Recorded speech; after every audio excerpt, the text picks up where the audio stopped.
This kid was seen as a loser by everything at school, but one day, everything changed. He couldn't believe all this power he had now. His body was so strong he was scared of going bald. He broke the record in the running test and did the same thing in the push-up exam. For the weightlifting test, there just wasn't enough weight for him to use. All the students were watching, completely terrified. That was the kid they used to bully. He wasn't that strong. If I'd known, I never would have messed with him before. But the truth is, things used to be different. This kid was the only one who failed the passer exam. While the whole class celebrated passing, Kanagi Minato felt an inexplicable emptiness. It was the third time he'd failed. He was the student who stayed behind to clean the classroom. This moment alone almost made him cry, realizing how useless he felt. One of his classmates told him all the students had to go to the school entrance. The reason was this guy, Hizaki Kaisei, an A-rank hunter. He was a student at this school before becoming a famous hunter. He was there to film a documentary about how he was such a great student before becoming famous. But the truth not being shown to the cameras was this. Hizaki Kaisei was a horrible dude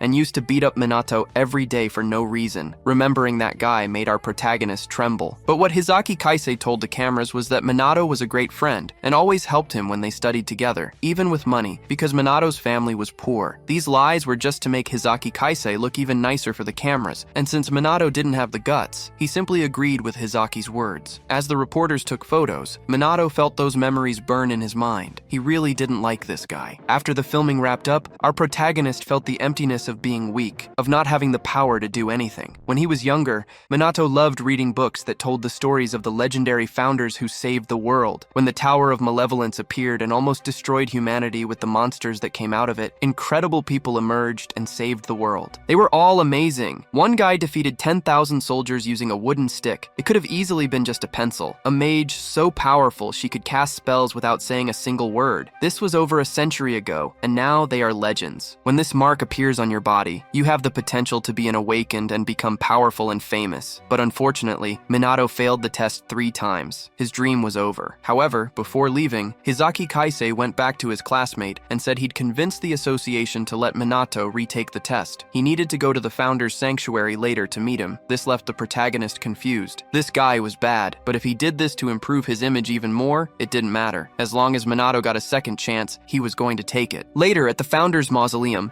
the cameras are rolling for the final scene. The shot focuses on Hizaki standing before the historic tomb, making some grand speech. After the interview wraps up, the reporters thank him, happy with the footage they got. Hizaki plays the polite celebrity, saying he can't wait to see the article, but as soon as they're gone, he heads deeper into the mausoleum, where his men are busy digging. "Did you find the entrance?" he asks. They eagerly point to a hidden passage, asking if this is what they've been looking for. Suddenly, a voice calls out from behind. When Minato arrived, expecting to retake the exam, the kid saw what they were doing. For him, this was a sacred place. The memory of the people he admired most was there. When he tried to stop the darn looters, Hizaki Kaisei hit him with all the force an A-rank awakened could muster. The punch was brutal. Minato felt many things inside him shatter. The guys shouted that they had taken everything valuable. All those things were inside. Minato felt like he was about to die, and even then, he only thought about how wrong this was. They couldn't steal this. Hizaki Kaisei then grabbed Minato and said he knew everything about the kid, the weakest student, obsessed with the ancestors, who lived in the library reading books. His perfect plan was to throw the protagonist into the river behind the sanctuary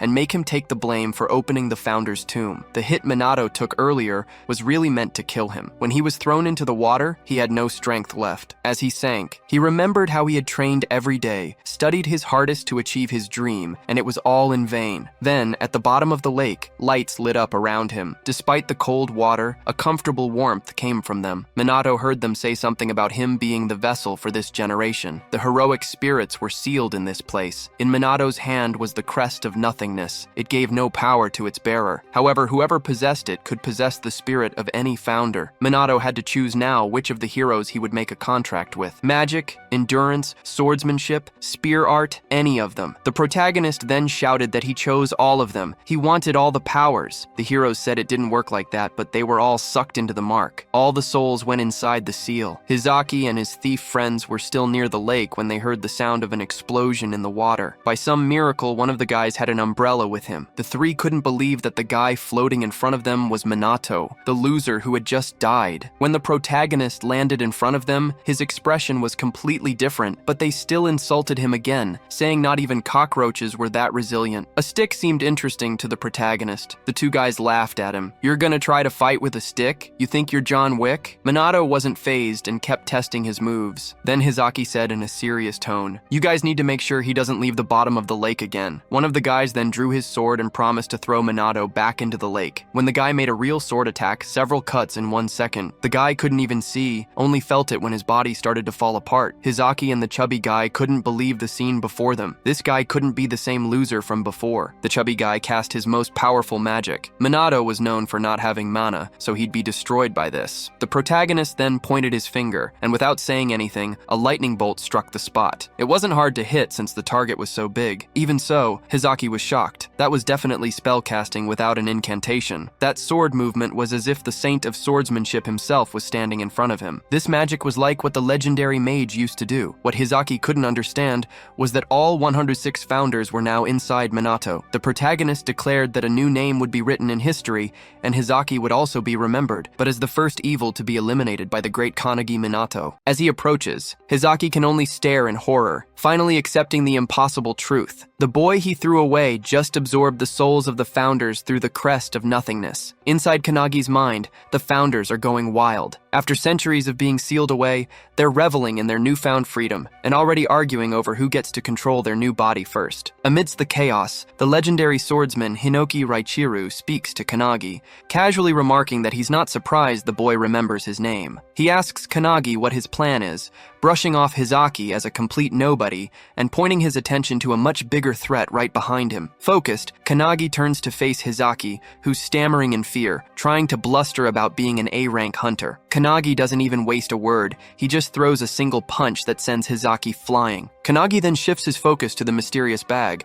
which is practically radiating a dark aura. As he stares at it, a massive surge of power erupts from inside, catching him by surprise. Hinoki, however, just watches calmly, a slight smile on his face. Meanwhile, back in the city, a monstrous three-headed wolf is on a rampage. A man shouts for someone named Kisaragi to handle it. Wasting no time, Kisaragi leaps into action. With incredible grace, he gets above the beast and brings his sword down in a waterfall impact attack, defeating the A-rank monster in a single blow. The crowd goes wild, cheering for the S-rank hunter.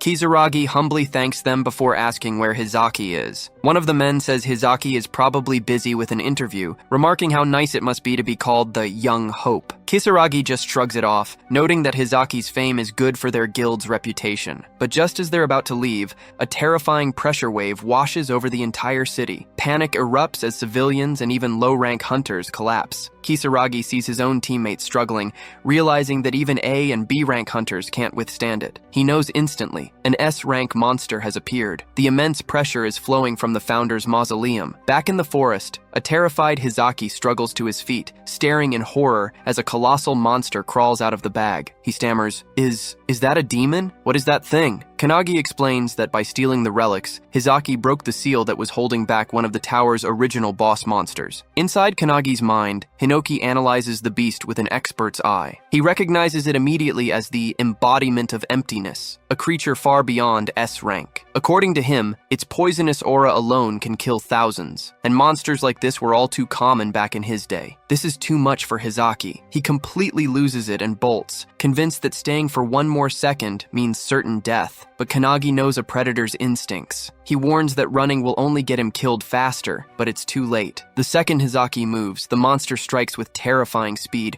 shooting a massive tentacle right at him. He barely gets his sword up before the tentacle impales him, piercing straight through his chest. The same sword that once killed a dragon is completely useless now. The creature's tendrils spread across Hizaki's body, draining his life force as his screams echo through the forest. Kanagi, however, just watches, having known this was inevitable. As the former hero dies, Hinoki's spirit places places a hand on Kanagi's shoulder. "Want to see my one-handed sword style?" he proposes, making a bid for complete control of the body. Before Kanagi can even answer, the other founders intervene, grabbing Hinoki by the hair and accusing him of trying to hog their powerful new vessel. But it's Kanagi himself who stops the bickering. He lays down his own terms. No single founder gets control. His body is to be shared among all of them. He declares that one day he will surpass every single one of them, and he'll prove his worth through strength. If they want to use his body, they'll have to show him what real power looks like. Stunned by his sheer audacity, Hinoki just grins and readies his blade. Seizing the moment, Hinoki takes the first step, merging his consciousness with Kanagi's and urging the others to follow. As Hinoki's spirit lifts his sword, Kanagi's body mirrors the movement, targeting the monster's limbs. Guided by one founder's expertise, the blade severs a massive arm in a single, clean strike. The beast retaliates with a furious swing, but Kanagi's body, now infused with another founder's agility, dodges with inhuman speed. Power layers upon power as the spirits take turns, one granting him the strength to catch the creature's own tentacles and slam it violently into the ground. The monster is sent reeling as Kanagi snatches a bow, piercing its hide with arrows. He then unleashes a barrage of skills, whirlwinds, fire breath, ice attacks. As the beast tries a sneak attack from below, Kanagi's eyes flash yellow. The great wizard inside him takes over, zapping the creature with lightning. Then, with a final powerful leap, Kanagi soars above the monster. Hinoki takes control, grabs Hizaki's broken sword, and executes his signature one-handed technique, the Gekiru Tachi wave-cutting blade. The sword slices the demon clean in half, ending its rampage. As the two halves fall, a victorious smile finally spreads across Kanagi's face. Watching the entire battle from a nearby tree is a single raven. Elsewhere in the city, a man standing atop a skyscraper answers a call, shocked to hear the monster was defeated before he even got there. He asks if any strong hunters were on the scene, but the voice on the other end says their footage from the Raven shows it was an academy student who took it down. The man, Chihara Midori, the world's strongest awakened, says he wants to meet this student. The next morning, Midori is sitting on a pile of monster corpses when he calls the academy's director. He tells him about the S-rank monster, clarifying that he wasn't the one who beat it. According to the Raven's footage, it was Kanagi Minato. Midori finds this hard to believe, especially since Kanagi is known for failing the hunter exam 3 years in a row. He then asks the director for a special favor. Back at the academy, the students are all talking about what happened. The terrifying aura from the day before left most of them paralyzed, and now they're all guessing who could have possibly defeated such a monster. Meanwhile, Kanagi stumbles through the campus, leaning on a stick, his whole body trembling. He overhears their chatter, amazed that the incident has already become the talk of the school. Suddenly, a guy bumps right into him, knocking him down and scoffing at the idea that a weakling like him could be the S-rank slayer. Kanagi knows the truth. He did beat the demon, but only by letting the founders use his body. Now he's paying the price. The recoil from their power is agonizing. As he struggles to get up, a voice mocks him in his mind. It's Hinoki, reminding him of his bold promise to surpass them. With a challenging but encouraging tone, Hinoki pushes him to get it together. Kanagi remembers his vow and, ignoring the pain, forces himself back to his feet, quietly reaffirming his goal. Hinoki chuckles inside him, urging him to show some resolve. The spirit then scans the students nearby with a sigh of disappointment. The awakeners of this era seem no stronger than regular humans, a far cry from the warriors of his time. He muses that if the tower reappeared now, the world would be doomed. But his thoughts are cut short when he senses an incredibly powerful aura nearby. Kanagi feels Hinoki's sudden tension, but the spirit just brushes it off. Just then, a professor shouts for Kanagi to come over. Assuming it's about his expulsion letter, he approaches cautiously. After all, he's failed 3 times and there are no more chances. But to his utter shock, the professor tells him to head to the field for a re-examination. The news leaves Kanagi stunned. The other students crowd the windows, whispering excitedly. No one has ever been given a hunter re-examination before. On the field, Kanagi gets into a sprinter's stance. He's not fully recovered, but he's determined. The first test is a 100-meter sprint. The student who knocked him down earlier starts trash-talking again, calling him a failure. But as the test begins, everyone watches in stunned silence as Kanagi crosses the finish line in just 1.2 seconds, smashing the old record of 2.7. Next is the 3,000-meter run. He finishes in 1 minute and 17 seconds, obliterating the previous record. It's the same story for every other test. Push-ups, bench press, you name it. He doesn't just break the records, he more than doubles them. The students are left completely speechless. Kanagi himself wonders if the founders are secretly helping, but Hinoki assures him this is all him. Meanwhile, in the headmaster's office, Midori is looking over Kanagi's file. The headmaster admits that while Kanagi's new physical scores are unbelievable, the real issue has always been his magic. For 3 years, every single assessment has shown his mana levels to be 0, undetectable. It's the reason he was always considered a hopeless case. Midori's secretary just smirks, hinting that things might be about to get interesting. Out on the field, Kanagi stands before the final test, magic measurement. The professor explains he needs to channel his mana into a large fan and make it spin for 30 seconds. The record is 4,022 rotations. As Kanagi prepares, the memories of failing this exact test year after year come flooding back. No matter how much effort he has previously exerted, the fan has never so much as trembled beneath his attempts. His inability to sense mana has always held him back, but this time is different. For the first time, he can perceive it coursing through him, originating from his right foot, spiraling through his body, and returning once more. He recognizes that his breathing can regulate and accelerate the flow, allowing him to expel the energy through his right palm. As the professor signals the start of the test, Kanagi releases his mana. Instantly, the fan spins into motion at an astonishing pace. The counting machine struggles to register the rapid increase in speed, while the sheer force of the wind makes it difficult for the observers to even see the numbers. The velocity escalates beyond expectation, and before anyone can react, the machine blasts. The fan, now completely detached, shoots across the field like a cutter. Students cry out in alarm as it hurtles toward the main building, crashing directly into the headmaster's office with a deafening impact. Inside, the headmaster barely evades the incoming debris, collapsing from the sheer shock of the event. Midori's secretary, stunned by the spectacle, can hardly process what has transpired. Meanwhile, Midori, unshaken by the chaos, merely chuckles. To him, the resemblance between Kanagi's abilities and his own is undeniable. According to Midori, there has only ever been one individual before Kanagi who has produced an immeasurable score, and that is himself. The professor, still trying to make sense of what he has just witnessed, declares that Kanagi has passed the hunter examination. A wave of excitement ripples through the students as they erupt in cheers. Not only has Kanagi shattered every record, but he has surpassed all expectations. Staring at his own hands, Kanagi trembles with disbelief. He has spent years believing himself incapable of wielding magic, yet the power has been within him all along. From the sidelines, Hinoki observes the scene with quiet satisfaction, having anticipated such an outcome. Meanwhile, Kanagi knows that everything has changed. By surrendering his body to the founders, he has unlocked the dormant potential that has been hidden within him all this time. Hinoki can't help but laugh, remarking internally that the one before him is far from ordinary. With the crest of nothingness marking his fate, it's as if he has been waiting for this very moment for over a century. Before he can dwell further on the thought, an overwhelming presence descends upon them, sending a shockwave through the air. The sheer force of it leaves him momentarily speechless. His mind scrambles to make sense of the explosion, but Hinoki instantly recognizes the tremendous aura as it's the same one he had sensed earlier that morning. Standing before him, seemingly materializing from the very pressure itself,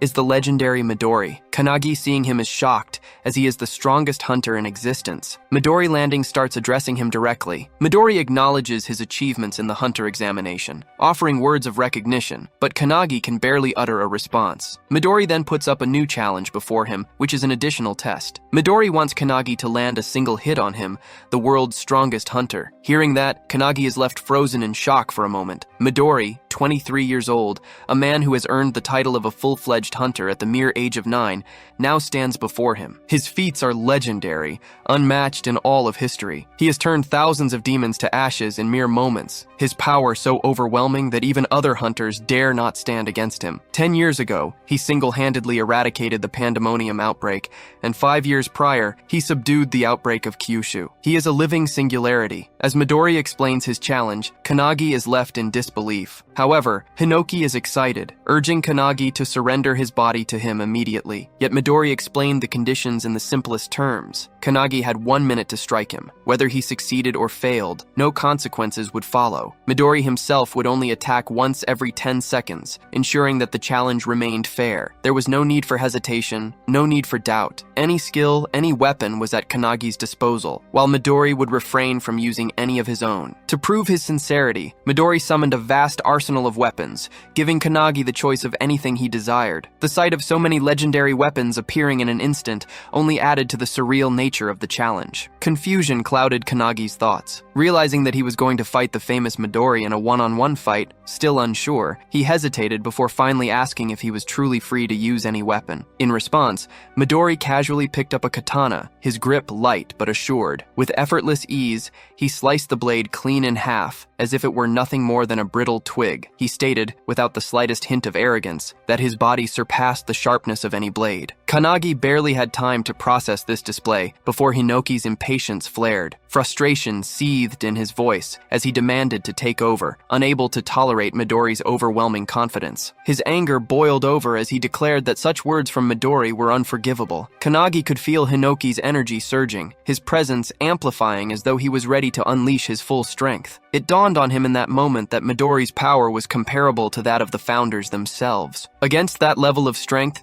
he had no real chance of victory. Yet even as realization settled in that there was no time to hesitate, meanwhile all the students gather around for the fight. Without warning, Midori initiated the countdown. A slight smile tugged at his lips as he signaled the start of the test. Kanagi grabs his sword and charges at Midori, determined to attack. Hinoki questions whether he intends to fight alone, insisting it isn't fair, but Kanagi ignores him and continues his assault. Despite knowing his efforts are futile, he believes that to become a legend, he must rely on his own strength, rather than borrowing power from the founders. He swings his sword at Midori, but Midori effortlessly dodges with minimal movement. Even as Kanagi relentlessly attacks, he remains on his phone, casually asking which social media he uses, and remarking that the incident will surely be recorded and go viral. The students watch in disbelief, astounded that Midori can dodge every strike without taking the fight seriously. Though Kanagi continues his relentless assault, one student notices something unusual about his movements. As they watch closely, Kanagi lifts his sword, feinting a vertical slash before swiftly switching to a horizontal one aimed at Midori's feet and throat. The execution is flawless, and Kanagi is amazed at how naturally his body moves. Realizing he isn't tiring, he wonders if this is the effect of lending himself to the founder's power. His thoughts are abruptly cut off when Midori places a finger on his head, preparing to flick him, and casually mentions that 10 seconds have already passed. Kanagi narrowly dodges, but the power Midori releases obliterates the field. Seeing the destruction, Kanagi realizes that if the attack had connected, his head would have been gone. Midori glances at his hand in confusion,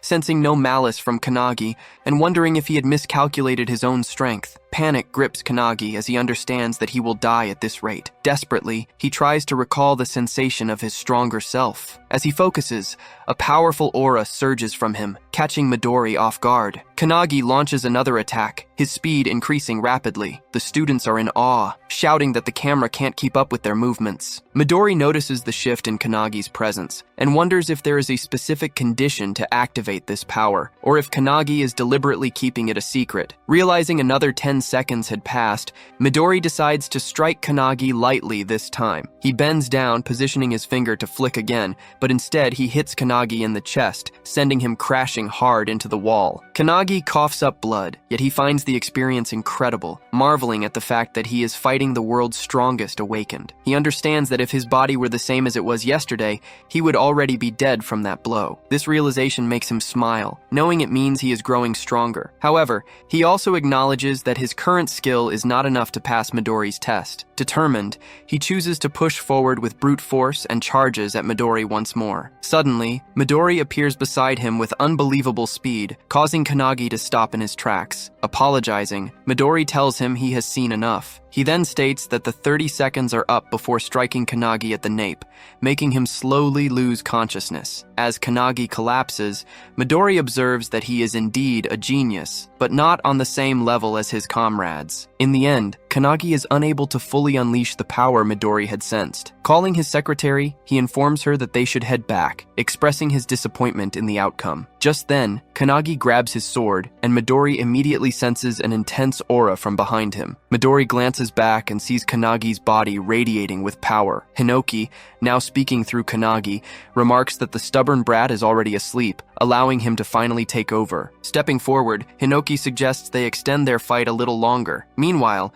Kanagi's spirit, separated from his body, panics at the sight of Hinoki controlling it. Yet Midori merely smiles, recognizing the presence he had sensed earlier. He wonders if this is an entirely different person, or merely a skill at play. Regardless, he understands one thing. Kanagi is now a monster. Kanagi, under Hinoki's control, suddenly launches an attack, shouting at Midori not to space out. Midori notices immediately that his movements have changed. His speed and strength have reached another level. Suddenly, a sword nears Midori's face, and he ducks just in time to avoid it. Kanagi swings again, forcing Midori to leap away to create distance. Still in shock, Midori watches as Kanagi swiftly positions his sword for another strike. He swings once more, but Midori bends down just in time, causing the attack to land on the building behind him instead. The students inside scramble in panic, realizing the danger. Midori notices that Kanagi's slashes have become unpredictable, yet he can still anticipate the flow of his movements. It reminds him of ancient swordsmanship, like a relentless torrent of water. Raising his palm, Midori laughs and remarks that such skill is necessary to defeat an S-rank like him. He then lifts his hand again, intending to put Kanagi to sleep once more, noting that only 40 seconds have passed. However, Kanagi suddenly moves forward at an incredible speed, swinging his sword and shouting that Midori won't be able to hit him. Midori swiftly jumps back to evade the attack, laughing as he acknowledges Kanagi's impressive skill. The students can hardly believe what they are witnessing as Midori is on the defensive. Kanagi shouts that Midori is boring and insists that he shouldn't hold back. He warns Midori that if he looks down on him, he will beat him up. Without hesitation, Kanagi leaps forward to attack, but Midori only laughs and responds with confirmation. With a swift kick, Midori sends a stone flying toward the weapons behind him. Instantly, the weapons float into the air. He jumps, catching Kanagi off guard, and grabs one of the weapons hovering above them. Excitedly, Kanagi exclaims that Midori is finally going all out. They then engage in an intense mid-air battle, clashing foot against foot, stunning the students who watch in awe. They seize every weapon within reach, shattering them into pieces with their sheer strength. Meanwhile, inside Kanagi's body, the founders observe Hinoki unleashing his full power. They are impressed that Midori is able to keep up. Old Man Spirit suggests joining the fight, but another founder scolds him, calling him tactless. The great wizard, watching in silence, suddenly realizes that Kanagi has been studying Hinoki's movements, trying to learn from them. He notices Hinoki shifting his center of gravity as he pounces from below, but the sword in his hands shatters once again. Frustrated by the poor quality of the weapon, Hinoki feels a surge of anger. Midori, on the other hand, finds the battle exhilarating and fun. However, he soon realizes that there are no swords left and wonders if Kanagi will resort to firearms. With a taunting smirk, Midori shouts that only 10 seconds remain and teasingly asks what Hinoki plans to do now. Hinoki glances toward the building behind him before leaping toward it. He heads straight for the man who had pushed Kanagi earlier and snatches his sword. Just then, Midori jumps closer, launching his fist at Hinoki. The impact causes a loud explosion against the building. Fortunately, Hinoki dodges in time and reappears in front of Midori. They resume their mid-air clash, exchanging blows. Midori shouts that the fight is fun and suggests they continue a bit longer. Meanwhile, the students notice that the building is on the verge of collapsing. As the battle reaches the rooftop, Midori's secretary watches nonchalantly. Midori then places his hand on a massive fan and grabs it, causing cracks to form on its surface. He retrieves the fan from the building and aims it at Hinoki. With a powerful throw, he sends it hurtling toward him. However, he is taken by surprise when Hinoki, wielding his one-handed sword, slashes through the fan like dice with his dice-style sword art. The fan shatters into tiny fragments, and Midori reacts with excitement, praising Hinoki's skill. However, Hinoki wastes no time and launches his sword at Midori. To his shock, the sword shatters upon impact. Midori raises his hand, aims at him, and calmly acknowledges that 60 seconds have passed before striking Hinoki with his palm, sending him crashing down. Hinoki curses under his breath, but before he can react, Kanagi suddenly leaps onto his back and pushes him back toward the other founders. As Midori's attack nears, Kanagi manages to deflect it aside with a gentle motion, successfully dodging the strike. The unexpected maneuver leaves both Hinoki and Midori stunned. However, the impact breaks one of Kanagi's hands. Despite that, he remains focused on his goal and delivers a punch to Midori's face with his remaining good hand. From the inside, the battle between the singularities feels endless. A fierce clash over a seemingly small outcome, much like a chess match where both players are equally skilled. Despite its intensity, Hinoki knows it has lasted only a brief moment. Watching with quiet pride, he realizes that Kanagi has carved open a new path to victory. Kanagi, however, is left in shock when he sees Midori halt his fist just in time. Frustration fills him as he realizes he has failed to land a clean hit. But then, to his surprise, Midori smiles and deliberately pulls Kanagi's fist toward his own face, acknowledging the effort. Without hesitation, he confirms that Kanagi has passed. Before either can react further, both collapse onto the ground. The students observing the battle murmur in confusion, struggling to comprehend what has just happened. Midori, still holding Kanagi's unconscious body, calls for his secretary Rin and informs her that they should leave. Rin arrives beside him and inquires about the outcome. Midori confirms that Kanagi has passed and admits finding him interesting. However, he acknowledges that he has accidentally broken Kanagi's arm and requests Rin to heal him. She agrees without hesitation. The students, overhearing the conversation, struggle to believe that Kanagi has succeeded. The realization soon sets in, and cheers erupt throughout the area that Kanagi managed to land a punch on Midori. The noise stirs Kanagi awake, and as Rin works on healing him, she cautions him not to move. He complies, thanking her, and she congratulates him on passing the test. Kanagi, still in disbelief, sits up abruptly, questioning whether he has truly managed to land a hit on Midori. Before he can process the thought further, Midori suddenly appears beside him, amused by his reaction. Without dwelling on the moment, Midori affirms that a pass is a pass. He acknowledges having taken the battle seriously midway through his consecutive attack. Midori goes on to praise Kanagi's skill,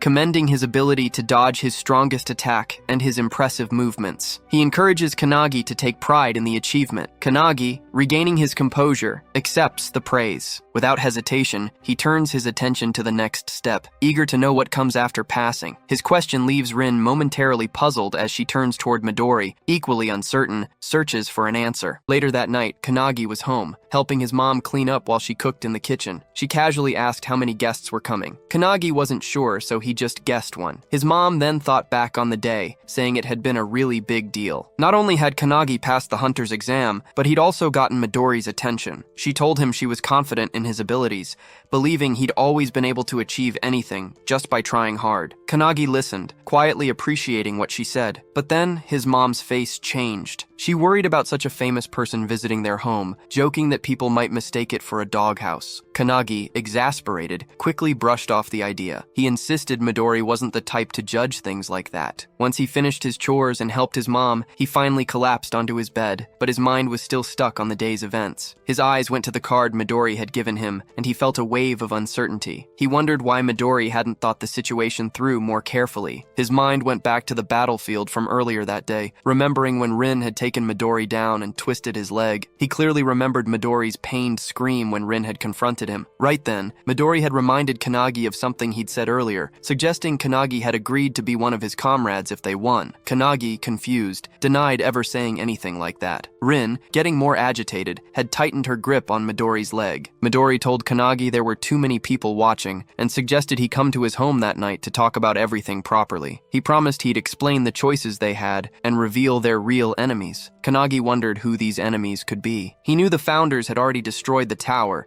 and that current hunters were supposed to eliminate monsters that escaped the dimensional crack. He wondered if there was another reason, but soon drifted off to sleep. Suddenly, Hinoki's shouting jolted him awake. He saw Hinoki and the founders gathered in his room. Confused, he asked why they were there and what was wrong, but Hinoki just said they'd been discussing something and had just finished. Still puzzled, Kanagi instinctively covered himself and worriedly asked if they'd decided who would take his body. Before Hinoki could answer, the doorbell rang. Apologizing, Kanagi figured it was Midori and suggested they talk later. He walked to the door. It was dark, and he felt uneasy. Then, to his shock, he saw his mom collapsed on the floor. Panic hit him. He called out to her, rushing over, but stopped short when he noticed someone sitting in the kitchen. The stranger was just eating the food his mom had made, even complimenting it. all while ignoring the huge mess around him. With a mocking tone, the man told Kanagi he should discipline his mom. He even insisted that if Kanagi wanted to impress customers, they'd need to get better quality food. Kanagi immediately demanded to know who he was and what he'd done to his mom. The man didn't even flinch. He just yelled at Kanagi to watch his tone,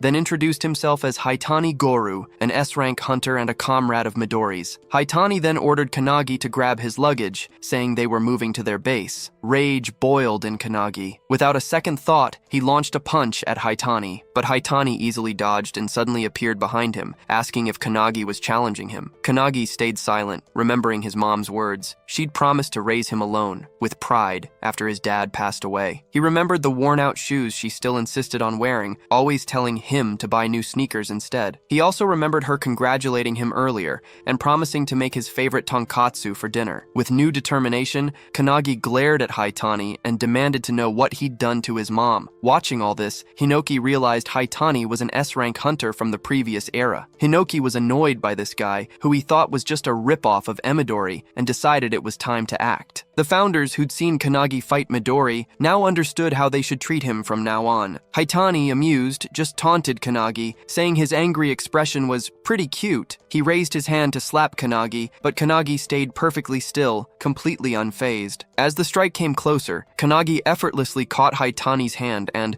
with surprising ease, just swung him around. The grandpa founder was stunned. He recognized that technique from their old battles against monsters. Suddenly, Haitani was hurled right out the window, crashing through the backyard wall. But Haitani landed on his feet before he even hit the ground. Haitani regained his stance and walked back, trying to figure out what just happened. He wondered if what he'd just seen was Aikido. He remembered Kanagi's fight with Midori that afternoon. He'd noticed Kanagi's huge aura and swordsmanship, but also a strange, peculiar power. Haitani acknowledges his resilience, saying he's tougher than Hisaki. Kanagi's patience is running out, so he demands an answer. He pushes Haitani to tell him what he did to his mother, who's still inside, twisting in pain as poison spreads through her body. Haitani just laughs. He mockingly points out that Kanagi doesn't seem to know what's going on. Then, with a grin, he finally tells him the truth. His mother was in the way, so he put her to sleep with poison. Haitani smirks, adding that if she might only suffer minor side effects. He stays calm, saying he doesn't understand, which makes Haitani look at him confused. Then he asks why they'd hurt the family of someone who might become their comrade. Haitani only laughs at the word comrade. He suddenly appears behind him, ready to strike. He barely dodges Haitani's attack, but the relentless assault keeps coming. As he attacks, Haitani says he'll never be their comrade. He's just a puppet following their commands. Haitani taunts him, saying that once his loved ones become hostages, he'll have no choice but to give in. He calls him naive. Before he can even react,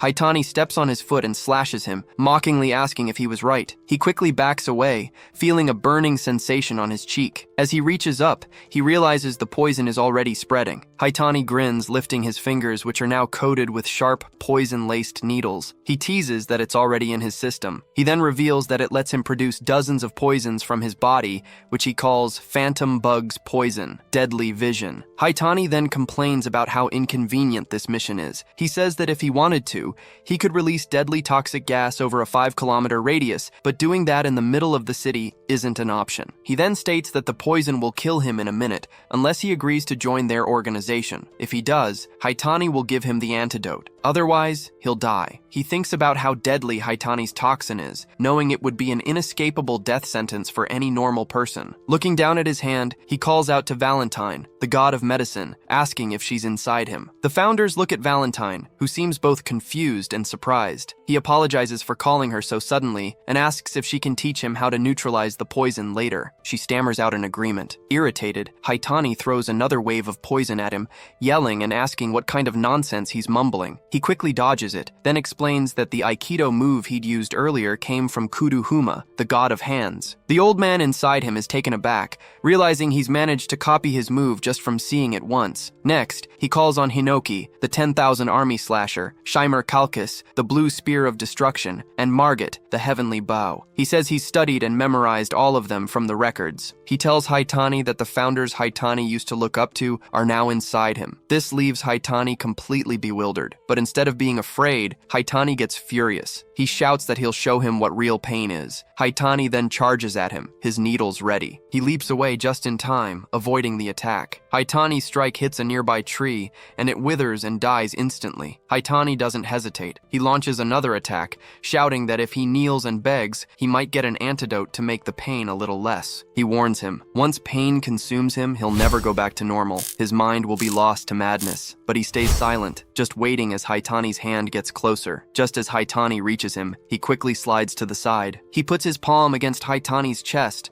and activates Saint Wantok's fist. Haitani coughs up blood from the hit, which shocks Wantok inside him. The force sends Haitani crashing into a streetlight. Without a moment's hesitation, he follows up with a kick, using Eilerson's Feet of Light. This sends Haitani flying a great distance. Eilerson, who's inside him, is stunned by the power, but Haitani still manages to stand up and recovers quickly. In an instant, he's in front of Haitani again, attacking with both hands. He manages to slip through Haitani's attack, breaking some of his needles. Then he uses the sharp beak corral attack, hitting Haitani in the stomach. Kannagi then slashes Haitani with Rowan's skill, the dragon's claw. This leaves Rowan, who's inside him, stunned in surprise. Haitani grabs him, then activates Leilak's flipper, which ends up throwing Haitani around in midair. As he floats, he wonders what's happening. He knows poison should cloud judgment, and should have already messed with the nervous system, but Kannagi is still moving, strong and unharmed. Kannagi then used the Magus of Truth, Melteus Silenteus, unleashing it on Haitani. There was a loud energy blast that completely shocked everyone. Hinoki turned to the founders, asking if they'd seen that. He told them that right after beating Haitani,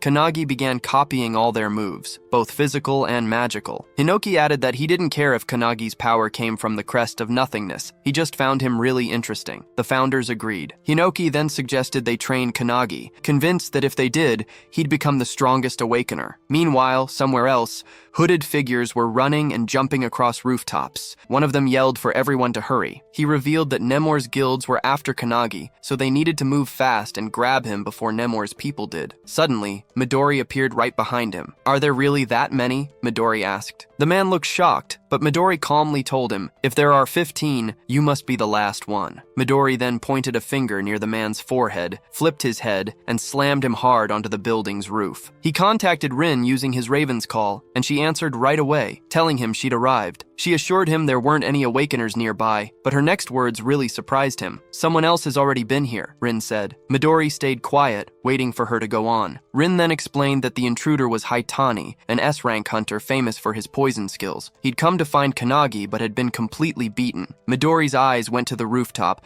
where Haitani was lying sprawled out, his mouth slightly open. It made Midori wonder what exactly had happened. A little while later, they got to Kannagi's house. Midori clapped his hands together, a bright grin spreading as he praised Kannagi. He genuinely admired him, saying he'd never expected Kannagi to take down Anne. Without hesitation, he asked, "Were you exposed to the poison?" Kannagi scratched his cheek, giving a small, sheepish reply. "Both Mom and I are fine." Hinoki, unimpressed, crossed his arms. He reminded Kannagi, "You wouldn't have made it through the night without Valentine's help." As soon as her name was mentioned, Valentine groaned, clearly exhausted. But Hinoki quickly acknowledged her swift work, noting that finishing everything in just 5 seconds was no easy feat. Valentine just shrugged, muttering that it wasn't difficult at all. Since the poison's creator was right there, it just took a few jabs to get the blood samples they needed and find the antidote. Kannagi was still trying to process everything, but he finally asked the question that had been bothering him. Had Haitani been lying when he said he was Midori's comrade? Midori nodded right away, confirming it was a lie. He added that lots of people use his name for their own gain. With that out of the way, he looked back at Rin. He asked if she was done, and just as he did, she appeared at his side and nodded. She told him all the damage was fixed. Kannagi's eyes went wide with disbelief. He glanced at his house, and sure enough,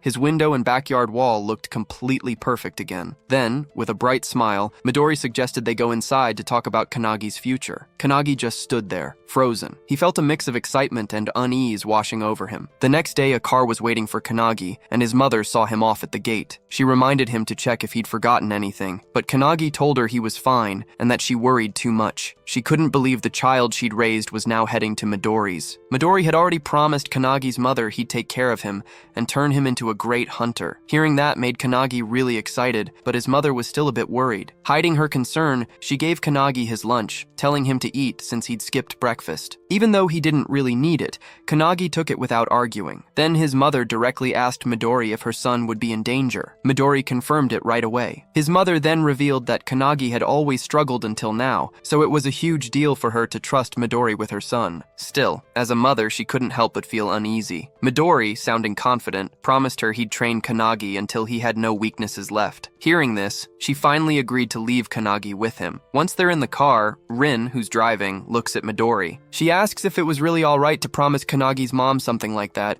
especially since they don't even know what's going to happen. Midori feels a moment of worry. He glances in the rearview mirror and sees Kanagi's mom still giving him last-minute advice. She's telling him how to wash his clothes right and reminding him not to sleep naked or he'll catch a cold. Her concern makes a determined look flash in Midori's eyes. He silently vows he'll do his best. Meanwhile, Kanagi holds back his emotions and says his final goodbye. Just as he's about to get into the car, his mom reminds him to come home for New Year's. As they finally drive off, Midori asks Kanagi if he's okay. Kanagi admits he had to really control his emotions. Midori leans back in his seat, telling him to just do whatever he feels like, whether that's eating or resting. Looking around, Kanagi notices the lunchbox his mom packed, sitting neatly beside him. He opens it, his mom's words still fresh in his mind. When he lifts the lid, his eyes land on a small good luck message carefully placed on the pork cutlet. That simple gesture hits him hard, stirring up emotions he expected. He pauses for a moment, thinking about all the care and sacrifices she's made for him. A quiet sense of gratitude settles in his chest as he starts to eat, even though the meal comes with the sting of unshed tears. Rin and Midori, sitting nearby, exchange glances but stay silent, letting him process the moment in his own way as they continue their journey. When they finally get to their destination,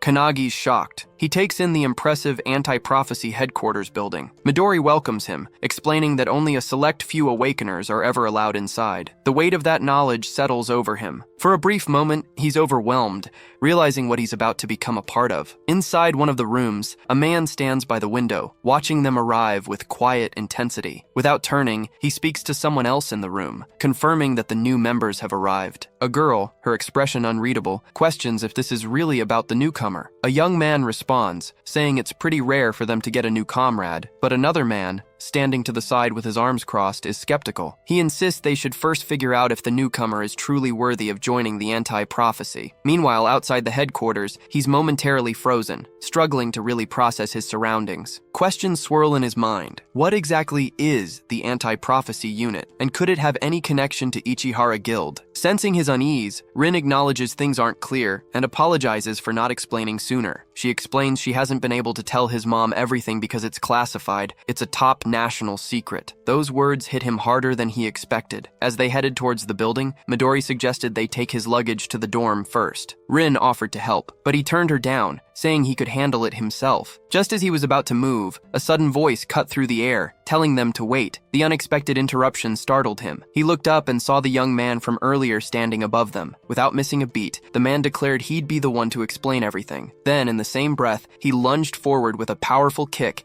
aiming straight for him. He instinctively raised his arms to block, but the sheer force shattered the ground under his feet. The impact sent a tremor right through him, but he stayed standing, bracing himself against the shock. The man seemed impressed. He acknowledged his resilience and even offered a rare word of praise. Intrigued, he paused for a moment before asking who he was. Without missing a beat, the man stepped back, landing effortlessly on the ground. He then proudly introduced himself as Hanada Hikotaru, a member of the anti-prophecy unit, and his comrade. The revelation caught him by surprise, but there wasn't much time to hesitate. Hanada had been assigned to explain everything, and ready or not, the truth was about to unfold. Meanwhile, Midori seemed completely unfazed. He just asked Rin for some tea. Rin nodded and poured him a cup while the other two kept sparring. Midori watched them calmly, his gaze steady. He asked Hanada why they were fighting if they were comrades. Hanada, still unfazed, explained it served two purposes: introducing Kanagi to the anti-prophecy unit and testing his skills. The explanation stuck in Kanagi's mind, leaving him unsure what kind of test this actually was. Without warning, Hanada moved with swift precision, launching another kick at him. Kanagi reacted instantly, blocking the strike with both arms. arms, his stance unshaken. Even in the middle of the fight, Hanada started explaining where the anti-prophecy unit came from. Kannagi listened, but he was skeptical. He doubted Hanada would really give a full explanation while they were still fighting. As the exchange continued, Hanada paused for a moment to ask for Kannagi's name before going on. Without hesitation, he introduced himself as Kannagi Minato. Midori, still leisurely sipping his tea,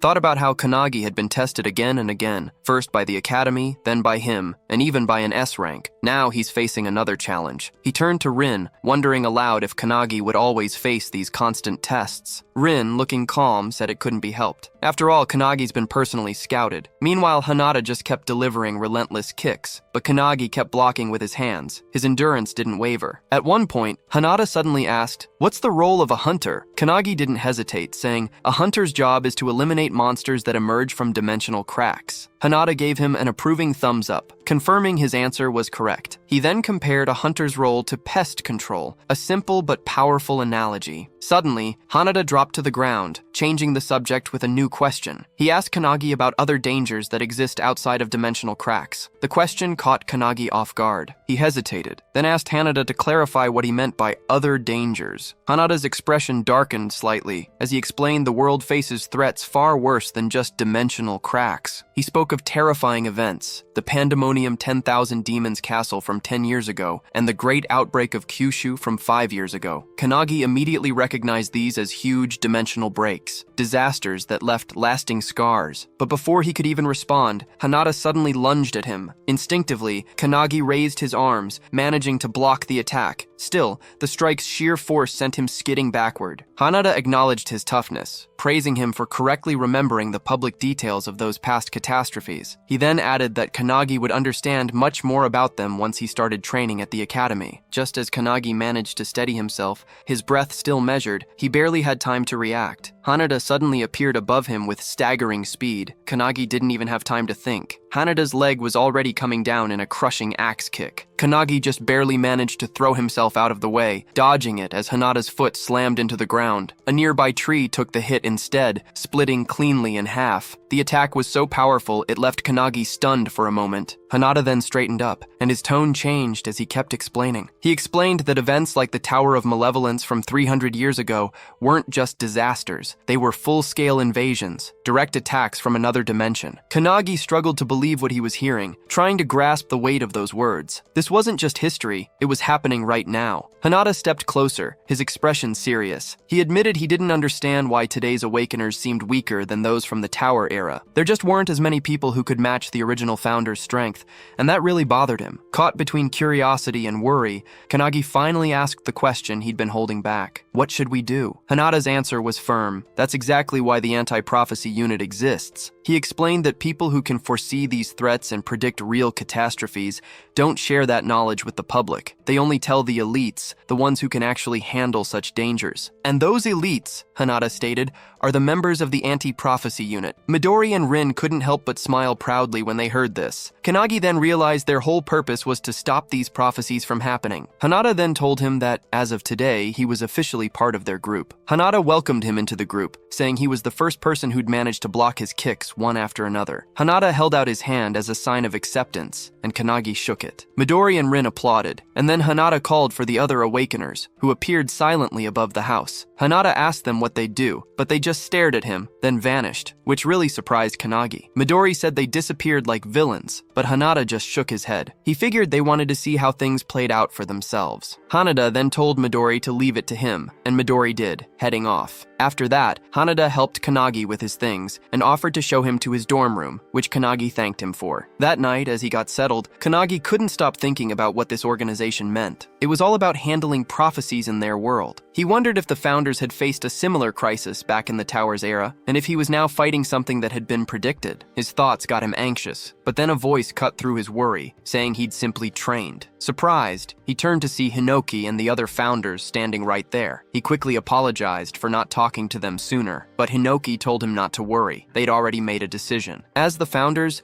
they'd decided to train him to be the strongest Awakener, just like Midori. With their help, he could become the strongest Awakener ever, one of their own disciples. Kannagi was really surprised. asking if they really wanted him as their disciple. Hinoki nodded, saying yes, but then teased that it'd lead to a kind of battle royale between them. Kanagi, worried, begged them not to fight over him. Hinoki explained that's how things had started, but after watching him more closely, the founders had changed their minds. Instead of just using his body for their own benefit, they found training him much more interesting. Hinoki then told him that when Kanagi beat the poison user, he actually copied all their moves. He couldn't do them as well, of course, but he picked up the basics really fast. Hinoki asked if Kanagi understood how big of a deal this was, pointing out it was probably because of his crest of nothingness. But what really made him special was how fast he learned. Hinoki explained that this ability was actually stronger than any of the founders' own talents. As Hinoki spoke, Kanagi felt tears welling up in his eyes. He remembered his old trainer's disappointed faces, the ones who told him he seemed to have no talent. Until now, no one had ever expected anything from him. It all felt like a dream, especially since he'd been treated like trash and constantly bullied for failing the hunter's qualification test 3 times. He remembered his classmates' laughter, their mocking voices telling him to just give up. His name was often forgotten, lost in the crowd, because no one cared enough to remember it. No one had faith in his future, and he was used to being overlooked. But now, 2 of the most renowned figures, Midori and Hinoki, were actually acknowledging him. He couldn't believe they were. It made him question if he even deserved this sudden happiness. He'd admired them from afar for ages, never once thinking they'd actually trust him. Hinoki noticed his reaction, came closer with a reassuring smile, and put a hand on his shoulder. He told him not to let his emotions take over. Then it was revealed. Their actual souls were inside him, especially when he slept. This presence meant he could access a space not limited by time or dimension. Knowing this, they laid out his rigorous training schedule. Every afternoon he'd train with the anti-prophecy unit, and at night, in his dreams, he'd continue his lessons. Peaceful sleep was a thing of the past, but he'd already braced himself for the challenge. He accepted their guidance right away, determined to follow whatever they said. Night passed and morning came. In the bathroom, Hanada was washing his face when he saw him walk in. They exchanged greetings, but he still looked really tired. He was clearly exhausted, and he admitted he hadn't adjusted to the grueling schedule yet. Hanada understood perfectly, remembering how he'd struggled himself when he first started at the dorm. But then, something unexpected caught Hanada's eye, a powerful aura coming from him. His curiosity was piqued, so Hanada impulsively threw a swift kick. Yet with an almost effortless move, he just lowered his head, spat out the water in his mouth, and walked away. He didn't even look back. He dismissed Hanada's silly stunt, saying he had no patience for that kind of thing so early in the morning and was going to the cafeteria first. Hanada was left in disbelief. He realized his attack was faster than yesterday, but it had been dodged so easily. Moments later, in the cafeteria, Hanada spotted a good place to sit and walked over to a woman who was eating some fruit. He asked if she minded if they joined her,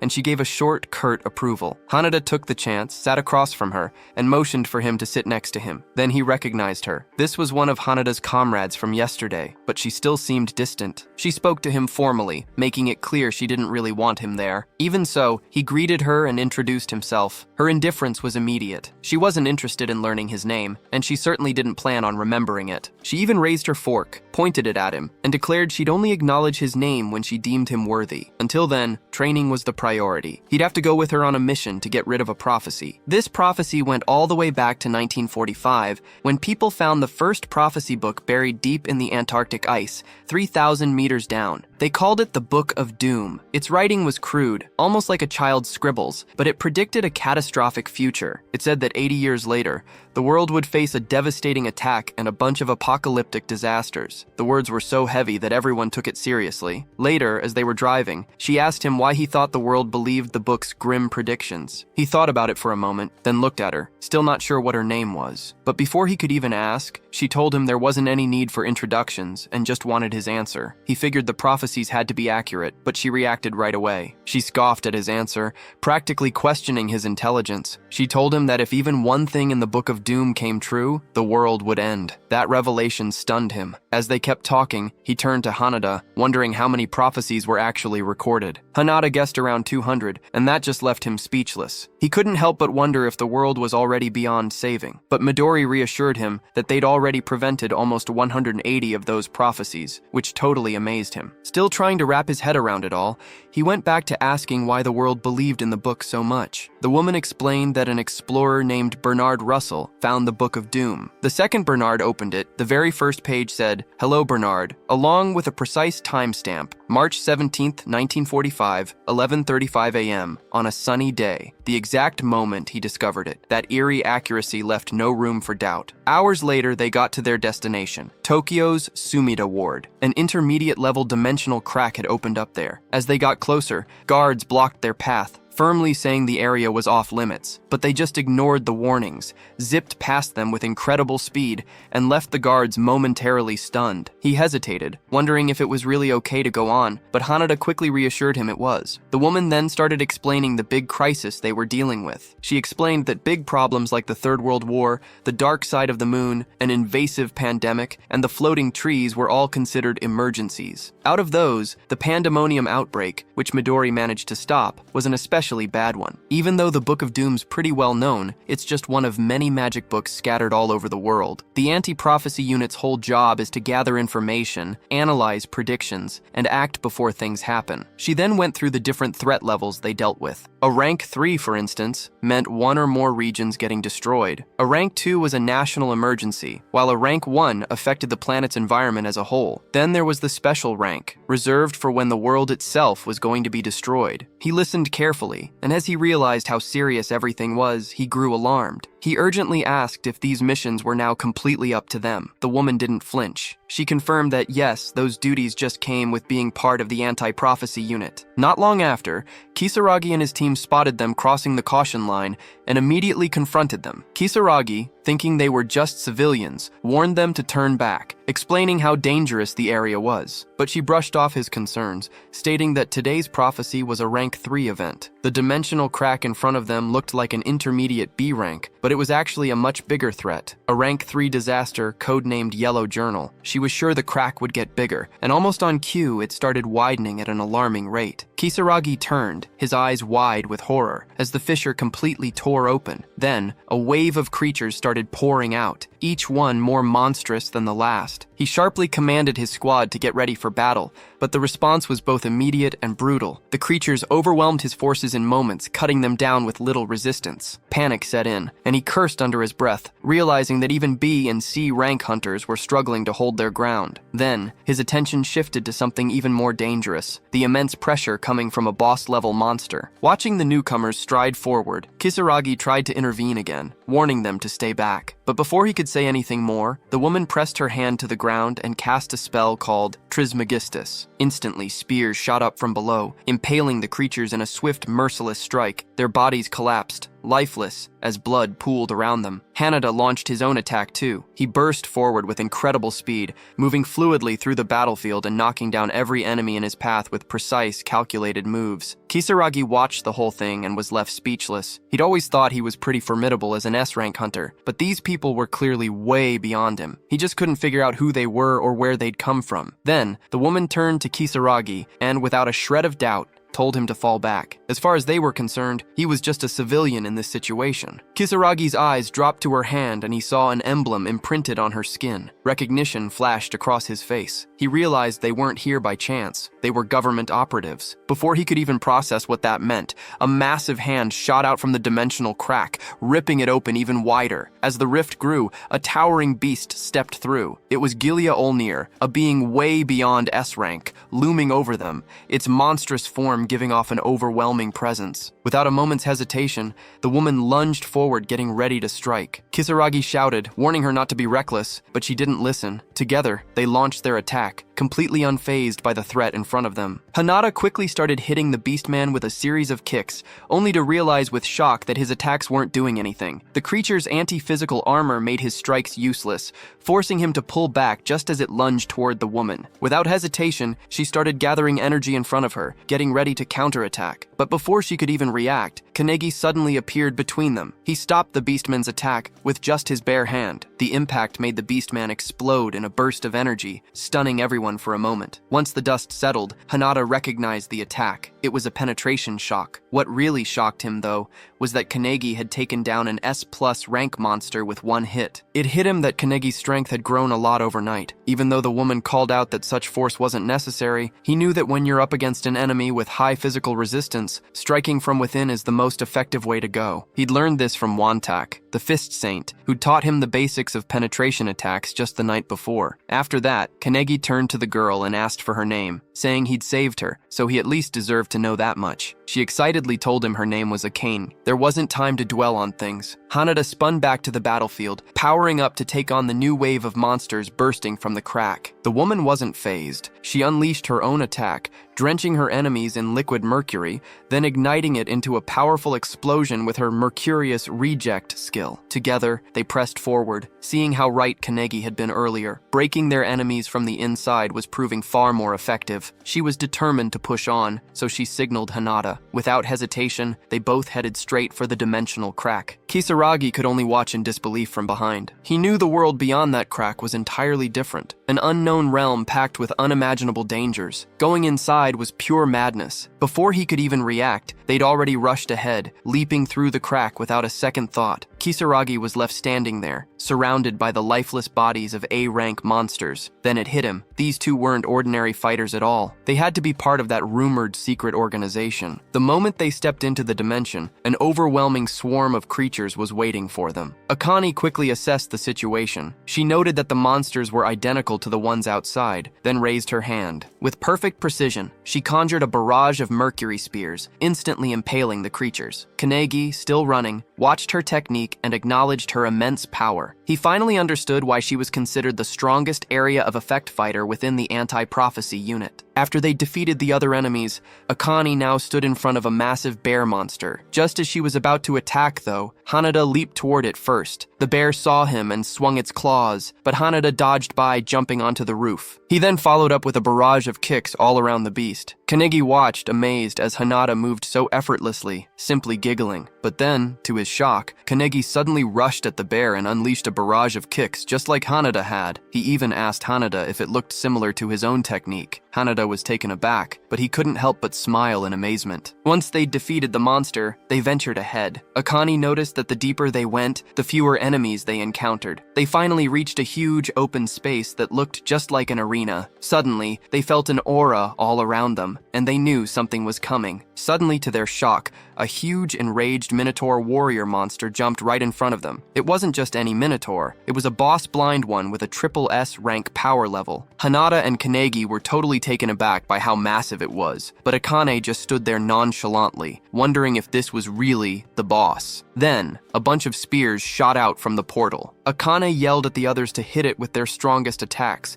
saying she'd handle whatever came next. Hearing her, Hanada started channeling his energy, while Kanegi just stood in the background, amazed by both of them. But deep down, he knew it probably wouldn't be enough to beat the beast. When Hanada heard him, he was surprised that Kanegi doubted their best attacks. Even though they were hitting it with a barrage of magic, the beast just swung its huge weapon. It created a crater in the ground and sent powerful shockwaves all over the arena. Once the dust settled, they were shocked. The beast was completely unharmed even after their powerful hits. The group got ready to fight again. As Kanegi got ready, he suddenly heard someone praising Akane's talent. He recognized the voice. It was Kilik, his founder's spirit. Kilik, who was an alchemist, worried that Akane, with all her purity, agility, and incredible strength, might just waste her talent by dying so young in this fight. Kilik said Akane had tried her best, but this Minotaur was just on a whole different level of power. She'd underestimated the monster's physical resistance, which was at a full 100%. Kanegi, getting more concerned, asked what he should do, but Kilik just laughed. Meanwhile, Hanada and Akane were really struggling against the beast. They realized they should have brought someone good at magic. As Akane glanced at Kanegi,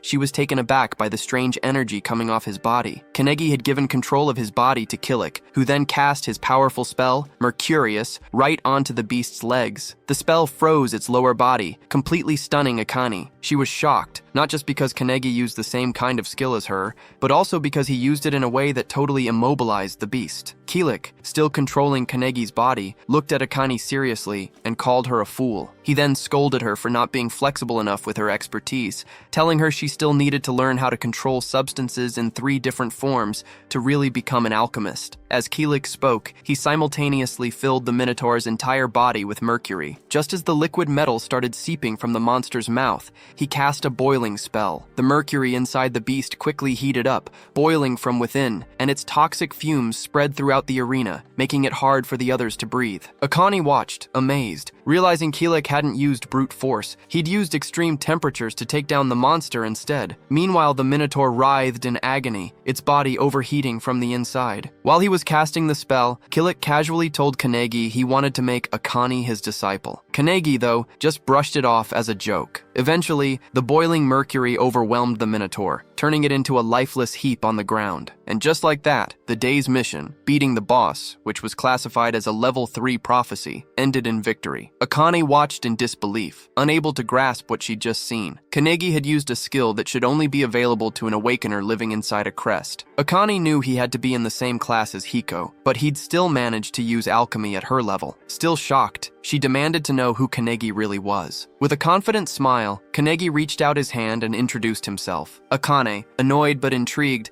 reluctantly shook his hand, telling him she'd definitely remember him. Hanada beamed with happiness, seeing Kanegi finally get Akane's recognition. Meanwhile, Kisaragi and his men were still waiting outside. To their shock, the dimensional crack started closing. Just as it was about to seal completely, the trio jumped out just in time. Kanegi asked if the mission was officially over, and he was told they just needed to report back to headquarters. As they talked about what to do next, Kisaragi came up to them, thanking them for saving his team. He promised he wouldn't try to dig into their identities or what happened inside. Akane thanked him for understanding and suggested he put details about the emblem in his report. That would explain everything to the authorities. As the trio started walking away, Kisaragi offered his help if they ever got into trouble. But Akane turned back and said they'd probably never meet again, telling him he should go back to his normal life. Hearing this, Kisaragi realized that, in the end, they were just civilians. They were people who lived in a world he couldn't reach. On May 11th, a red flash streaked through the streets of Am Prefecture Village. A guard spots it, but they're totally baffled, unable to tell what it is. Then, all of a sudden, a deafening, sky-piercing roar rips through the village. Back at Anti-Prophecy HQ, the trio gets out of their car, and Akane reminds them they need to write up their report for headquarters. But then Hanada gets a message on his phone. They're being called to the lab. That's pretty unusual, especially right after a mission. Curious, they head over to the Anti-Prophecy HQ lab, where two people are already waiting. One person standing on a stage, while the others sitting in the stands. The one sitting then says, in a really authoritative voice, that Akane took way too long to handle a rank 3 disaster. Kanagi immediately recognizes him. It's the red-haired guy from earlier. Akane, though, is enraged by his condescending attitude. She's annoyed he's acting like he's the leader when he isn't. Hanada quickly steps in to try and calm things down, asking what Director Kurihara needs. It turns out the man on the stage is the director himself. Once everyone settles down, he plays a video the analysis team sent. The video shows a glowing, red-hot piece of charcoal, which the director explains is a prophecy grimoire. He explains they found it in a volcanic region, and they've been analyzing it ever since. Kanagi wonders if it's even possible to read a grimoire that's in such bad shape. But the director, adjusting his glasses, reveals they managed to get some info out of it using AI and X-ray tech, even though what it actually says isn't clear yet. But what they did manage to decipher was one prophecy that clearly mentions Japan. Everyone in the room is shocked, especially Akane, because this is a totally new prophecy they've never seen before. The director goes on to explain that anti-prophecy research is really advanced, gathering info from all over the world. So finding an unknown prophecy like this is highly unusual. But this situation is different. The red-haired man immediately gets it. The four of them have to investigate it. The director praises his insight and says this mission would normally go to their usual members, but they're not available right now. Hearing that, Kanagi realizes this must be why Midori wasn't there when they got back. The director then orders them to leave right away and promises that more details will come via email. Kanagi's stunned they got another mission so fast, but the red-haired man just tells him he'll get used to it. Feeling really uneasy, Kanagi clenches his fists as a chilling thought sinks in. This time, the fate of the world might really be on the line. Suo slammed his hand on the table and stood up. He announced, in a really bossy tone, that he and his 3 subordinates would be taking on the mission. Akane was clearly annoyed. He was acting like a boss again. As they left, the director gave them a final warning. He told them to be cautious since they didn't know how severe the mission was. He also reminded them that even if the prophecy started unfolding, they'd have to wait for the main force before doing anything drastic. In the car, Kanagi felt uneasy about all the mission's unknown dangers. From the front seat, Suo suggested they get some rest. He noted that Kanagi had just finished his first mission, but Akane, driven by pride, refused. She insisted he had no right to give her orders. To her surprise, though, both Haneda and Kanagi immediately accepted his offer and dozed off within moments. Akane was determined to stay awake and struggled to fight off sleep. But as the night got deeper, exhaustion finally took over, and she drifted off too. Sometime later, the car stopped. Akane stirred awake and noticed the vehicle was empty. Alarmed, she rushed outside and found the others standing on a cliff, staring down at a glowing light below them. What she saw left her in utter disbelief. A massive magic circle sprawled across the ground, its scale far beyond anything they'd imagined. Haneda quickly grasped how serious the situation was. It was far worse than they'd expected. The prophecy was nearly complete. Skeletal figures were emerging from the ground, still trapped inside enormous crystals. Their eerie glow cast an ominous light over the entire area. It sent chills down their spines as they realized they might already be too late. These skeletons were the 23 residents of the village mentioned in the report. Suo recalled a similar incident from the past. 30 years ago, the Wakayama mansion had mysteriously vanished, and a dimensional rift had nearly opened. As he explained this, the massive pillar at the center of the magic circle began to erupt with bursts of energy. Noticing this, Suo urged them to move quickly. Haneda drew his sword and asked what they should do. Suo revealed that they had to stop it. Akane quickly reminded him of the director's orders. They'd been told to wait for more orders, but before they could even discuss it, they felt a huge aura behind them. When they turned around, they saw Kanagi covered in massive energy and ready for a fight. The group immediately realized Kanagi felt much stronger than before. Even so, Suo wasn't fazed at all. He just smirked, leaped forward, and told the others to come with him. Everyone rushed after him, though Akane warned him not to be so reckless. As they charged down toward the magic circle, Hinoki and the mage suddenly picked up a smell in the air. It felt eerily familiar, a scent they'd come across many times in their lives. Just then, the ground trembled violently, and with an explosive burst, a huge hand shot up from under the earth. Hinoki's eyes went wide in shock. He now knew exactly what they were smelling. It was the stench of a forbidden technique, the very prophecy written in the Book of Scorching Heat. Hinoki explained that long ago during the Epsi period, an awakener named Bandu Shijima, who was the leader of the Dark Magus, had committed genocide. The Onmyojis eventually killed him, but an entire village got caught up in the whole ordeal. Shijima had collected the blood of those fallen villagers and used it to draw a magic circle, making sure he'd be reincarnated 1,000 years later. His goal? To devour everyone and rule the world as a demon king. Before he died, he'd left behind a forbidden technique that showed how living beings would be sacrificed for his resurrection. Now, in the present, Shijima has been reincarnated as a boss whose rank no one knows. His mission is clear. His mission? To fulfill the prophecy of scorching heat. He looked down at his hands and scowled, realizing he'd been brought back with way less power than he'd expected. He wondered if there weren't enough sacrifices for the ritual. As he looked around, he noted with amusement that even after 1,000 years, the place hadn't changed at all, but his lips curved into a maniacal grin when he spotted the anti-prophecy unit coming closer. He just thought they were more sacrifices for him to take. Channeling his dark arts, he unleashed Plate of Yin, causing a huge explosion right under the charging anti-prophecy unit. Kanagi's alarmed when the blast hits Hanada and Akane,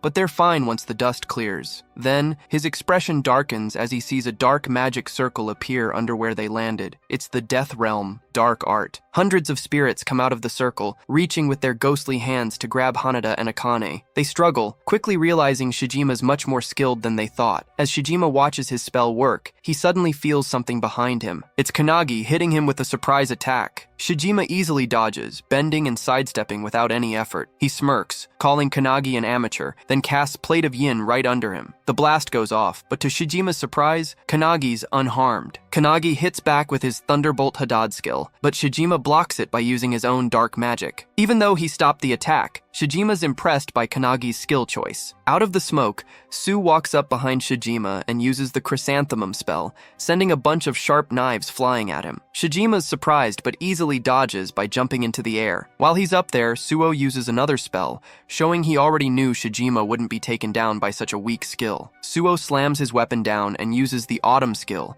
making knives rain from the sky, but Shijima just smiles, calling it a rain of mere lights. He then morphs his hand into a Suo, who blocks it, but the recoil is significant. After that block, Shijima realizes Suo's probably the strongest one there. Kanagi, watching from the side, thinks Shijima's power is endless. He's totally different from any enemy they've fought before. Shijima himself feels even stronger than the founders. While Kanagi's thinking this over, he hears his friends calling him from behind. He turns and is shocked to see Akane and Haneda getting hit by black art skills. They manage to escape the attack and both start charging at Shijima, who's still fighting Su. As he's fighting them, Shijima summons 3 skeleton demons to handle Akane and Haneda, who are still rushing him. Haneda sees a demon appear right in front of him and kicks it, but to his surprise, it does absolutely nothing. These monsters' bodies are as tough as the minotaurs they fought before. While Shijima and Suo kept trading blow after blow, one of the skeleton demons stood right in front of Kanagi, blocking his way. Shijima even mocked Suo, telling him he wouldn't get any help from his friends. But right after Shijima said that, Suo slashed him straight on the shoulder. "I don't need any help," he declared, then pointed at Shijima.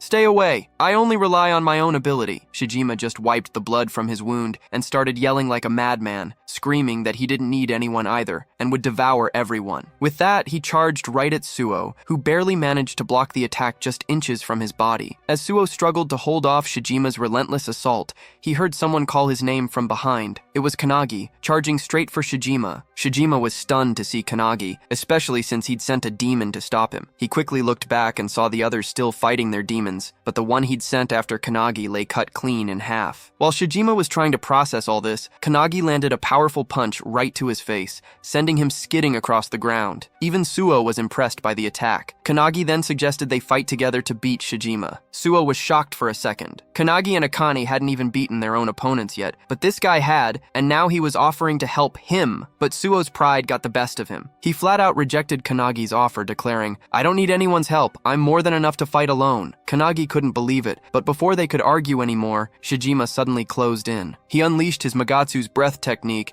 and a powerful beam blasted straight at both of them. Suo managed to block it, but Kanagi was sent flying, his body hit hard by the devastating attack. He crashed into a tree, and his vision started blurring as he began to black out. As he drifted into unconsciousness, he saw Hinoki and the mage's souls standing right in front of him. Hinoki told him he'd fainted, and that's why they'd summoned him into his own consciousness. Even though his body was bruised and battered and racked with pain, Kanagi tried to stand up, desperately asking them to send him back. He had to fight, but before they could even answer, a deep, authoritative voice echoed through the space, commanding him to step back from the battle. Meanwhile, outside, Suo was barely holding his own against Shijima's relentless attacks. Shijima smirked, even praising Suo for thinking just like him, believing they didn't need anyone else to fight their battles. With a sinister grin and that insatiable urge to devour everything, Shijima poured his power into his next attack. He struck down with such force that Suo's sword shattered in half. Even though Suo was stunned, he quickly summoned another blade and swung it at Shijima. But Shijima dodged it effortlessly, bending backward with an almost unnatural flexibility. Shijima clearly seemed to be enjoying himself more as Suo kept struggling. Meanwhile, back in the spiritual realm, Kanagi's spirit form watched the fight unfold. They knew Shijima was stronger than anyone else there. Hinoki told Kanagi this was way beyond what he could handle,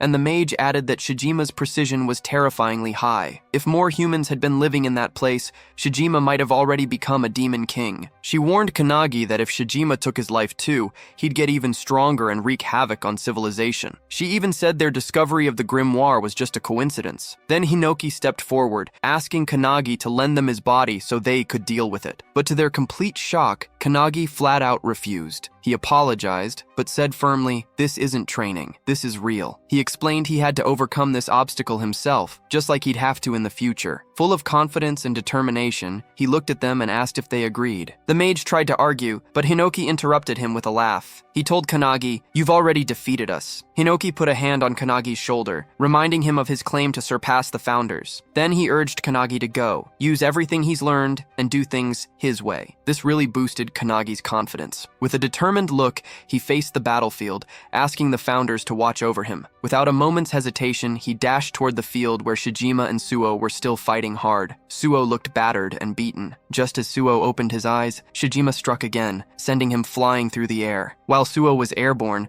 Shijima got ready for his final blow to finish him off. But just as Suo braced for impact, someone grabbed him mid-air. Kanagi grabbed both Suo and his sword. While still mid-air, he quickly burrowed Suo's sword, and with a swift move, he threw Suo toward the ground, safely out of the way of Shijima's incoming magic beam. Suo landed hard on the ground, and Shijima immediately turned his attention to Kanagi, who was still in the air. Shijima releases another Magatsu's breath right at him, but he's shocked. Kanagi is calmly using Hinoki's one-handed sword style. With sharp focus, Kanagi slashes right through Shijima's breath attack, cutting it cleanly in half. Then, with precise control, he strikes Shijima's arm, cutting it clean off his body. Shijima is stunned, horrified, and speechless. He doesn't know what just happened. Shaking with fury, he yells about his identity. But Kanagi, looking completely determined, responds coldly that he's the one who will surpass the founders. The mage watching asks Hinoki if Kanagi will beat the Dark Magus, but Hinoki himself doesn't know yet. Still, Hinoki is certain Kanagi isn't foolish. He suspects Kanagi might have learned something new while sleeping in the car on their way here. A wide smile spreads across Hinoki's face, making him wonder if it's something even he doesn't understand. Suo is just as shocked, watching Kanagi move so efficiently and fluidly. Only moments ago, he'd refused Kanagi's help, but now that very help is saving his life. Meanwhile, Kanagi keeps relentlessly slashing at Shijima, forcing Shijima to teleport backward. Shijima counters with his dark art skill Pomegranate, sending a barrage of energy blasts toward Kanagi. Kanagi tries to dodge them, but he quickly realizes they're tracking him. Kanagi jumps around trying to get away, but the blasts just keep chasing him. Suddenly, he remembers one of the founder's skills, Aftershock. He slams his foot into the ground, raising a stone barrier in front of him to block the incoming attacks. Shijima is surprised by Kanagi's tactics, but quickly throws more blasts his way. Kanagi responds by using the shattered stone fragments to shield himself again. Then, seeing his chance,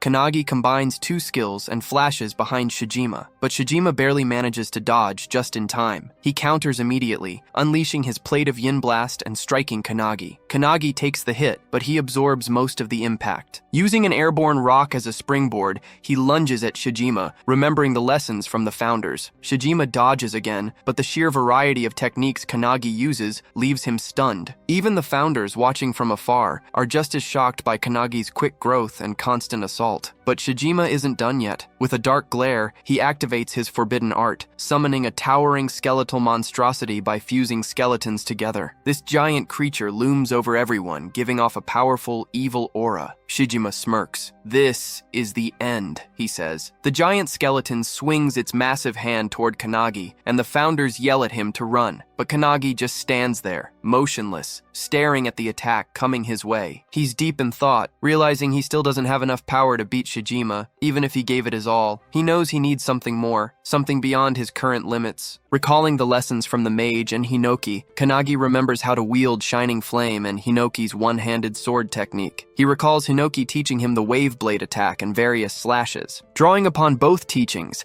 Kanagi channels Shining Flame into his hand, while infusing his sword with Hinoki's skill, transforming his weapon into a blazing blade. The mage and Hinoki watch in shock. Kanagi has just achieved the impossible. Holding his newly empowered weapon, Kanagi stands ready. The technique he has just executed is called Blazing Fire Cutting Blade. Without hesitation, he dashes the skeletal beast, swinging his fiery sword as Shijima watches in utter disbelief. Remembering Hinoki's teachings about the blade and mage's magic arts, Kanagi desires more than just those two. With that determination, he manages to use the Blazing Fire Cutting Blade skill, engulfing his sword in flames. With a swift swing, he cleaves through the skeleton, splitting it from head to toe while also slashing Shijima in half. Everyone is shocked by this feat, combining two magic skills in such a way. The Alchemist founder is particularly amazed, calling Kanagi an irregular for his ability to switch and combine all kinds of skills. He never expected Kanagi to be capable of merging techniques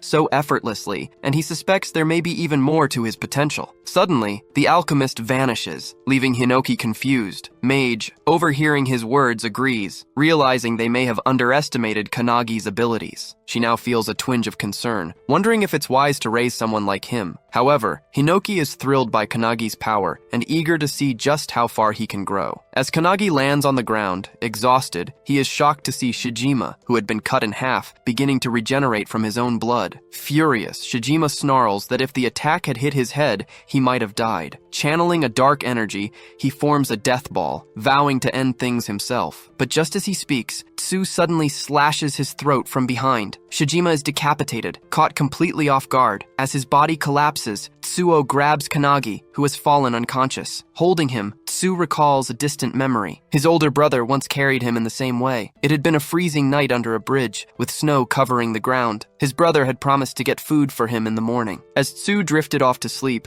they had heard the sounds of a grand parade above the bridge, others celebrating while they shivered in the cold, stomachs empty. This memory reminds Tsuo why he chose solitude. Shijima had tried to manipulate him by preying on his loneliness. But now, looking at Kanagi, he realizes something. He is not truly alone, and even if he is, he can endure it. As he ponders this, the barrier around them begins to crack. Akane and Hanada rush in, immediately worried upon seeing Kanagi unconscious. Once they confirm he's only passed out, Hanada notices the barrier is collapsing from the inside. She warns that they need to act quickly. Hanada asks what would happen if the energy within the barrier explodes outward. Tsuo grips his sword tightly, revealing that if that happens, they will all be crushed to death. Their only option is to hit it with their strongest attack and try to deflect it. Though Tsuo says this with confidence, deep inside, he isn't sure if they are capable of it in their current state. But they have no choice. As they brace themselves, Kanagi, still unconscious, suddenly lifts his sword, channeling energy into it. Tsuo notices this in shock. Inside Kanagi's mind,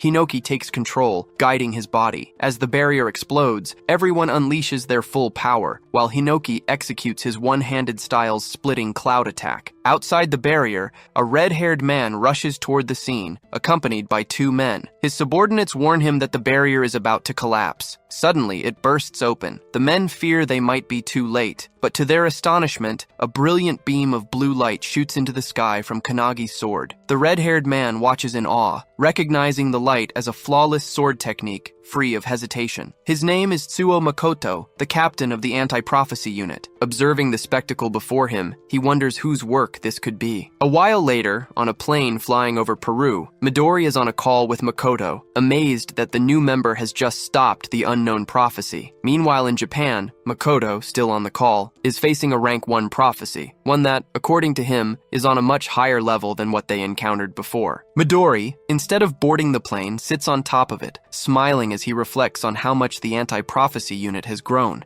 even though he isn't there to witness it firsthand. However, his amusement is short-lived when Makoto reveals that the core member who stopped the prophecy was none other than Kanagi, the same Kanagi who had only joined the team 2 days ago. Shocked, Makoto desperately demands to know who he really is. Without hesitation, Midori confidently declares that Kanagi is the one who will bring an end to all prophecies. They had been anticipating his arrival for quite some time. There was a lingering sense of expectation surrounding him, as if he was the one they had been waiting for. Makoto, skeptical of such high hopes, questions whether their faith in him is truly justified. Instead of arguing, he is simply told to see for himself. Changing the topic, Makoto urges Midori to return. His presence is needed, as facing an opponent of equal strength without him is proving to be a challenge. Midori chuckles, offering a brief apology before shifting focus. Meanwhile, Rin reaches out, his voice carrying urgency as he speaks of a grand prophecy unfolding before them. It is a colossal enemy, a super-rank prophecy, the boss of suicidal infection, Ishtam. As the monstrous being charges toward him, Midori tells Makoto to hold on, assuring him that he will finish up soon. Without hesitation,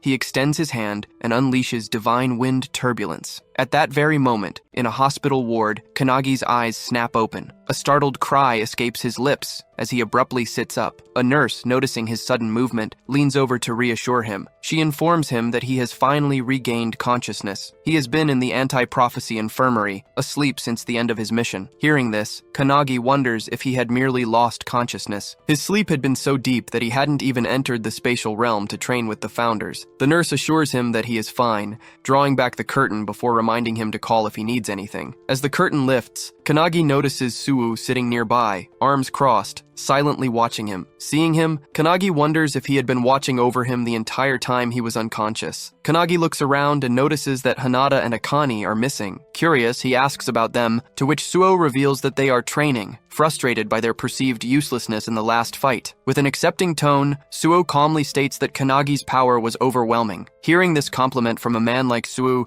shocks the overpowered boy. But before he can fully process it, Su suddenly stands and aggressively demands to know who he really is. In less than 2 days after his arrival, Kanagi has already defeated a rank 3 and a potential rank 1 boss, while using a rare fusion spell that Su has never seen before. Pressing the question again, Su demands to know Kanagi's true identity and how he too can become like him. As Su insists on getting answers, Makoto suddenly arrives, asking if Kanagi is the one he's looking for. Kanagi confirms, but Suo is taken aback by his older brother's unexpected arrival. Makoto walks past Suo, barely glancing at him, while Kanagi hesitantly asks if he really is Suo's big brother. The moment the question leaves his lips, Makoto suddenly draws his sword and swings it inches away from everyone in the room. Both Su and Kanagi are caught off guard. Dodging the attack, Kanagi wonders if it's some kind of test, while Makoto, equally surprised, marvels at how a mere trainee managed to evade his strike. Makoto confirms that it was indeed a test, and Kanagi has passed. Without hesitation, he introduces himself as the captain of Su's squad, Su Makoto. The realization hits Kanagi hard. Makoto truly is Suo's older brother. After a brief pause, Makoto announces that due to Kanagi's extraordinary performance against the rank 1 disaster, he will be joining his squad temporarily. The announcement stuns Kanagi, but Suo is even more shocked. A tinge of jealousy creeps into him. Despite being Makoto's younger brother, even he is not allowed to join his squad. Wasting no time, Makoto orders Kanagi to follow him for a briefing. While in the background, Suo clenches his fists so tightly in frustration that his knuckles begin to bleed. Meanwhile, in the training area, the anti-prophecy unit duo is training hard. Akane wields multiple weapons, while Hanada focuses on blocking her attacks. However, no matter how much they push themselves, they know that reaching Kanagi's level is nearly impossible. As they continue practicing, Midori suddenly walks in, announcing his arrival with chocolates from Peru. To his shock, they completely ignore the chocolates and rush toward him, eagerly asking how long he will be staying in Japan. When Midori reveals he will be there for a week, the duo immediately insists on training under him during that time. They refuse to let Kanagi surpass them without a fight. Taken aback, Midori hadn't expected them to be this determined. He agrees to train them, but then asks about Su, wondering if he wants to join. Just as he finishes speaking, Su arrives, his expression filled with sheer determination, as he confirms that he will be joining as well. Meanwhile, in the hall, Kanagi keeps pace with Makoto's fast strides as he leads the way. Back in the training room, the group is shocked to see Suo just as determined to join them. Suo reveals that Kanagi has been scouted by his older brother to temporarily join his squad. This revelation stuns the duo, making them realize just how far Kanagi has progressed. Being personally recruited by Makoto is no small feat. However, Suo sees this as a sign of his own shortcomings compared to Kanagi, believing he must improve himself even more. Meanwhile, in the hallway, Kanagi, growing curious, asks Makoto about the meeting. Makoto reveals that it concerns their next mission, for which they will depart the following morning. As they walk, Makoto suddenly stops and asks if Kanagi is close to his younger brother. Recalling their last battle together,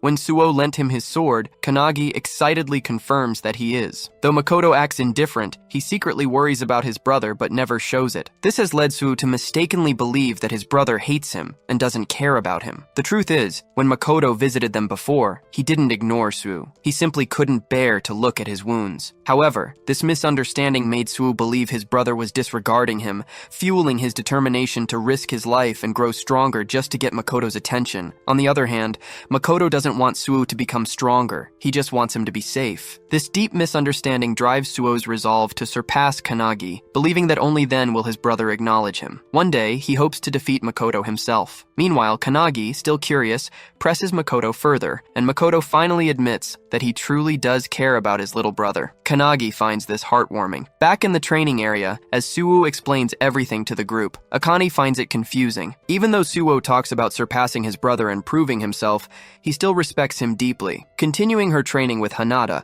Akane remarks that, in the end, Suo just wants his brother's attention. Hanada finds this touching, but Akane's words trigger something in Suo, making him enraged. Meanwhile, in the meeting, Kanagi learns about the 3 core rules of the squad. First, be swift. Second, maintain offensive pressure. Third, overcome weaknesses. Within the Counterforce division, Makoto's squad is considered the strongest in terms of combat ability. The squad operates with a minimum of 7 members, designed to be a small but elite force. Their primary targets are rank 1 and above level threats. Aboard the helicopter, as Makoto's squad is escorted to their mission, a squad member named Jakaru casually remarks that 90% of the team's power comes from their captain, while the rest are just extras. Manhuas. Since Kanagi is only a temporary member, he isn't expected to do much. However, while Jaikaru is explaining this, Kanagi is distracted, busy on his phone. Jaikaru points this out, prompting Kanagi to apologize, explaining that he needs to contact his friends. Jaikaru, confused, asks what he means by contact. Kanagi is trying to contact the other members of the anti-prophecy group, as the founders keep nagging him about it. While the group is training, they receive his message, and reading it shocks everyone, especially Sue, who wonders what the hell Kanagi is thinking by sending it. They immediately show it to Midori, who discovers that the message contains 3 separate pieces of advice, each tailored for a different person. The detailed guidance on how to get stronger impresses Midori. With a smile, he extends his hand and asks if they will follow the advice or reject it. Seeing it as a challenge, everyone accepts, especially Sue, who is enraged that Kanagi has essentially salted their wounds. Back on the plane, Jaikaru informs Kanagi that they have arrived at their destination. Wiping the window, Kanagi is amazed by the sight of a vast, snowy mountain terrain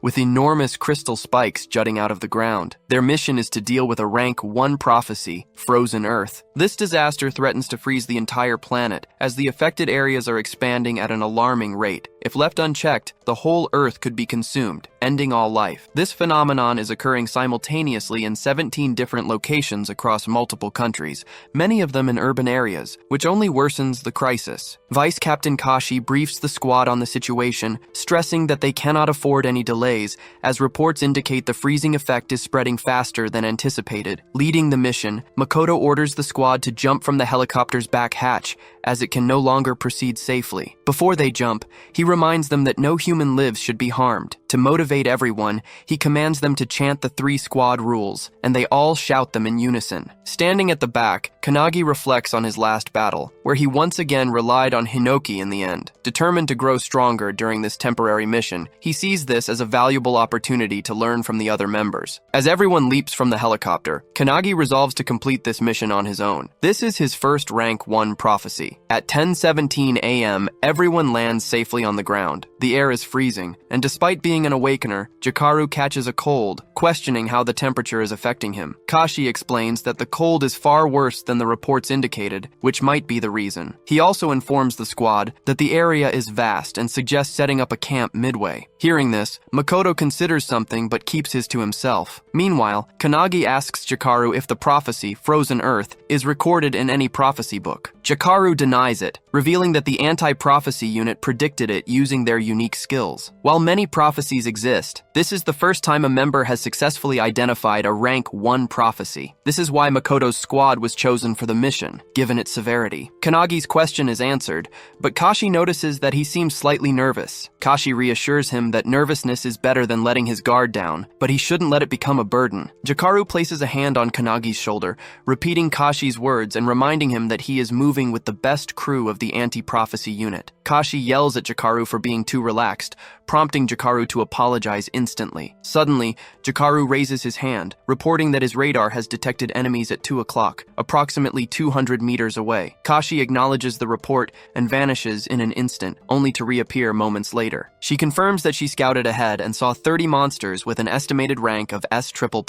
These creatures belong to the ice gargoyle race of the Tice tribe. Hearing this, Makoto immediately orders his unit to annihilate the enemy. The squad charges toward the incoming monsters in a highly coordinated manner, their teamwork and situational awareness leaving Kanagi in awe. They operate on an entirely different level compared to trainees, making him realize that these are elite warriors, far beyond the regular members. Eager to join the fight, Kanagi asks for permission, which Makoto grants, dismissing the enemies as nothing more than S++ rank. With permission secured, Kanagi launches forward and kicks a monster in the head. However, to his shock, the creature explodes, sending shards flying in all directions. Kashi, skillfully evading a flashy monster's attack, warns everyone that some extremely powerful monsters are mixed in with the rest. Meanwhile, Kanagi activates his fire-cutting blade and completely obliterates a monster with a fiery attack, sending it flying. Witnessing this, Jaikaru is stunned that someone like Kanagi used a Fury Sword skill. Kashi is impressed, while Makoto, with just a few swings of his sword, effortlessly slices through the remaining monsters. He also takes note of Kanagi's fiery sword and realizes that the blue light beam he saw earlier must have come from it. With the monsters defeated, the squad sets up camp in the mountains and begins eating. During their meal, Kashi asks Jaikaru what else he saw on his radar. Jaikaru reports that there are no boss boss-level threats within a 10-kilometer range. Hearing this, Kashi sighs in relief, confirming that they can spend the night there. However, she soon wonders, where have Kannagi and the captain gone? On the other side, Kannagi sits by his own campfire, attempting to fuse his spells together just as he did before. However, as he focuses on the process, the captain suddenly arrives from behind and calls him out for his enthusiasm about training. Caught off guard, Kannagi nearly jumps out of his skin as Makoto scared the hell out of him by approaching so silently. After calming him down, Makoto sits beside Kannagi and asks if this is his first time camping and whether he finds it difficult. Kannagi enthusiastically claims that he's fine, but to his surprise, Makoto casually states that he just wants to go home and smoke. Kannagi is taken aback. He never expected someone like the captain to talk about smoking. However, to Kannagi's shock, Makoto then reveals that he's desperate to smoke his cat. Confused and alarmed, Kannagi misinterprets his words, thinking he's talking about drugs. He immediately questions the captain about his cat, to which Makoto, getting uncomfortably close, pulls out his phone and shows him a picture. Kannagi asks for the cat's name, and Makoto reveals it's Oribe. As Kannagi examines the picture, he notices the cat's ferocious gaze, but instead asks if Makoto really misses him. To his surprise, Makoto denies it, revealing that Oribe is a complete menace, always scratching his stuff, vomiting everywhere, and being an overall nightmare. Yet despite all of that, Makoto admits that the cat is still adorable, just like his younger brother Suo. Kannagi finds it strange that Makoto is talking this way, but he listens as the captain, in a hopeful voice, expresses his wish to one day talk with Suo the same way he's talking with Kannagi now. Kannagi, being an only child, admits he can't relate, but he offers a suggestion. Perhaps Makoto should treat Suo the same way he treats his cat. Hearing this, Makoto smiles and agrees. He then shows Kannagi some videos on his phone, shocking him with footage of the captain treating his cat like a baby. Amused, Makoto questions whether that kind of behavior is really okay. Then, with a soft expression, he looks at Kannagi and asks if they can practice together. In his mind, Kannagi doesn't really want to, but before he can answer, Kashi arrives, searching for them. She requests that they return to camp, reminding them that they have to depart early the next morning. Makoto agrees without complaint. That night, however, Makoto and his crew remain unaware of a mysterious figure venturing into the snowy land. The person, casually dressed as if heading to the beach, moves deeper into the frozen terrain. When stopped, he claims to be on a mission to fulfill the prophecy of that place. Holding a small book in his hand, he declares it an important mission. He is a solo awakener heading toward the very same mountain as Makoto and his squad. At the camp, as Kannagi sleeps, he finds himself training in his dreams with the founders. Today's lesson is archery, meant to improve his concentration. He practices with a heavy bow under the guidance of Margit, who is instructing him. Noticing Kannagi sweating, Margit asks if it's painful to keep his focus steady. As they train, Hinoki loudly complains about why it isn't a sword training day, but the mage quickly silences him, reminding him that it was his turn the previous day. Despite the noise, Margit is impressed that Kannagi remains undisturbed, showing significant improvement in maintaining his concentration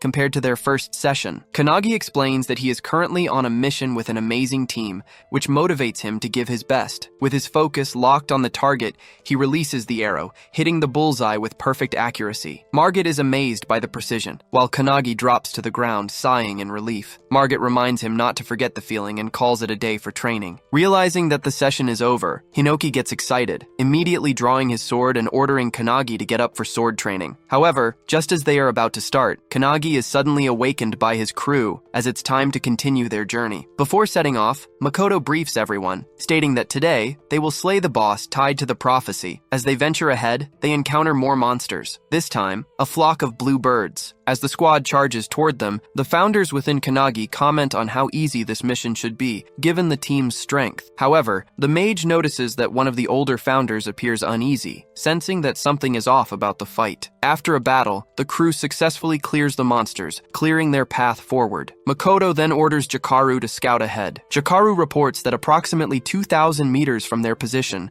there is likely a major boss, and it is heading straight for them. He then delivers horrifying news that the monster will reach them in just 10 seconds. Within moments, a towering figure known as the unknown god Calamitas comes rushing toward them with a ferocious, maniacal expression. Her aura is completely different from any monster they have faced before. Makoto immediately orders his crew to engage, and they all flash toward the boss in perfect coordination. Jakaru uses his abilities to shackle the creature, while Kashi slashes at it from all angles. However, to their shock, their attacks leave no visible damage. The boss remains completely unscathed. despite their well-executed combo. Just as the boss is about to counterattack, it suddenly senses something approaching from above. It's Kannagi, descending with a powerful sword strike. Remembering what Akane and Hinoki taught him about executing a vertical slash, he unleashes his strongest attack first, ready to strike with full force. Combining his power, Kannagi attacks with his blazing fire-cutting blade, sending a beam of fire toward the boss. However, to his shock, it has no effect. The boss immediately counters, swinging her own sword and sending Kannagi crashing into the ground. Hearing the powerful impact, Jikaru momentarily believes Kannagi has just died. However, Kannagi survives, having landed on an ice crystal that cushions his fall. Meanwhile, Kashi, still fighting, realizes why this boss is ranked number 1. She glances toward Makoto. It is now up to him to save them. Makoto draws his sword, and as he does, Jikaru instantly shackles Kannagi and lifts him out of the fight, claiming that if they interfere, they will only get in their captain's way. As they retreat, the boss swings at Makoto with all her might. The sheer force of the attack creates a powerful shockwave, making Kannagi worry for Makoto's safety. However, to his astonishment, Makoto stops the attack inches away from hitting him. The boss swings again, and once more, Makoto blocks it effortlessly. Without hesitation, he counters with a devastating slash, severing one of the boss's arms. Watching this, Hinoki is beyond impressed, exclaiming that he wants to do the same. However, Kannagi, growing concerned, firmly refuses to let Hinoki take over his body. Meanwhile, standing before the wounded boss, Makoto calmly declares that he had wanted his crew to gain experience fighting a boss of this level, but now he will end it himself. Hearing this, his crew quickly deploys a barrier around them for protection. As soon as the barrier is up, Makoto channels his red dragon skill into his sword, unleashing blazing flames all around. He then combines it with crimson light, sending a massive inferno straight at the boss, which obliterates nearly half of her body. Kannagi, witnessing this, is utterly shocked. Makoto used a sword flame technique similar to his own, but it was far stronger. Without the protective barrier, they all might have been reduced to ashes. Kannagi quietly apologizes to the boss, saying it was his duty to protect the world. Then, out of nowhere, he meows like a cat, causing an unbearable wave of second-hand embarrassment to wash over everyone. Observing the battle closely, Kannagi realizes that Makoto's technique is vastly different from Hinoki's. His skills are truly on another level. Amazed, Kannagi now deeply desires to learn from him. Meanwhile, Makoto delivers a final follow-up slash, cutting the boss completely in half. However, in an instant, a flash of light streaks through the battlefield. Makoto's arm is suddenly severed. In disbelief, he turns, only to see a gaping hole in Jikaru's body. Kannagi frantically looks around, horror gripping him as he realizes what just happened. One by one, his comrades' bodies are being torn apart, blood spilling onto the ground. They are all dropping dead before his eyes. Kannagi, seeing Jikaru falling, rushes to help him, but with the last of his strength, Jikaru pushes him away. Stumbling backward, Kannagi watches in disbelief as the comrades he fought alongside just seconds ago are now collapsing before his eyes. Despite being on the brink of death, Jikaru is filled with regret. His radar failed to detect the incoming attack, leading to this devastating loss. As he falls, he apologizes to his captain and crashes onto the ground, hoping his team has at least seen where the attack came from. Kashi is safe, but several other members are struck by the same beam, piercing straight through them. Makoto, clutching his severed arm, yells at his team to take cover in the terrain, calling it a skill attack. Without hesitation, everyone obeys and runs for their lives. While fleeing, Kashi calls out to a fallen comrade, urging him to follow. However, he hesitates, worried about their captain, who is severely wounded. The attack that severed Makoto's arm cannot be blocked,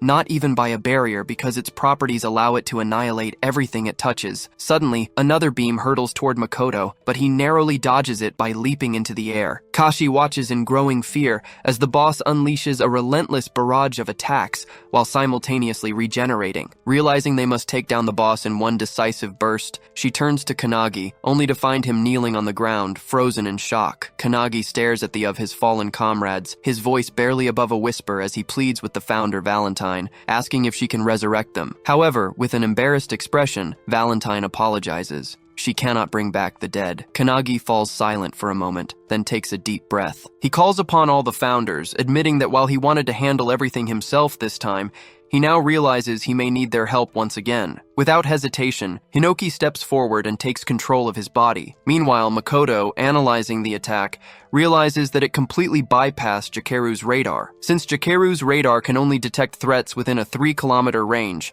the attack must have originated from beyond that distance. This single strike not only killed Jakaru, but also severed Makoto's arm, proof that their hidden enemy is at least as strong as he is. Determined not to let his fallen comrade's sacrifices be in vain, Makoto pushes beyond his current limits, channeling power far beyond his normal capacity. He focuses his energy, using his heightened senses to pinpoint a location over 3 kilometers away, despite the obstacles concealing the enemy. Clenching his sword, he remembers those who have fallen today. Their deaths fuel his resolve. With unwavering determination, Makoto charges his blade with crimson light and unleashes a devastating blaze of fire. The scorching inferno rips through the ground, obliterating everything in its path, until, at last, it reveals the enemy who cast the deadly spell. It is the same boy who arrived there alone, casually dressed. He is impressed that Makoto managed to track him down after his attack, just as expected from the captain of the strongest squad. However, Makoto is shocked. His attack was completely consumed by this man. The boy claims that if Makoto still had his left arm intact,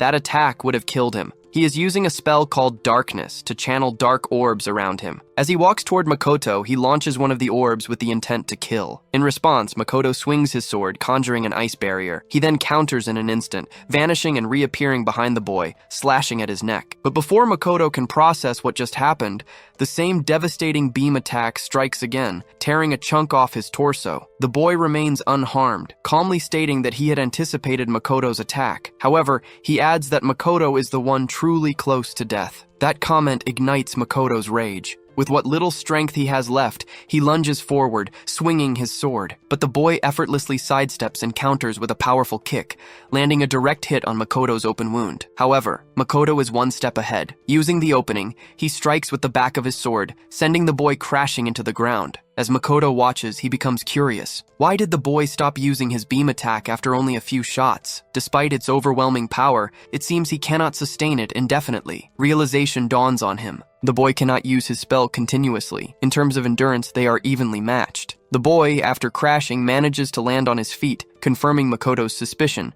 but pointing out that they are not in the same condition. Makoto is at a clear disadvantage. One arm severed, half his body missing. However, Arcade Makoto refuses to acknowledge the concept of a disadvantage. He recalls the 3 rules of the Makoto squad, drawing strength from them. Determination floods his body as he readies himself to fight until his last breath. With unwavering resolve, he channels electric fiery energy, burning his own wounds to cauterize them and stop the bleeding. As he does, he roars the squad's 3rd rule into the battlefield: overcome your weakness. With those words, he unleashes Scarlet Blaze. The boy's eyes narrow. He realizes that Makoto is burning away his own life force to amplify his power. In response, he does the same, fueling his darkness spell with his very essence. Makoto, calling upon the spirits of his fallen comrades, glares at his opponent. His voice booms across the battlefield, warning him not to look down on his squad. Meanwhile, in the back, as Kanagi calls upon his funders for help, his hair turns white as Hinoki takes control of him. The other squad members, who are still running,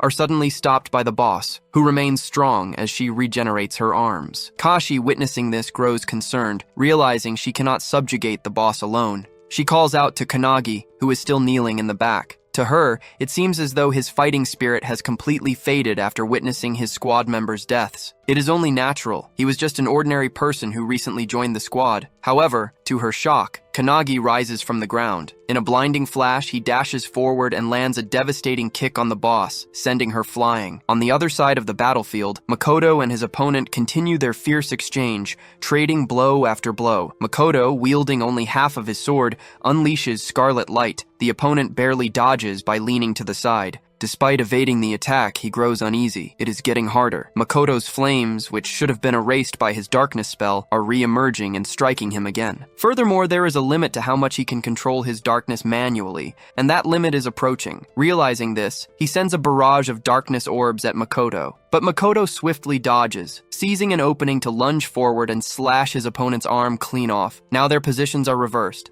However, despite losing his arm, the opponent leaps forward and drives his knee into Makoto's wounded arm. Makoto collapses to the ground in pain as the opponent slowly approaches. Looking down at him, he claims that losing an arm means nothing. After all, there is still a hole in Makoto's stomach. He then reveals something chilling. He had already anticipated Makoto's strategy. From the very first attack, he knew Makoto would engage in close combat. He acknowledges Makoto's strength, admitting that he always makes the best decisions and never wastes time. However, he also points out Makoto's flaw. He is too predictable. That, he declares, is the reason why Makoto will lose. Reaching into his bag, he pulls out a book. Holding it up, he claims that Makoto's defeat has already been decided by its contents. Makoto's eyes widen in shock as he recognizes it as the Book of Doom. The opponent opens the book, revealing a startling truth. The guy claims that if there is an organization that exists to stop prophecies, then it is only natural that another exists to fulfill them. Makoto is stunned as he never knew such an organization existed. The opponent then makes his final revelation that he is one of the 12 apostles of the apocalypse. He introduces himself as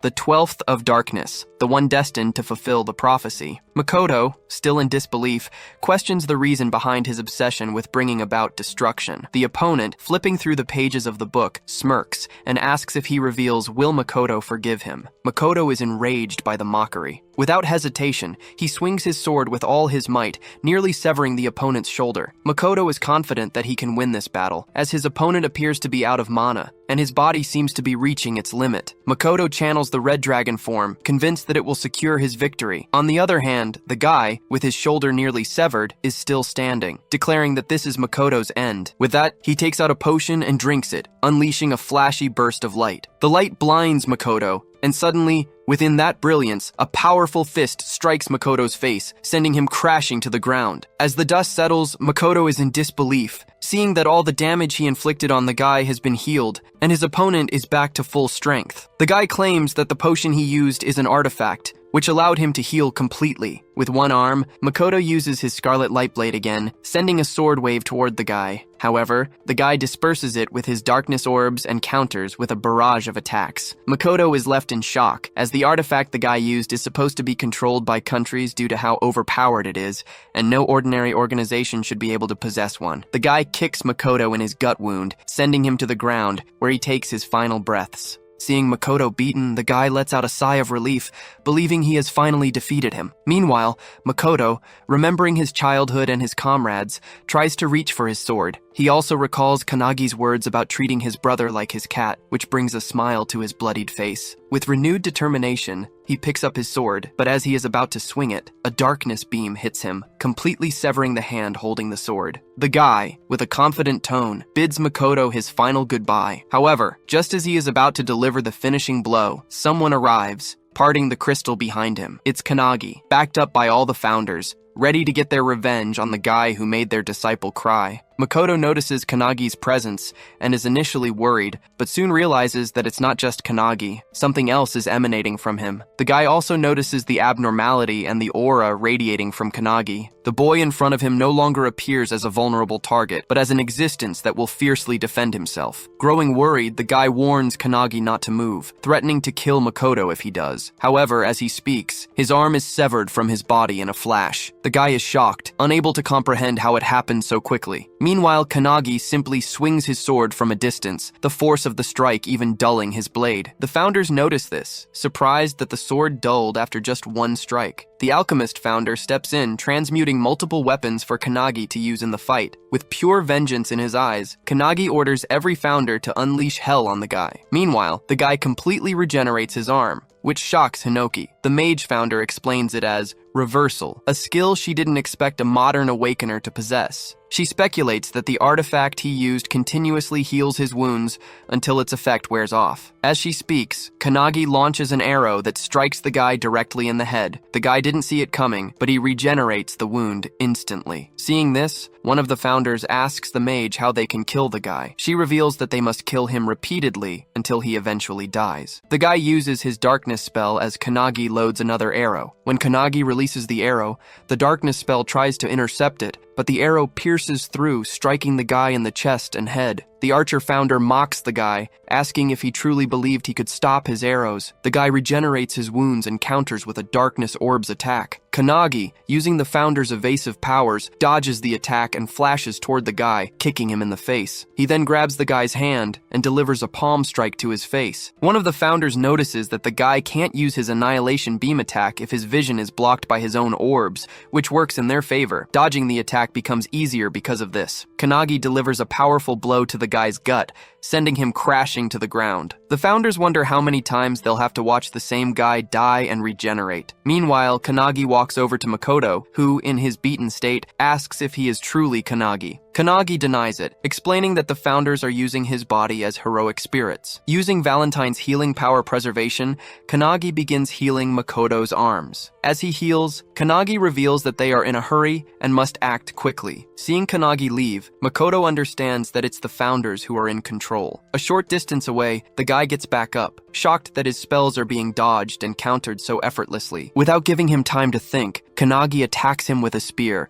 piercing straight through his heart. The guy is relentlessly attacked, dying repeatedly without a moment to recover. One of the founders asks the mage if keeping the spear in the guy's heart will prevent him from regenerating. However, the spear passes through his body, and he begins to regenerate again. As the guy starts to recover, Kanagi delivers a powerful kick from above, crashing him back to the ground. Kanagi wonders which body parts regenerate first if they completely destroy his body. The guy begins regenerating from his hand, but by the time his full body is restored, he is gasping and exhausted. He is being obliterated, but refuses to let a boy stop him. Deciding to kill Makoto and escape, he rushes toward him, only to find Kanagi already sitting there, guarding Makoto. With a maniacal smile, Kanagi reveals that he is too late. Hinoki then takes control of Kanagi's body, and using his sword style completely cuts the guy's body into pieces. Even though the guy is obliterated, he doesn't fear death, as he believes he is fulfilling a prophecy. However, his resolve begins to waver in the face of something as terrifying as Kanagi. As the guy regenerates again, he tries to remind himself of his mission to fulfill the prophecy, refusing to let fear overcome him. He reaches for another artifact in his bag, but before he can use it, Kanagi cuts off his arm. The artifact scatters the ground, creating a powerful golden cage around Kanagi called the Sand Cage of Time. The regeneration effect on the guy ends, and he is unable to regenerate his arm. Relieved, the guy believes he has barely made it. The founders, seeing the cage, grow concerned, wondering what to do next since the guy's regeneration is nearly over. The guy, standing outside the cage, claims that even his darkness can't destroy the cage,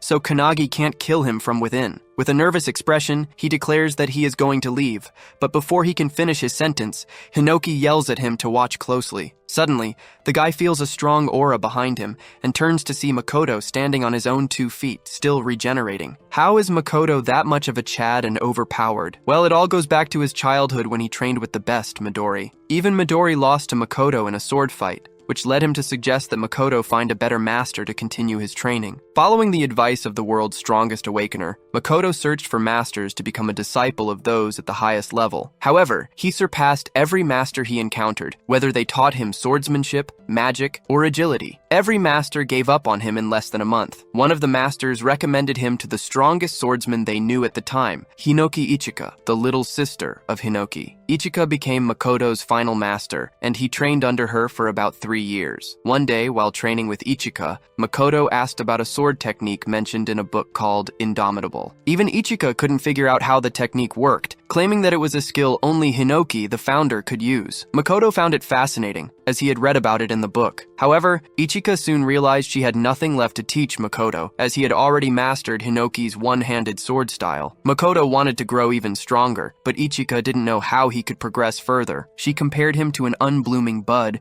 stating that even with all his training, blooming in this lifetime would be difficult for him. She hoped that one day, a stronger swordsman would appear before him. In the present, Makoto realizes that this moment is happening right before his eyes. He notices Kanagi using sword techniques he didn't even know existed. According to Ichika, such an opportunity might come only once in a lifetime, and he shouldn't miss it. Grateful for the chance, Makoto thanks Ichika in his heart and begins touching his severed arms together. Seeing this, all the founders are confused about what he's trying to do. Kanagi is also worried about his captain, who is outside the cage with the enemy. Makoto begins emitting the same aura as Kanagi. Meanwhile, inside the training ground of the anti-prophecy faction, Midori, who is training with Suo, senses a powerful aura. Suddenly, an explosion rocks the area, and as the dust settles, they are shocked to see a massive hole in the wall, and Midori is gone. Back on the battlefield, the guy is confused, seeing Makoto able to perform such a feat despite his condition. He is certain that he will be cut down. Witnessing this, Hinoki explains to Kanagi that people are like flowers, blooming at their true potential when they reach their peak, whether physically, spiritually, or through mastering an ultimate technique. For Makoto,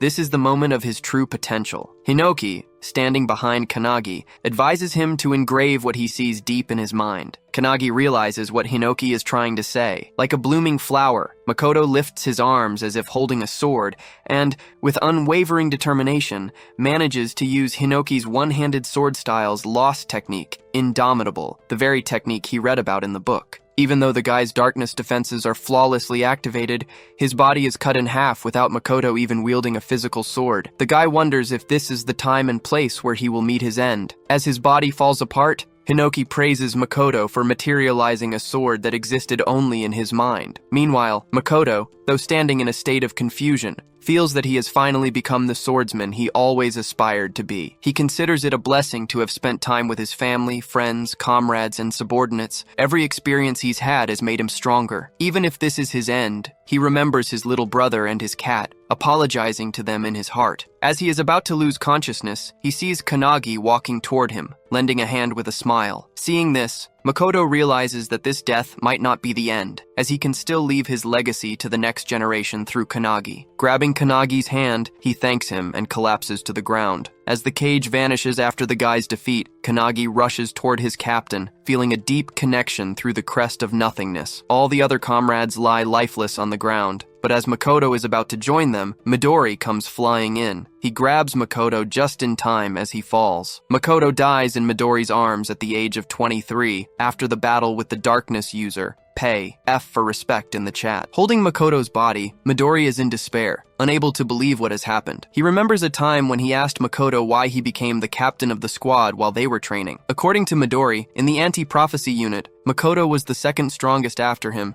and if he were to go all out, no one would be able to match him. Midori had asked Makoto if, with all that strength, he thought it was better to fight alone. This question surprised Makoto, and he asked Midori if he thought he wasn't suited for teamwork. However, the team was more important to Makoto than anything else. He wasn't sure how to express this to Midori, but suddenly his comrades called him through the security camera. In the group, Jakeru was excited because one of their comrades, Kuzushiro, had just passed the level 2 assignment he had been working on. Kuzushiro was also happy, saying he wanted to tell the captain first. Jakeru, thrilled about the news, suggested they all go out for lunch. Seeing their camaraderie, Midori was taken aback. As Midori listened, Makoto revealed that he was fond of his comrades, and that even if he fell wounded in battle, he would be happy knowing he had his comrades by his side. Coming back to the present, Midori holds his friend's body and tells him that his wish of fighting for his comrades has been fulfilled. Even though most of his comrades have fallen, 2 of them are still alive. With tears in his eyes, Midori closes Makoto's eyes, stating that as a leader, Makoto has fulfilled his duties. It's something Midori knows he couldn't have done, but Makoto did it, and with honor. On the other hand, Kanagi is on the ground while all the founders stand behind him. Darkness begins to cloud his consciousness, and the mage explains that it's likely due to Kanagi taking all the blame for the station's destruction and his perceived weakness. All of the founders have also experienced the loss of their comrades, friends, and families. Their hearts were broken as they watched their comrades depart, and in most cases, like Hinoki, they couldn't move on from their wounded hearts. Hinoki walks up to Kanagi, who is kneeling in despair. He calls out to him, but in a hopeless tone, Kanagi reveals that he doesn't want to fight anymore. His heart feels torn apart, and he believes that if he had let the founders fight from the beginning, no one would have died. He now understands that in his attempt to become strong for others, he ended up becoming merely a vessel for the founders. Hinoki, hearing Kanagi's words, tries to say something, but Kanagi is too overwhelmed by his thoughts. He feels the hand he shook with Makoto in his consciousness burning like fire. Kanagi knows that Makoto entrusted him to carry forward his legacy. This brings tears to the founders' eyes, but what Kanagi says next shocks them. He declares that he now not only wants to surpass the founders, but to surpass them with every moment he has. Suddenly, a beam of bright light hits Kanagi as he declares his determination. From now on, he will not let anyone else die. Bro is now 1,000 levels mentally strong. 1 month later in Nagano Prefecture at Mitake Mountain, Suo is practicing hand-to-hand combat with Kanagi. He sends blow after blow toward Kanagi, who dodges them all. Kanagi then counters with a penetration attack, which Suo blocks, but the attack creates a shockwave behind him. Kanagi is shocked that Suo redirected the force of his penetration spell so effortlessly. As he processes this, Suo counters, but Kanagi is ready and uses Aikido to swing Suo around. Suo tries to kick mid-air, but Kanagi blocks it and counters with a powerful kick of his own. Just as he's about to land the hit, a loud shout stops them both. It's Ichika. How did it all happen? Well, the annihilation of the squad has left a deep scar in the anti-prophecy unit. During the funeral of the fallen, everyone was in grief. But Suo stood frozen in front of his brother's picture the entire time. Later, as Kanagi was heading to his room, he saw Suo coming out of Makoto's room, holding some books and a cat. Kanagi recognized the cat as Oribe, the one Makoto often talked about. Suo was shocked that Kanagi knew about his brother's cat, something even he hadn't been aware of. Before entering his brother's room, Suo didn't know about the cute cat, the books, the clothes, the food, or even the thoughts his brother had. He only discovered these things when he went through Makoto's belongings. Kanagi noticed that Suo had a bunch of diaries with him, which he planned to take. These diaries were left by Makoto so that his brother could read them in case he lost his life. All of Makoto's daily training and missions were recorded inside. However, Suo noticed something else. Every sentence in the diaries ended with Makoto worrying about Suo. He wrote about how Suo was doing, how the weather was cold, and even about Suo's achievements and life events. Reading this alone in his room, Suo broke down in tears, curling up on the floor as he realized that everything his brother wrote was about him. Comment a tear emoji if you're crying too. As Suo revealed all this to Kanagi, Kanagi also shared that Makoto always talked to him about Suo and his cat, Oribe. Hearing this, Suo teared up, declaring that from now on, he wants to get stronger so his brother won't have to worry about him from heaven anymore. With that, they both went to Hinoki Ichika to train. At first, she was cautious of them, until they revealed that Suo was Makoto's brother and that Makoto had fallen in battle. This shocked Ichika, but she kept her composure. In sync, both Suo and Kanagi requested her to train them to become stronger. Coming back to the present, Ichika is amazed at how much they've both improved, especially Suo, who has progressed remarkably. Kanagi asks about his own progress, to which Ichika responds with an annoyed sigh, claiming she has nothing left to teach Kanagi since he already knows everything. She jokes that it should be her asking him to teach her instead. She then kicks a stick toward both of them and, with a manic grin, declares that she is the sword, challenging them to come at her. With that, they both charge at her, Suo striking from the front while Kanagi attacks from above. As they fight, Kanagi is determined to get stronger and is confident that he will become the strongest awakener in the world. Meanwhile, in England, London, a man wearing a hat and coat walks down the night streets alone. As he turns a corner, someone recognizes him as one of the 12 apostles of the apocalypse, Katra.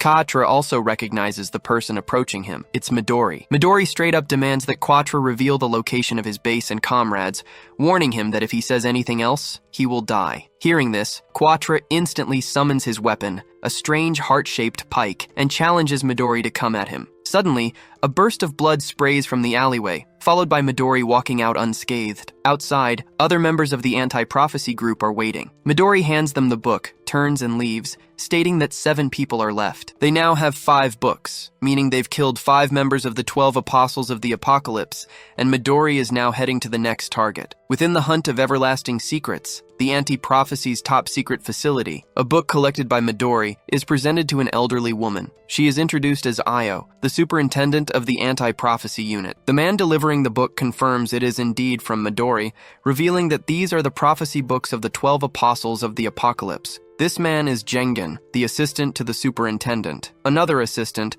a lady named Shiki, is also present. She suggests that the books might be parts of a single, larger book that has been dismembered. Io opens the book and remarks that eliminating the apostles and retrieving the books aren't the main problems. The real issue is that Midori is acting on his own, and it seems like Makoto's death has left a deep scar on him. Shiki, hearing this, wonders what they should do. Io, with a smile, orders them to leave Midori to her, assuring them that once he returns, she will prepare tea for him. Jengen and Shiki then propose that since Makoto's squad has been eliminated, leaving a gap in the anti-prophecy unit, they are willing to form a new squad under their leadership. Hearing this, Io falls into deep thought. Meanwhile, somewhere around Tokyo, a rank 2 prophecy, the Rebellion, is unfolding. The boss of this prophecy is the God of Down. Members of the anti-prophecy unit are fighting the troops of the prophecy, but are struggling to defeat even a few of them. In their nervousness, they call out for their captain, Hibiki. Hibiki, the captain of the Hibiki Setsuna squad, steps forward. To her, the troops are boring and easy to defeat. She then looks back at Akane, who has joined her squad, and asks if she can handle it. Akane uses her Trismegistus spell, creating a massive blob of mercury. She warns everyone to stand back as she flows the mercury onto the ground toward the troops. Once every troop has their feet submerged in the mercury, Akane uses her gasification spell, converting the mercury into gas. The troops begin coughing and suffocating. Akane then follows up by converting the gas back into liquid mercury, which is now inside the troops' bodies. She uses crimson heat to boil the mercury within them, and finally, she solidifies the mercury, instantly killing all the troops by forming spikes inside their bodies. The entire squad is shocked,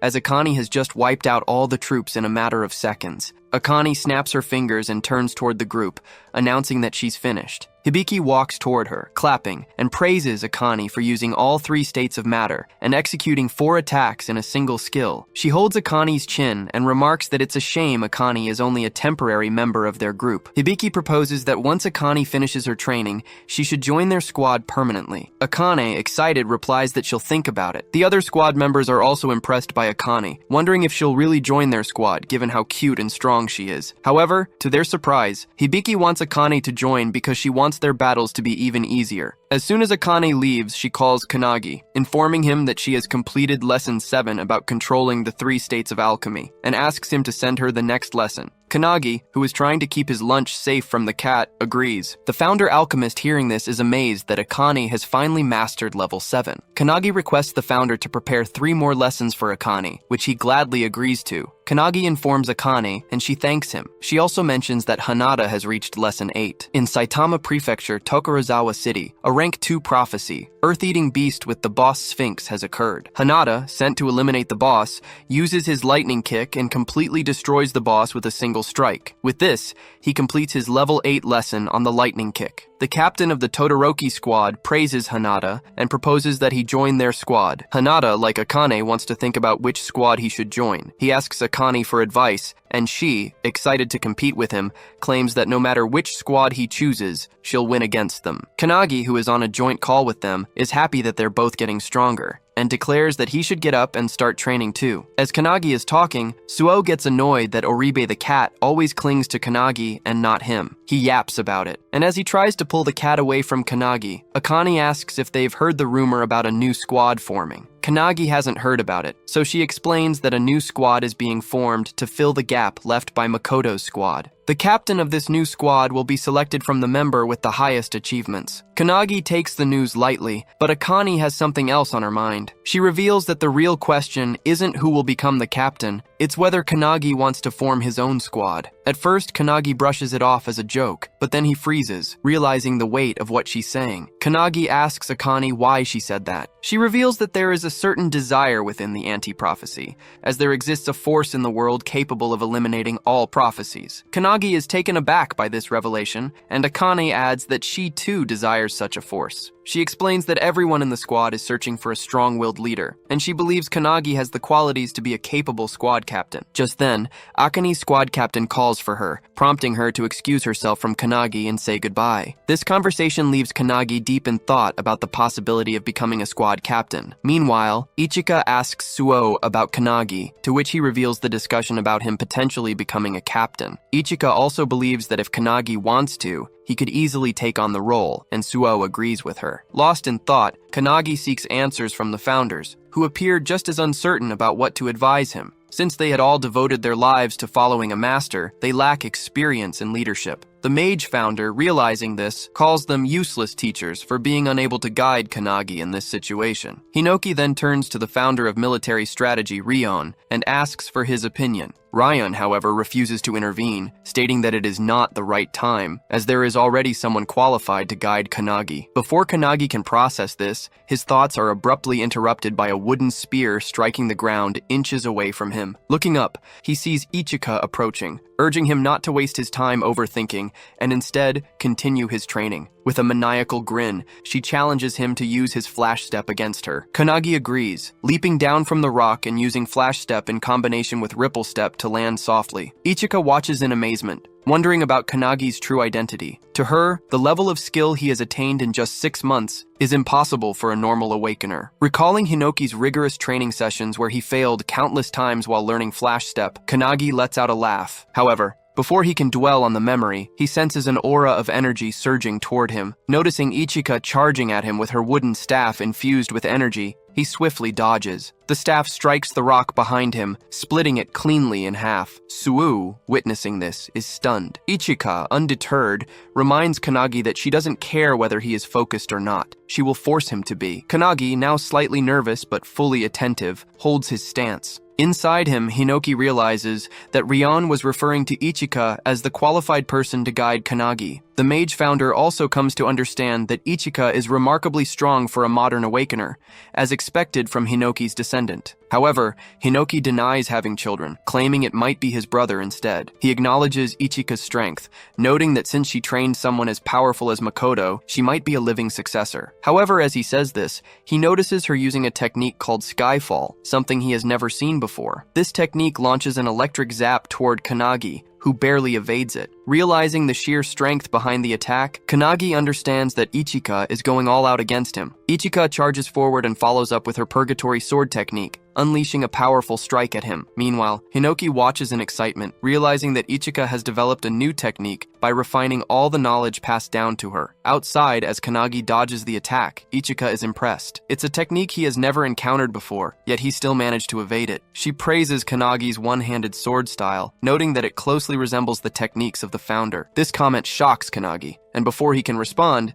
Ichika adds that he might be worrying about whether he could ever become as strong as Makoto. Kanagi is stunned, as this is exactly what has been weighing on his mind. Suo, overhearing this, is also taken aback. Kanagi's grip on his sword tightens as he recalls witnessing Makoto's strength firsthand, how he was an extraordinary squad captain. This is the very reason Kanagi keeps questioning whether he can ever reach Makoto's level. To his surprise, Ichika tells him that he doesn't have to be like Makoto. She suddenly yells at him to pay attention, channeling her energy as she executes her sword technique, Tengu Dance, creating a powerful water tornado. She explains that this technique was developed by past masters who built upon the founder's techniques. While these techniques may never match the founder's power due to the immense difference in strength, the masters never stop trying, gradually getting closer over time. Hearing this, Kanagi finally understands what she means. Ichika then reveals that she doesn't know exactly how great a Captain Makoto was, but from what she knew of him, he must have been an incredible leader. She adds that it won't be the same for Kanagi in the beginning, but if his skills, he definitely has the potential to reach that level. Pointing her wooden stick at him,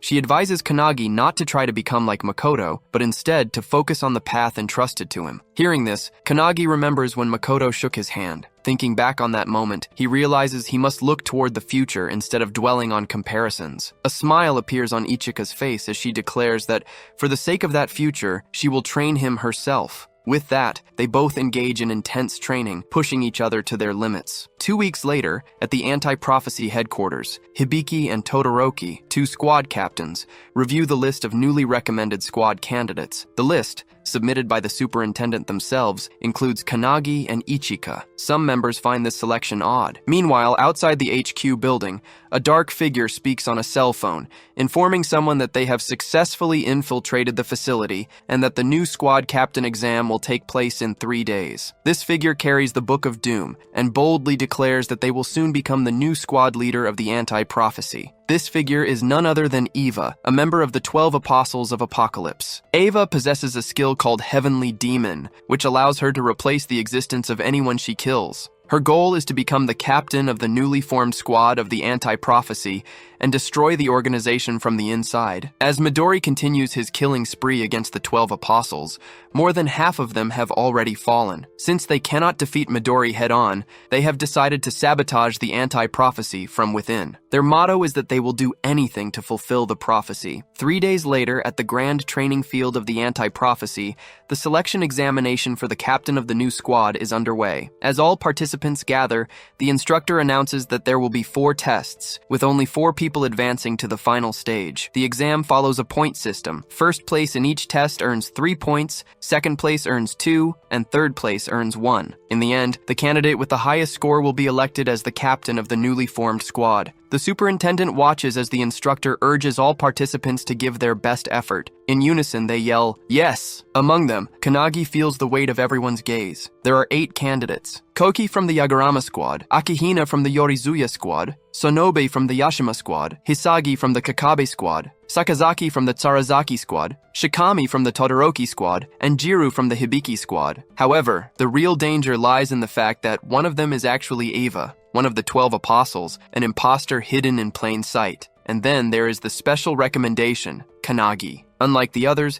Kannagi stands alone, as his squad captain Ichika is nowhere to be seen, oversleeping as usual. However, she sends him a message, warning that if he doesn't win, she will personally make him regret it. Determined to avoid elimination before Ichika arrives, Kannagi steels himself for the competition. Meanwhile, Ichika rushes toward the training ground, riding on Sue's back. She yells at him to go faster, knowing that if they don't hurry, they might miss the crucial moments. She has complete faith that Kannagi will win and refuses to miss his victory. Back at the training field, the first test begins, which is mana measurement. To everyone's shock, Kannagi releases an immense amount of energy, shattering the measurement device and securing first place. Akihina from the Yorozuya squad, who ranks 5th in the test, is stunned by Kannagi's overwhelming power. Sakazaki takes 3rd place, while Sonobu secures 2nd, both realizing that Kannagi is an anomaly. Sakazaki remarks that such irregularities occasionally occur when a genius in either physical strength or mana appears in the exam. He speculates that Kannagi is a mana prodigy, much like another participant, Shikami, who ranks 7th. On the points table, Kannagi takes the lead with 3 points. As the instructor announces the second test, hand-to-hand combat, the real battle begins. Each participant must face an opponent, and a victory will earn them 2 points. As the instructor announces the first participant, Shikami voluntarily raises his hand,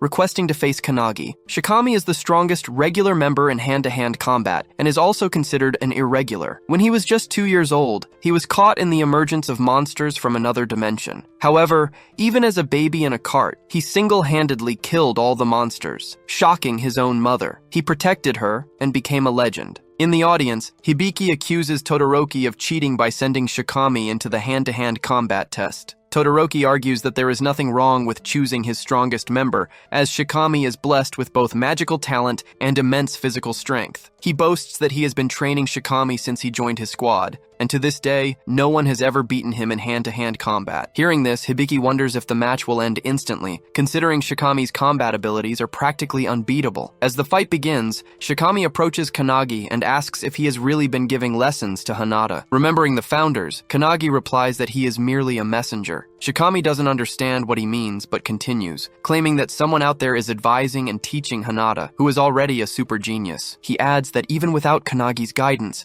Hinata will surpass his current level on his own. Instead of arguing, Kannagi simply agrees with him, which only annoys Shikami further. Enraged, Shikami activates Violent Bite, transforming into a monstrous form. In an instant, with blinding speed, he lunges at Kannagi. Kannagi ducks just in time, but Shikami follows up with a powerful claw attack. Watching this, Todoroki is thrilled to see his fighter going all out. As Shikami swings with all his might, Kannagi sidesteps the attack. Seizing the moment, Kannagi shifts into Kudu's stance, grips Shikami's wrist, and with tremendous force, slams him into the ground. The impact erupts in a massive shockwave, sending rocks flying across the field and startling everyone. As the debris settles, both Kannagi and Shikami are airborne. The other participants are in awe. Despite Kannagi merely redirecting Shikami's attack, the sheer power of it was enough to devastate the entire battlefield. Even Kannagi himself is impressed by Shikami's strength, though Shikami assumes he is being sarcastic. Despite the powerful blow, Shikami lands safely on the ground,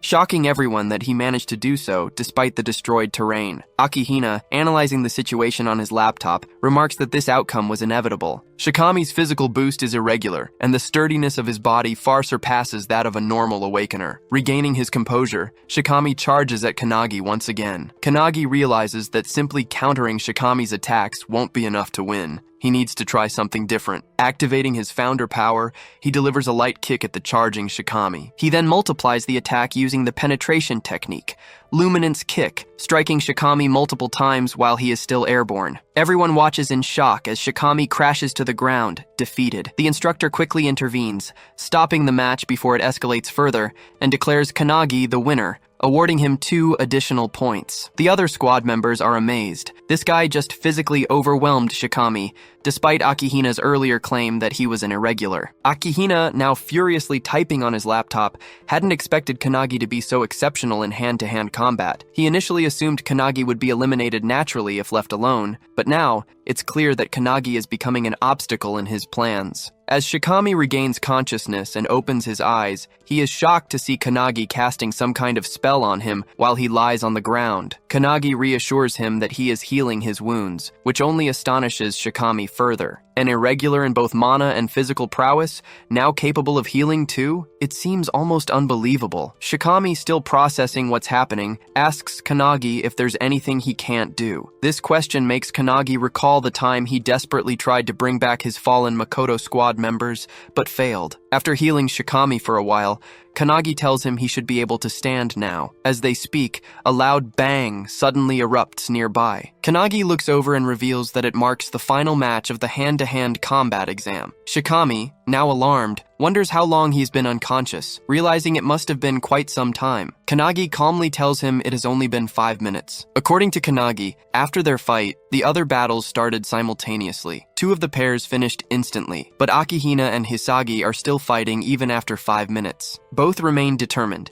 exchanging a relentless barrage of blows with full force. As Hisagi charges at Akihina, she pushes him back with a powerful attack, mocking him for lacking any special abilities. She taunts that without unique skills or traits, he is unfit to be a captain. Akihina steadies himself and counters her remark, stating that he is not the type who seeks to stand out. According to him, even if an ordinary person were to take on the captain's role, death would be the only outcome for them. He believes that a captain must have the ability to adapt to any situation in order to increase the survival chances of every squad member, even by just 1%. Akihina declares that this is his goal, ensuring that he does not suffer the same fate as the Makoto squad. This statement strikes a chord with Kanagi, as Akihina is speaking about his fallen comrades in such a manner. Shikami also takes offense and warns Akihina to watch his words. Back in the fight, Hisagi executes her disciplined chainsword technique, generating an energy whirlwind as she charges straight at Akihina. Even though Akihina blocks the attack, the sheer force sends him crashing to the ground. Hisagi quickly follows up with another strike, but just as she is about to land the hit, Akihina unexpectedly surrenders. The instructor immediately stops the match, declaring Hisagi the winner, leaving her in shock. Another squad member quickly restrains her as she fumes with rage, furious that Akihina gave up so easily instead of putting up a real fight. Akihina, on the other hand, claims that he expected the battle to last longer, so he chose to preserve his energy for the upcoming tests. As he walks away, he knows that he could have defeated Hisagi if he had tried, but he does not want to reveal his full strength just yet, especially with Kanagi closely observing the fight. The second stage of the exam, hand-to-hand combat, concludes with Kanagi leading the scoreboard with 5 points, followed by Tsunobu with 3. The instructor announces a 30-minute break before the start of the third examination. He also reveals that in the next round, the 4 participants with the lowest scores will be eliminated. As the lunch break begins, Kanagi wonders about Ichika and Su, who should have been there but are still missing. Meanwhile, outside the Anti-Prophecy headquarters building, Su finally arrives, carrying Ichika. Exhausted from the effort, he is confused when she starts heading toward the courtyard instead of the training ground. When he questions her, Ichika reveals that she can smell traces of an aura, one that suggests someone has recently died there. According to her, it appears to be the residue of an awakener who was killed by an overwhelmingly powerful monster. Hearing this, Su is stunned. If an awakener was truly killed here, it means someone may have infiltrated the Anti-Prophecy headquarters, despite this place being a well-kept secret. Ichika argues that the 12 apostles are strong enough to have figured out how to find this location, shocking Su even further. When he asks about their possible motive, she ignores the question and instead suggests they head to the training venue. In her mind, however, she knows that whoever died was likely at the level of a squad captain. But with no official reports of such an incident, the situation is becoming more intriguing. Now, not only Midori, but also Ichika, Su, and most notably Kanagi, are all working toward the same goal, avenging Captain Makoto's death. During the lunch break, as everyone patches up their wounds, eats their meals, and casually converses, Akihina sits alone, focused on his laptop. Meanwhile, Kanagi, who is sitting with Shikami, becomes excited when he notices his comrades, Ichika and Sue, arriving. The atmosphere shifts as others grow nervous upon recognizing Ichika, one of the 5 elite members of the Anti-Prophecy Special Task Force, alongside Midori. Sue, observing the gathered captains, feels uneasy. Ichika had claimed that a captain had been killed, yet all 7 captains are present on the training ground. Hearing this, Ichika smirks and calls Kanagi over to share something important. She tells him everything, shocking him with the revelation that one of the captains might actually be a member of the 12 Apostles in disguise. According to Ichika, the probability is high based on the aura residue she sensed in the courtyard. The individual who died was undoubtedly at a captain's level, yet all captains are accounted for, making the situation highly suspicious. Logically, it should be impossible, but if someone is disguising themselves as the victim, then there is an imposter among them. Realizing the potential danger, Kanagi grows tense, and Sue agrees. The person who just killed a captain-level individual is standing among them. Sue fears that if they don't solve this problem soon, there may be more victims. If they leave it as it is, there's a possibility that a prophecy at the level where human extinction is certain. Ichika, with an evil grin, suggests a far more ruthless approach, killing everyone there to eliminate the threat entirely. Sue and Kanagi immediately oppose the idea, arguing that they only need to find and eliminate the one member of the 12 apostles lurking among them. Ichika, now excited, points out that if they are dealing with the 12 apostles, this might be their chance to avenge Makoto. After all, they are the ones responsible for his death. She asks Kanagi if he feels the same, and as he recalls what happened to Makoto and their squad, he confirms. Sue, clenching his fists, also remembers everything that happened to his brother. Kanagi then turns to Azure, the founder of the detectives, for his opinion. Azure suggests that he should first examine the crime scene, but given that they are in the middle of an examination, he knows that isn't possible. Kanagi considers hurrying there since there's still some time left before the lunch break ends. However, Azure warns that this might alert the culprit. If the apostle they are dealing with is as strong as the one they faced at the Snowy Mountain, he could easily wipe out everyone here if he wished. They need to be prepared if that happens. Taking this into account, Kanagi decides to head to the training ground after today's test, but asks if there's a possibility that even the founders wouldn't be able to detect any aura residue at the crime scene. Hinoki then reveals that they have been near a volcano for the past month, where he trained and mastered his one-handed sword technique. He explains that the volcano might be interfering with the flow of their chi, potentially making it difficult to any residual energy. Mage also reveals that if the aura can only be sensed at close range, it is almost certainly from a 12 Apostles class enemy. Azure, annoyed that they are taking over his detective work, is about to protest, but Hinoki shuts him down, suggesting they focus on catching the culprit so he can kill him. Returning to the interrogation, Azure tells Kanagi to ask Ichika a question. Kanagi then asks if there is a possibility that the apostle infiltrated as a candidate, rather than as a captain. This catches Ichika off guard, but after a moment she confirms that it's possible if they are talking about the captain candidates. However, she insists they cannot rule out suspicion on the squad captains either. Kanagi understands, but quickly forms an idea that he plans to use in the next test, assuming it involves combat abilities. However, just a few minutes later, the instructor announces the start of the 3rd stage of the examination, revealing that it is a written test, completely shocking Kanagi. The candidates are seated in private chambers where no phones are allowed, making it impossible for Kanagi to gather any information about the infiltrator. The test focuses on the rules of the anti-prophecy, something Kanagi doesn't understand at all. However, he refuses to give up, determined to push through. When the test ends, the instructor announces the results. Kanagi fails to earn any points while Akihina jumps to 2nd place with 3 points. The last 4 candidates, including Shikami, are eliminated. Kanagi feels embarrassed about getting the lowest score in the writing exam, but as he stands there frustrated, Shikami walks up to him and encourages him, telling him that he did well. Both Kanagi and Shikami receive 0 scores in the writing test, but Shikami is especially frustrated about Akihina earning full marks. Despite this, he praises Kanagi for maintaining 1st place and assures him that he will be cheering for him in the second half of the exam. He wonders who will be selected as the new captain, and adds that after the captain is chosen, the superintendent will also evaluate whether the newly formed squad will function properly. Shikami explains that the minimum number of members in a squad is 7, meaning the captain must recruit at least 6 more members. He advises Kanagi to start considering which candidates he will recruit once he becomes a captain. Placing a hand on Kanagi's shoulder, Shikami offers himself as a squad member, emphasizing his strong physical abilities. Then with a grin, he walks away, wishing Kanagi the best for the rest of the exam. As Shikami leaves, Azure approaches Kanagi and tells him to visit the crime scene. However, something in Azure's confident tone makes Kanagi realize that he has already identified the culprit. Azure confirms this, but states that he still needs solid evidence to make an official deduction. He then declares that they will now go on the offensive against the 12 apostles. The mage explains everything that has happened so far,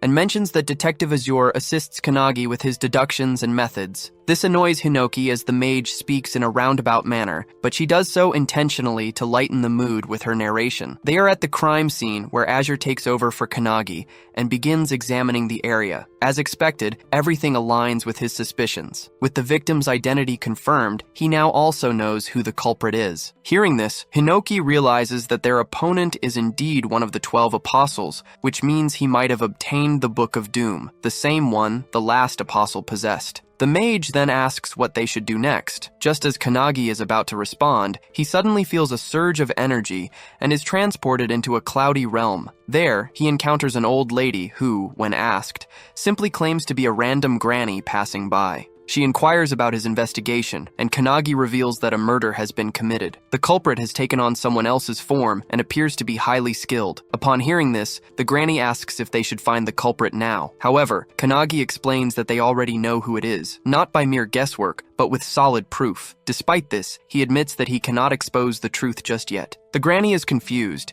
as she believes that revealing the culprit and eliminating them immediately would be the best course of action. However, Kanagi argues that while it may seem that way, there are actually 2 culprits instead of 1. He insists that it would be better to take them both down at once when they are in the same place. He decides to deal with it in the morning, but requests that the old lady, who is actually the superintendent, refrain from interfering and simply observe. She smiles, wishes him luck, and reiterates that she is just a passing granny who will not interfere. As she is about to leave, Kanagi reveals his name to her, prompting another smile from the old lady. Suddenly, a strong surge of energy rushes through him, and he regains control of his body. In a top-secret location, the assistant questions the superintendent, asking if it was wise to leave things as they are. The granny, however, assures her that she doesn't mind, as Kanagi seems close to the truth and appears to have a plan. She claims that she is merely interested in seeing what he will do next. She then orders the assistant to instruct the other officers to provide backup for Kanagi if anything happens. The assistant agrees, but admits that even after walking near the residual traces,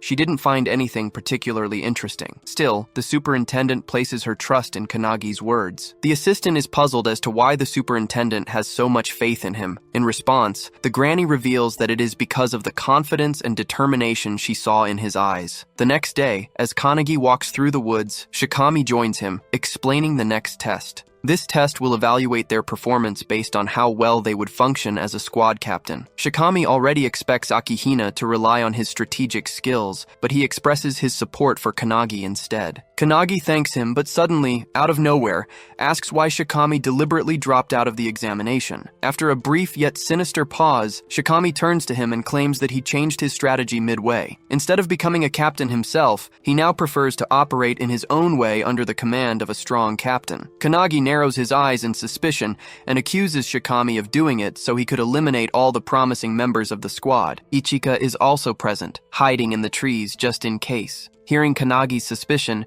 Shikami openly admits that he has no problem killing someone if it is necessary for a replacement. He explains that during the third test, he struggled to write anything because his brain could only process and retrieve the information already stored in it, which is why he ended up with a score of 0. Calling himself a fool, he accepts that it would be better for him to simply eliminate Akihina's body instead. As they step into an open field, all the squad captains and members surround them. In the center, Todoroki is chained to the ground while Hibiki and another captain stand beside him. With her usual casual and cocky demeanor, Hibiki refers to Shikami as Mr. Apostle and asks him to introduce himself. Realizing his disguise has been exposed, Shikami deepens his voice and reveals his true identity, Eva, the 9th Apostle. Eva then explains her ability, adding that she can also extract information directly from a host's brain. She claims that she killed Shikami because he possessed the strongest physique among the contenders. Hibiki smirks and asks if Eva's goal is to sabotage the anti-prophecy from the inside. Eva confirms this but admits that since she has failed,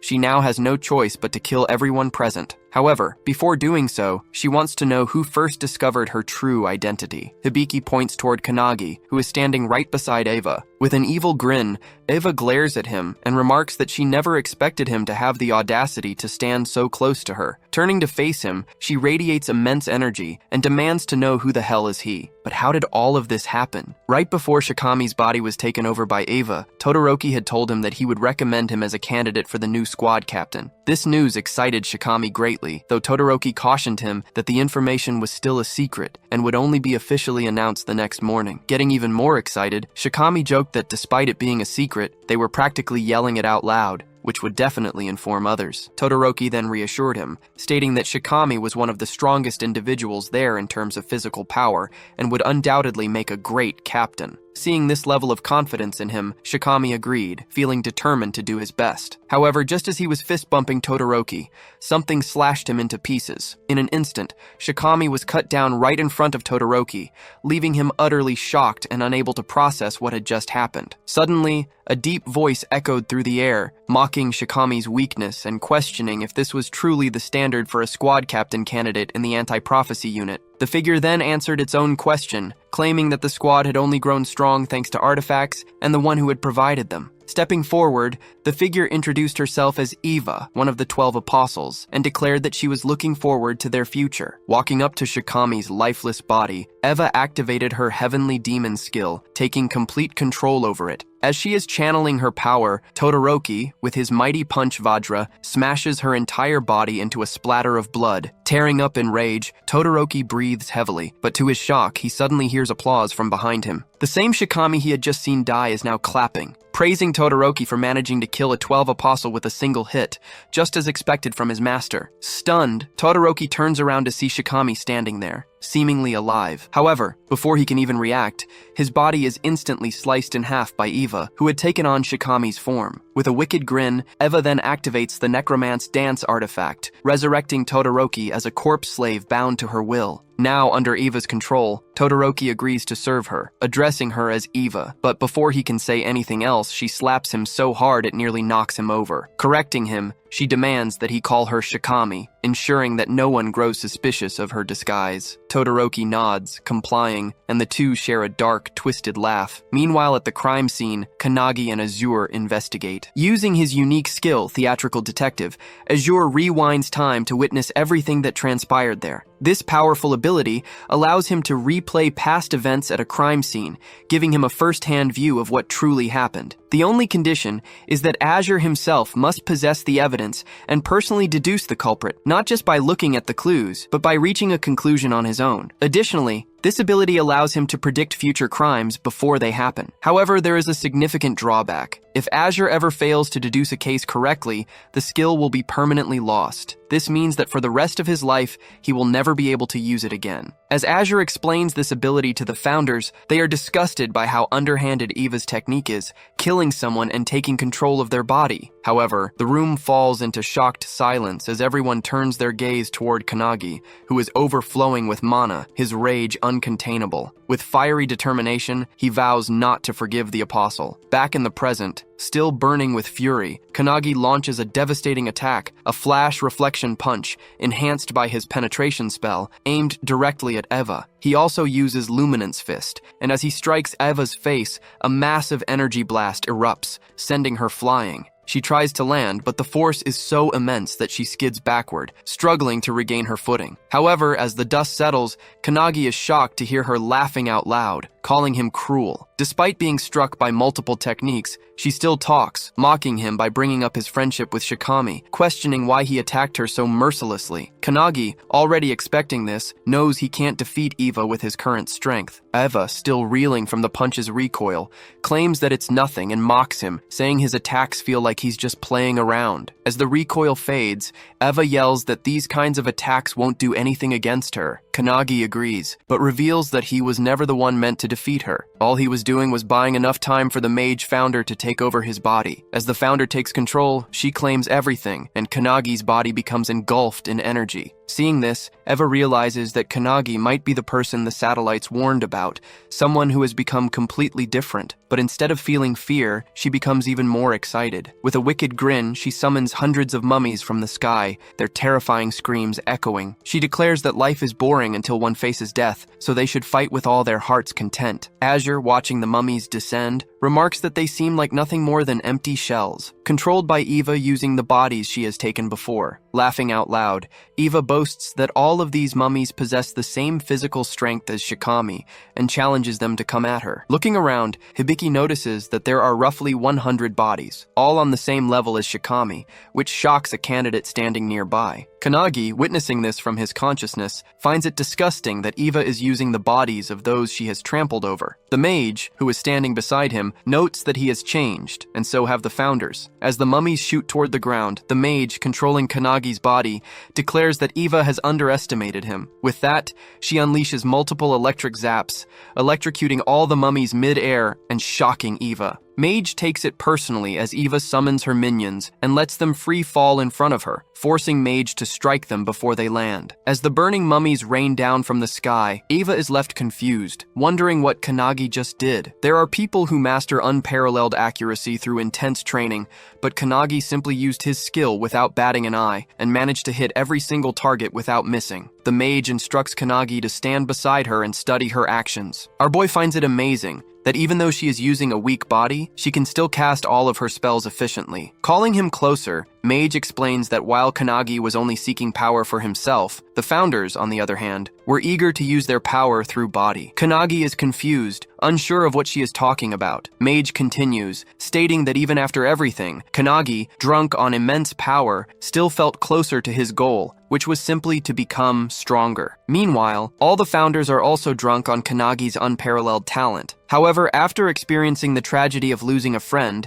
someone who trusted Kannagi with the future, Mage concludes that Kannagi is angry from the bottom of his heart. Pointing at the founders, who are all excited, Mage claims that they all like the current version of Kannagi. Eva, hearing this, is confused. She charges at Kannagi, yelling that the rule of the world is simple: the weak get trampled by the strong. Just as she is about to strike, an electric spark erupts in front of her, stopping her mid-charge. Eva, bewildered, looks around and notices the sky raining down with thunder strikes. Mage reveals that many people think like Eva, but he remembers witnessing an existence powerful enough to destroy the tower, only to be toyed with and devoured by beasts from another dimension. Mage, who observed her comrades fall, now stands for those who were weak, vowing to avenge them. As she walks toward Eva, Mage, still in control of Kannagi's body, calls Eva frustrated, mocking her for lacking the strength to fight. Eva, on the other hand, can't get back on her feet as she is continuously blasted by the thunder strikes. Mage knows that even though Kannagi trained in the mountains, laughing on the outside, deep inside, he wanted revenge. She ensures that all the founders share the same belief, that Kannagi will one day reach the same peak as them. Extending his hand forward,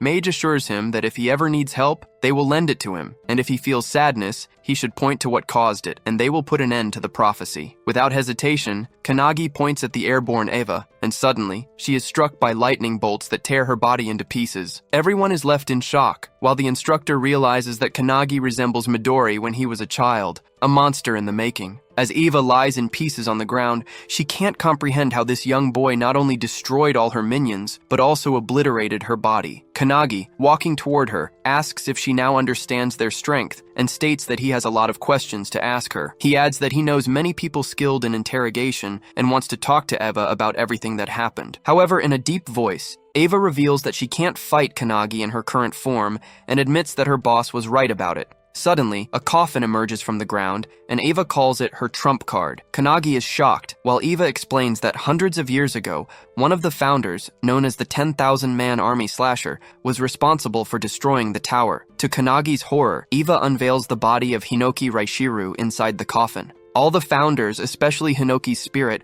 are stunned that she has possession of his corpse. Without a word, Mage casts a thunderbolt spell, striking down the coffin. This shocks Hinoki, but Mage states that this is now the real deal, as Eva has already taken control of Hinoki's body. In front of them, Hinoki's corpse stands, gripping his blade. Eva, thrilled by her newfound power, declares that she can now fight them on equal footing. Kannagi, taken aback by the overwhelming pressure filling the air, realizes that this aura is even stronger than what he felt while training with Ichika. But that's not all. With a snap of her fingers, Eva summons hundreds of minions from the ground, calling it the second wave. Kannagi begins to worry, but Mage reassures him that it's nothing. As Eva continues summoning her minions, a sudden explosion erupts behind her. Turning around, she sees Kannagi's friends arriving. Ichika, Suo, and the others, standing ready for battle. He is not alone. Eva feels annoyed, believing Kannagi to be alone in this ordeal. As she observes him speaking, Kannagi realizes that the corpse's voice and speech pattern are identical to Hinoki's. Despite their friends joining the battle, they struggle to defeat the minions, as Eva remarks that these ones are far stronger. This time, the minions possess a physical hardening skill,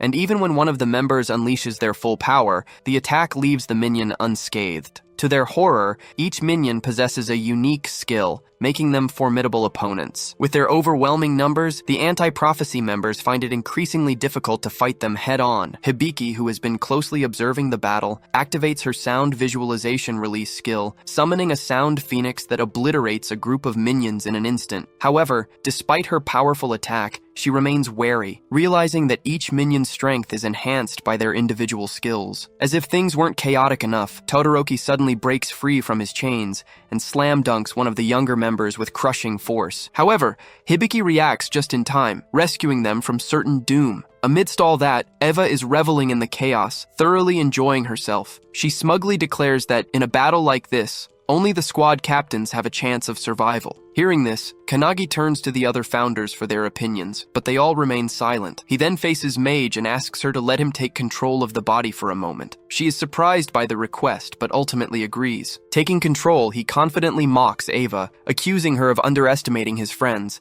something she should not have done. Meanwhile, Hanada finds himself surrounded by minions, but he recalls Lesson 7 from Kannagi. Channeling his fist technique, he summons a dragon, using it as both a power source and a foundation for his attacks. With explosive force, he kicks the hell out of every minion charging at him. A while ago, founder Spirit Wantak had observed Hanada's muscular yet flexible build, noting his tendency to rely on single-point concentrated strikes paired with his agility. Another founder, Eilerson, had argued that while it was not a bad technique, it could be far more effective with their guidance. Now, in the present, Hanada flawlessly integrates all the techniques they have taught him, moving like a coiling snake, striking from every angle and obliterating the minions with precision. At the same time, Akane stands her ground, ready to face the horde of minions rushing toward her. She remembers Kannagi's advice about the transmute technique, which converts an imperfect substance into perfection. In the past, she could only produce cheap, low-quality weapons. But now, she uses her alchemical prowess to defy limitations,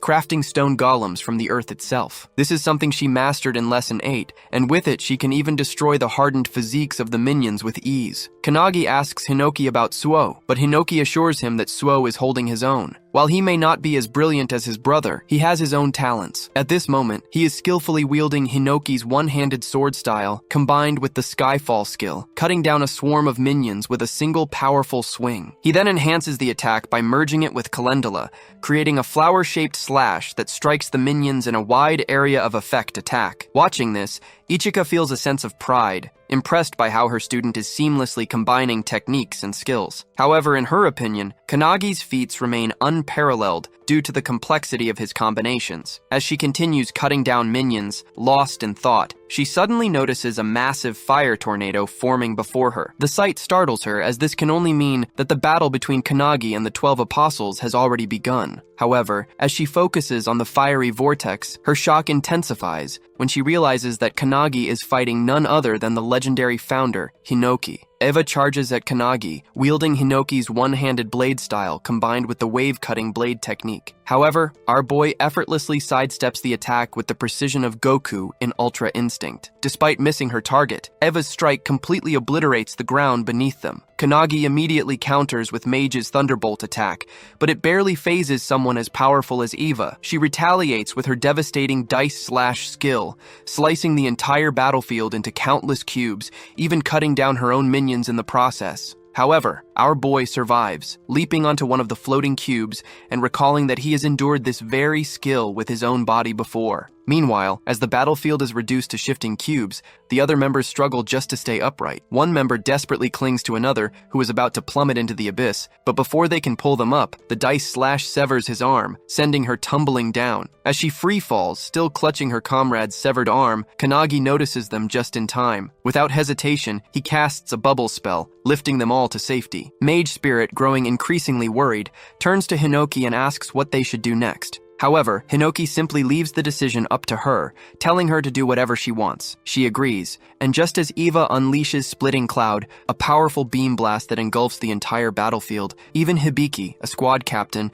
is left stunned by the sheer madness of it. Meanwhile, Eva is thrilled by the capabilities of a founder's body, marveling at how perfectly suited Hinoki's body is for battle. However, despite this, Eva feels the need to use an even stronger skill. Activating Hinoki's secret technique, Indomitable, she prepares to strike. But to her utter shock, Kannagi catches her sword with his bare hand. Hinoki's spirit watches unimpressed, while Mage mockingly claims that even though Eva is using Hinoki's body, he is still weak. Hearing this, Eva shouts in frustration, demanding to know how a founder's legendary body could possibly be considered weak. Desperate for a stronger skill, she frantically searches through Hinoki's memories, trying to extract something more powerful. As she forces his way deeper into Hinoki's mind, her eyes begin to tear up, as if she has just seen something truly terrifying. Eva's tears stem from the overwhelming memory of Hinoki's past, back when he was still alive during the time of the towers. Just witnessing this memory pushes Eva to the brink of madness. In the vision, Hinoki slices through an entire tower with a single swing of his blade. However, despite this awe-inspiring feat, he grows colder and more detached with each passing battle. Eva struggles to comprehend how a mere human's wisdom and skill could reach such an unfathomable level. Hinoki's memories are filled with countless acts of destruction, severing human bodies, cutting down monsters, slicing through the sea itself, and even wounding the planet. The sheer weight of these memories crushes Eva's spirit, leaving her crumbling under the pressure. She desperately wonders where she should go, how she can possibly grow stronger, but the weight of it all is unbearable. Her very soul begins to fracture, feeling as though it's about to shatter into nothingness. Hinoki's spirit, unbothered and relaxed, simply remarks that Eva's spirit should just break apart. However, another founder quickly warns that if it does,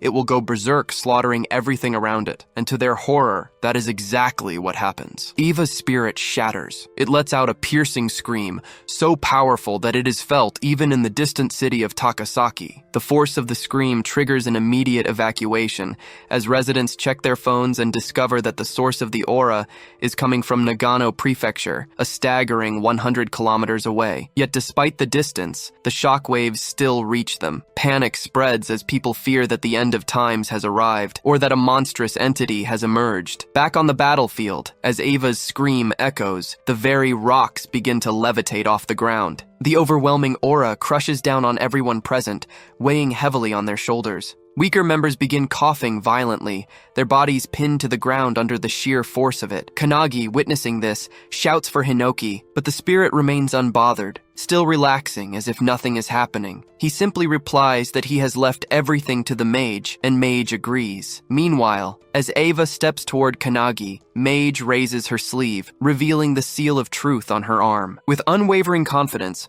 she declares that if she must use Kannagi's body, she will end this in just one strike. As she unleashes the seal of truth, Kannagi's body begins radiating with immense energy. Witnessing this, Akane is in complete disbelief. The alchemist spirit within Kannagi speaks, telling him that he and Akane must watch carefully. He explains that whether it is magic or alchemy, they are the pursuers of truth, and in this moment, Kannagi will reach one of those truths. As he continues speaking, Kannagi's arms become marked with the same seals that Mage once bore. The alchemist spirit wonders if Kannagi's body can withstand the fragments of truth, or if it will crumble under the weight of such power. Meanwhile, Eva's soul is already shattered into pieces, and the only thing driving her body is the lingering residue of her spirit. Yet the body moves instinctively, as if guided by primal urges, just like a wild animal. Hinoki, who was once mature and composed, abandoned his body to this state long ago, and to describe that phenomenon, They call it truth ignorance. As Ava grows more enraged, she unleashes a surge of dark energy, her aura twisting and distorting the air around her. Mage, witnessing this, foresees a future where the energy becomes so overwhelmingly powerful that it destroys everyone, including Kannagi, and even affects people far across the continent. Ava could very well be the end of the world in that moment. Kannagi, realizing the severity of the situation, recognizes the danger in the vision. Mage then activates one of her skills, Magus of Truth, a technique designed to counter the skills of its target. The technique is so powerful that the world itself can hardly bear its immense force. As Eva loads dark energy into her arm and swings it at Kannagi, he effortlessly stops the attack. To her shock, he grips her hand firmly. In that moment, Mage channels a burning light attack, creating a powerful burst of light between them, engulfing the entire area. As the dust settles, Ava is reduced to nothing more than a charred skeleton, while Kannagi still grips her hand. Mage, using Kannagi's body, calls out a final goodbye to Eva's dying soul, as her ashes are swept away by the wind. The other founders watch this with determination, but Hinoki rises, clearly annoyed by the fact that his soul and body are now completely separate entities. Mage smiles and turns toward Kannagi, asking if what he has just witnessed will help him in his training. As Kannagi takes control of his body again, he is shocked to see that the field is clear, with all of his comrades cheering for him, as if he had won against the monster. Ichika, however, is worried that he didn't use his sword at all, making her teaching seem to have had no impact. Hanada sighs in relief, while Suu praises Kannagi, saying that he burned that powerful enemy with just one attack. However, Akane has a deeper insight. She understands that Kannagi completely analyzed his opponent's skills and rendered them useless. This makes Akane's hands tremble, as she wonders if it's even possible for a human to reach that peak. Despite the uncertainty, she gains confidence, motivating herself that she will do the same. The instructor is now worried about the massive hole in the field, as it was only an examination, but things went south quickly and spectacularly. Even Todoroki is dead, which makes the instructor annoyed, knowing that he now has to conduct another exam like this. As the members are gathering themselves, one notices a strange, bright circle and becomes terrified. The instructor is also shocked, but to everyone's surprise, it's the superintendent. Kannagi, seeing the superintendent, remembers that it's the old lady from his consciousness earlier. The lady's assistant, who is with the superintendent, is also a bit confused about why she's there. However, superintendent suddenly kneels in front of Kannagi, claiming that she has been waiting for his return. She says that she has waited hundreds of years for the founders, and now they are finally in front of her. Suo and the others turn to Ichika for answers, but she simply states that they should have known, though this might be their first time seeing her. According to Ichika, the old lady is one of the founders of the anti-prophecy and holds the highest rank in the Japanese branch. Suo, frustrated, exclaims that they already know that, but what's truly confusing is why she is kneeling before Kannagi. Ichika admits she doesn't know either. Meanwhile, Kannagi is just as bewildered, wondering why the old woman from earlier is bowing before him like that. The founders within him are also deep in thought, trying to recall what's really going on, but they can't seem to find the answer. Suddenly, Kannagi is struck with shock as he senses her overwhelming aura. The old lady stands up and asks if Kannagi remembers her, remarking that she has grown old. To make things clear, she turns around and starts shaking her back, calling out to Hinoki to witness her performing the waist dance. All the founders are confused, but suddenly they realize that the old woman is Io. Hinoki quickly asks Kannagi to switch with him, and as he does, he greets her. This shocks everyone around, and the assistants immediately take an offensive stance, seeing it as disrespectful behavior toward their superintendent. Enraged, they declare their intent to kill Kannagi and redo the examination. However, Io, still dancing with Hinoki, tells them to stand down, assuring them that it's fine. Hinoki playfully rubs Io's head, joking that she has already become a granny. Hearing him speak, Io suddenly remembers that he used to talk the same way in the past when she was with them. After a while, all the members begin repairing the training grounds and gathering themselves. Meanwhile, deep within the anti-prophecy, at a top-secret location known as the Hut of Everlasting Vision, Kannagi is stunned by the sight of its garden. Io explains that, since she cannot reveal her appearance often, a barrier is normally set around the place so she can live there undisturbed. Kannagi asks if she knows all the founders, to which Io begins to explain her story. She reveals that she was an orphan, having lost her family during the era of the towers. The founders saved her and raised her. Kannagi is shocked to realize that she was just a child during that time. When Io mentions that it was 300 years ago, he is even more stunned, realizing that she is over 300 years old. She then reveals that she has been able to stop time using an artifact that freezes time as long as she remains inside the headquarters. Hearing about the artifact, Kanagi suddenly remembers them. Meanwhile, Hinoki's spirit explains to Valentine that the artifact functions similarly to her preservation skill. Valentine agrees, stating that in her prime she could have achieved the same feat with her skill. However, she wonders where Io obtained such a powerful artifact. Io explains that within the anti-prophecy, there is a secret division tasked with collecting artifacts, and their existence is kept hidden. However, she reveals that the facility storing these artifacts was recently attacked, resulting in the loss of a large number of them. In response, a special task force, including Midori, was formed to reclaim the stolen artifacts. The detective founder within Kanagi wonders if the attack was carried out by the 10 apostles, which would explain why they are so powerful in the modern era. Kanagi is shocked at how quickly the detective deduced that from such a brief conversation. The detective then reveals that when Io mentioned her boss as the one who provided her artifacts, he looked into her memory and confirmed it. Another founder explains that instead of recruiting 12 awakeners stronger than Makoto, it would be much easier for the enemy to use artifacts to enhance mediocre awakeners. Hinoki agrees, noting that the two enemies they previously encountered were not as strong as Makoto. Io also agrees, stating that they were unaware of the 12 apostles' existence until they raided the facility. She explains that the apostles now possess the same power as the anti-prophecy's greatest enemy, making them too dangerous to ignore. She adds that they are doing their best to track down their leader, but it seems that Midori will reach them first. This shocks Kanagi. Meanwhile, in Detroit, Michigan, the streets are eerily empty. In an area that looks like a battleground, a turbulent spell suddenly creates a tornado, slamming into the ground with immense force. At the center of it all is Midori, who has just made a shocking discovery. They had assumed the 12 apostles consisted of 12 individuals, but there is also a 13th member. Watching him through an orb, a man lounging on his couch smirks, impressed that Midori has arrived earlier than expected. With a sinister tone, he casually asks whether Midori prefers a cup of coffee or black tea. Without hesitation, Midori chooses him to die, calling him by his true title, Number Zero. Midori launches another turbulence beam toward the floating Number Zero. The beam is so massive that, far away, another member of the task force, Nishina, notices it. Mikado, who is also with him, remarks that the city is already abandoned, so they should be fine, but he is puzzled as to why Midori is using such a powerful attack. As they discuss, they suddenly sense a strong attack coming their way. Just in time, they leap off the building, which is instantly sliced in half. The structure completely shatters into pieces. Landing on the ground, they decide to leave Number Zero to Midori, while they focus on handling Kamaragi, one of the 12 apostles. Meanwhile, Midori grows frustrated, unable to pierce the bubble surrounding Number Zero,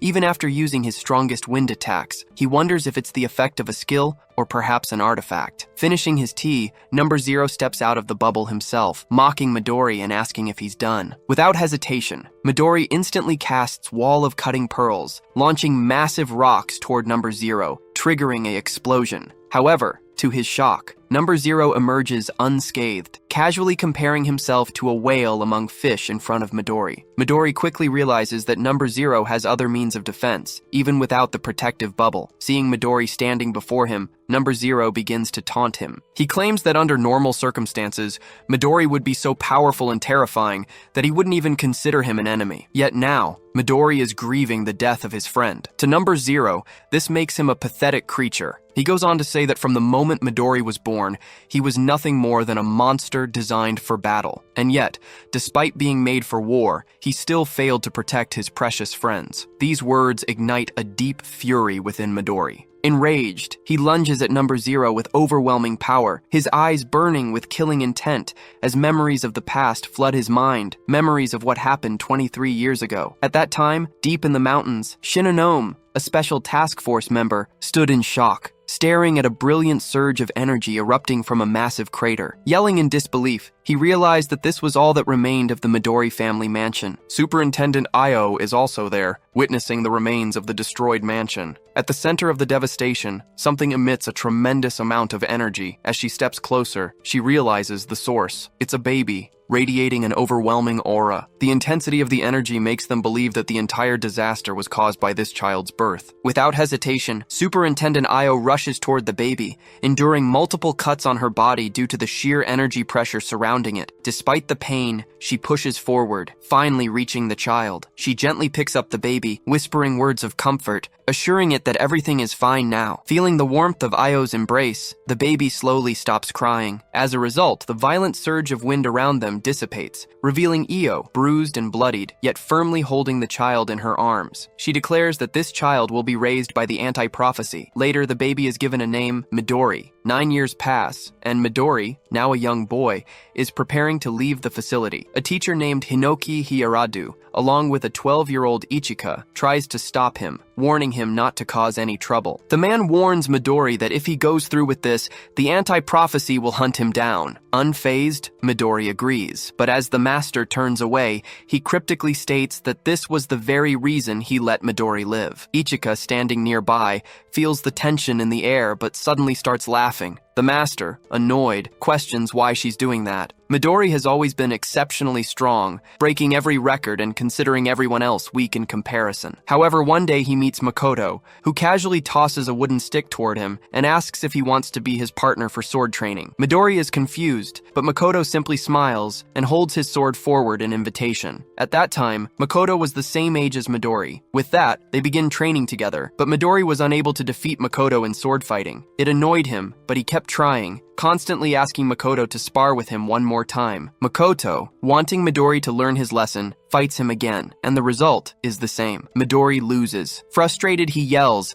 demanding to know why he can't win despite trying his hardest. Nishina, who is also present, reveals that Midori is too strong, which might be the reason. Midori doesn't understand what he means, as he is always losing to Makoto. A voice from outside chimes in, saying that it's a compliment for Midori. The voice belongs to Makoto, who at the time was 14 years old. Midori keeps breaking his wooden swords while fighting Makoto, so Makoto explains that even if Midori wins, he will still break his sword in the process. To illustrate the point, Nishina shows him an egg, explaining that when someone exerts their full power, it's difficult not to break the eggshell while holding it during a fight. Midori remains confused, so Makoto picks up the egg and throws it with full force. However, he gets shocked to see that despite hitting the ground, the eggshell doesn't even crack. Picking up the egg, Makoto explains that Midori just needs to balance his offensive aura with the aura that protects the shell, and it's not a skill, but something that comes with time. While he is explaining, Nishina throws all the eggs at the wall, and even after hitting it, none of them break. Midori is amazed, seeing that not a single eggshell shatters. Makoto hands an egg to Midori and explains that if he wants to win against Makoto in swordsmanship, he needs to adjust his aura. Once he does that, even with his overwhelming aura, he won't hurt anyone around him. As Makoto starts to leave, Makoto calls him out but is hit by an egg on the head. Makoto turns and sees it was Midori, who wants him to join him in the adjustment. Makoto, returning the favor, asks him to apologize to him first. He then kicks the egg crate and uses his power to make them levitate. However, when Midori tries the same, all the eggs explode or shatter around him. However, after trying for a while, Midori manages to create a hole in the wall with the egg, and it doesn't even break the eggshell. They both then start training in swordsmanship, and now that Midori knows how to control his aura, they can spend a whole day sending blows at each other. Seeing this, Nishina and Makoto are also excited and ask him to fight them next. 4 years later, Midori is taken into the special task force, and Makoto leaves for his own ventures. Midori is heading towards a prophecy to support the European branch, as he heard there is a special rank prophecy called the Pandemonium. Midori then asks if Makoto is still looking for a swordmaster to teach him. Makoto confirms it, reminding Midori of his own words about finding a master by himself. Makoto puts his fist forward, claiming that he wants to stand equally with him. Midori, with a smile, fist bumps him, revealing that he will be waiting for him. After that, Midori does everything for his friends. As long as they are alive, Midori has the determination to keep doing what he's doing for their sake. He just wanted friends, but the 12 apostles took that away from him. Coming back to the present, remembering all that,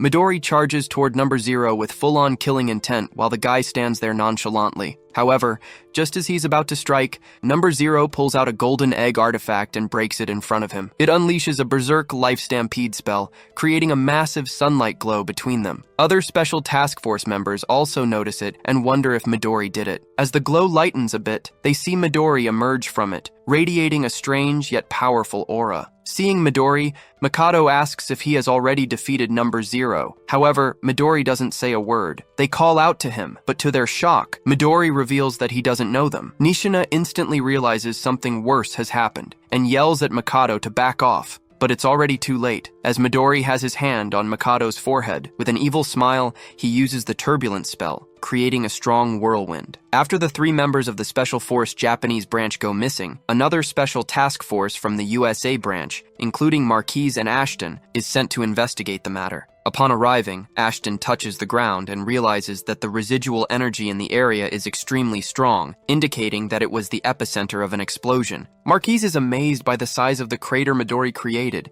and understands why he is called the world's strongest man. However, he is confused about why someone as powerful as Midori suddenly disappeared along with his team. Ashton also has no explanation for their disappearance. The news of Midori's disappearance reaches the Japanese branch, causing the situation to descend into chaos. At the Everlasting Vision Hut, the assistant superintendent grows nervous upon hearing the reports and struggles to believe the news. Io, equally worried, asks if there is truly no information about Midori's whereabouts. She questions Midori's assistant, Rin, but even Rin is unaware, as the artifact that connected her to Midori has been destroyed. Io finds the situation deeply unfortunate. As they discuss the matter, Kanagi arrives, now officially a squad captain, wearing the captain's cape. He feels slightly embarrassed about his new role, but the assistant superintendent reveals that his promotion came from the unanimous recommendation of all the other squad captains and the superintendent himself. Kanagi had even fought Eva, leading everyone to believe he is the only one capable of filling the gap left by Makoto. Kneeling down, Kanagi recalls his vow to surpass the founders as soon as possible and to prevent any further deaths. He thanks them for their trust, and with the founders' legacy behind him, confidently declares that he will do his best to meet the expectations of the anti-prophecy. Hearing this,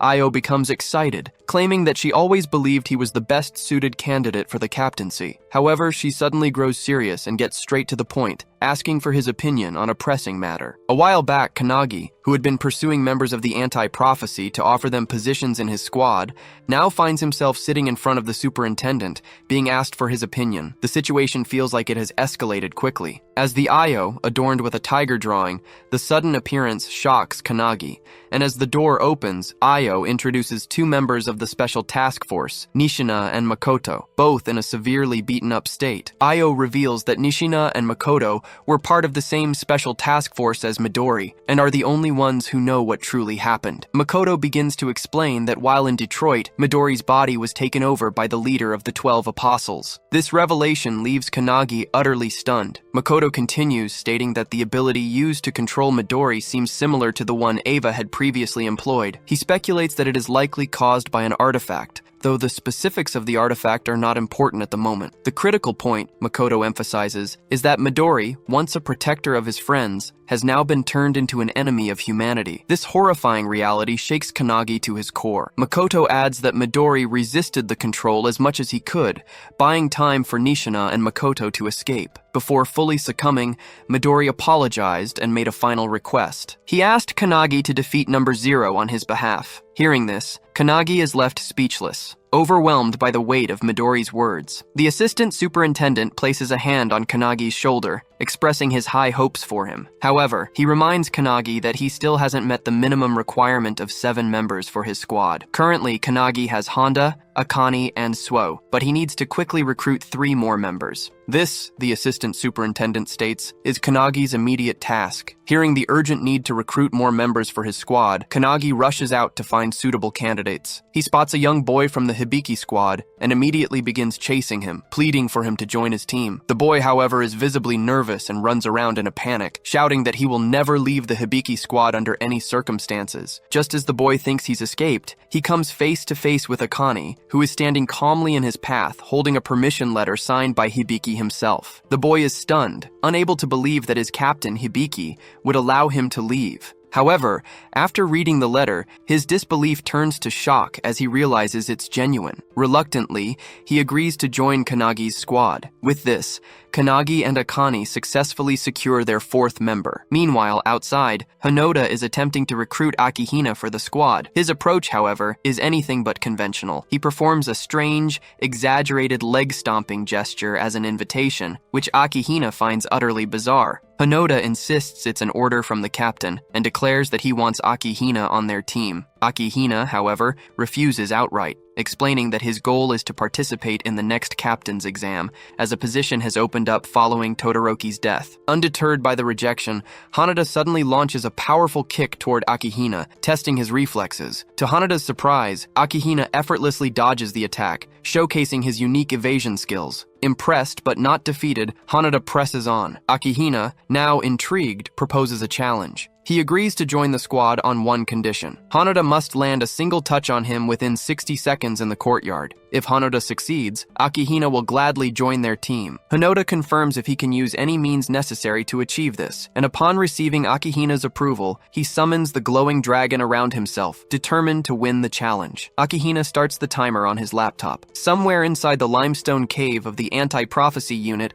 Akihina meets Captain Tsurukai, who appears to be fishing in a 17th dimensional crack called the Underjaw. Tsurukai reveals that sometimes he catches big fish there. Noticing Akihina, he asks if he is applying for the replacement exam for the Todoroki squad. Akihina confirms it, but states that he wants to be a captain who doesn't want to die. Tsurukai responds by telling him that his goal is still achievable without even becoming a captain. This shocks Akihina, who asks if the captain thinks he's not suitable. Tsurukai, reeling in a monster shark, claims that he believes Akihina is lacking something. Coming back to the present, Hinoda is charging at Akihina, who is trying to avoid any physical contact. Despite getting inches close to him, Hinoda isn't able to touch Akihina even once. Hinoda is amazed, realizing that Akihina is using some kind of evasive skill to dodge his attacks. Akihina is using Omni-Egos, a skill he has tried to hide from everyone for a long time. His Omni-Egos allows him to teleport to a designated location within a 100-meter range. Although he needs to visit the target location at least once before the skill can be used,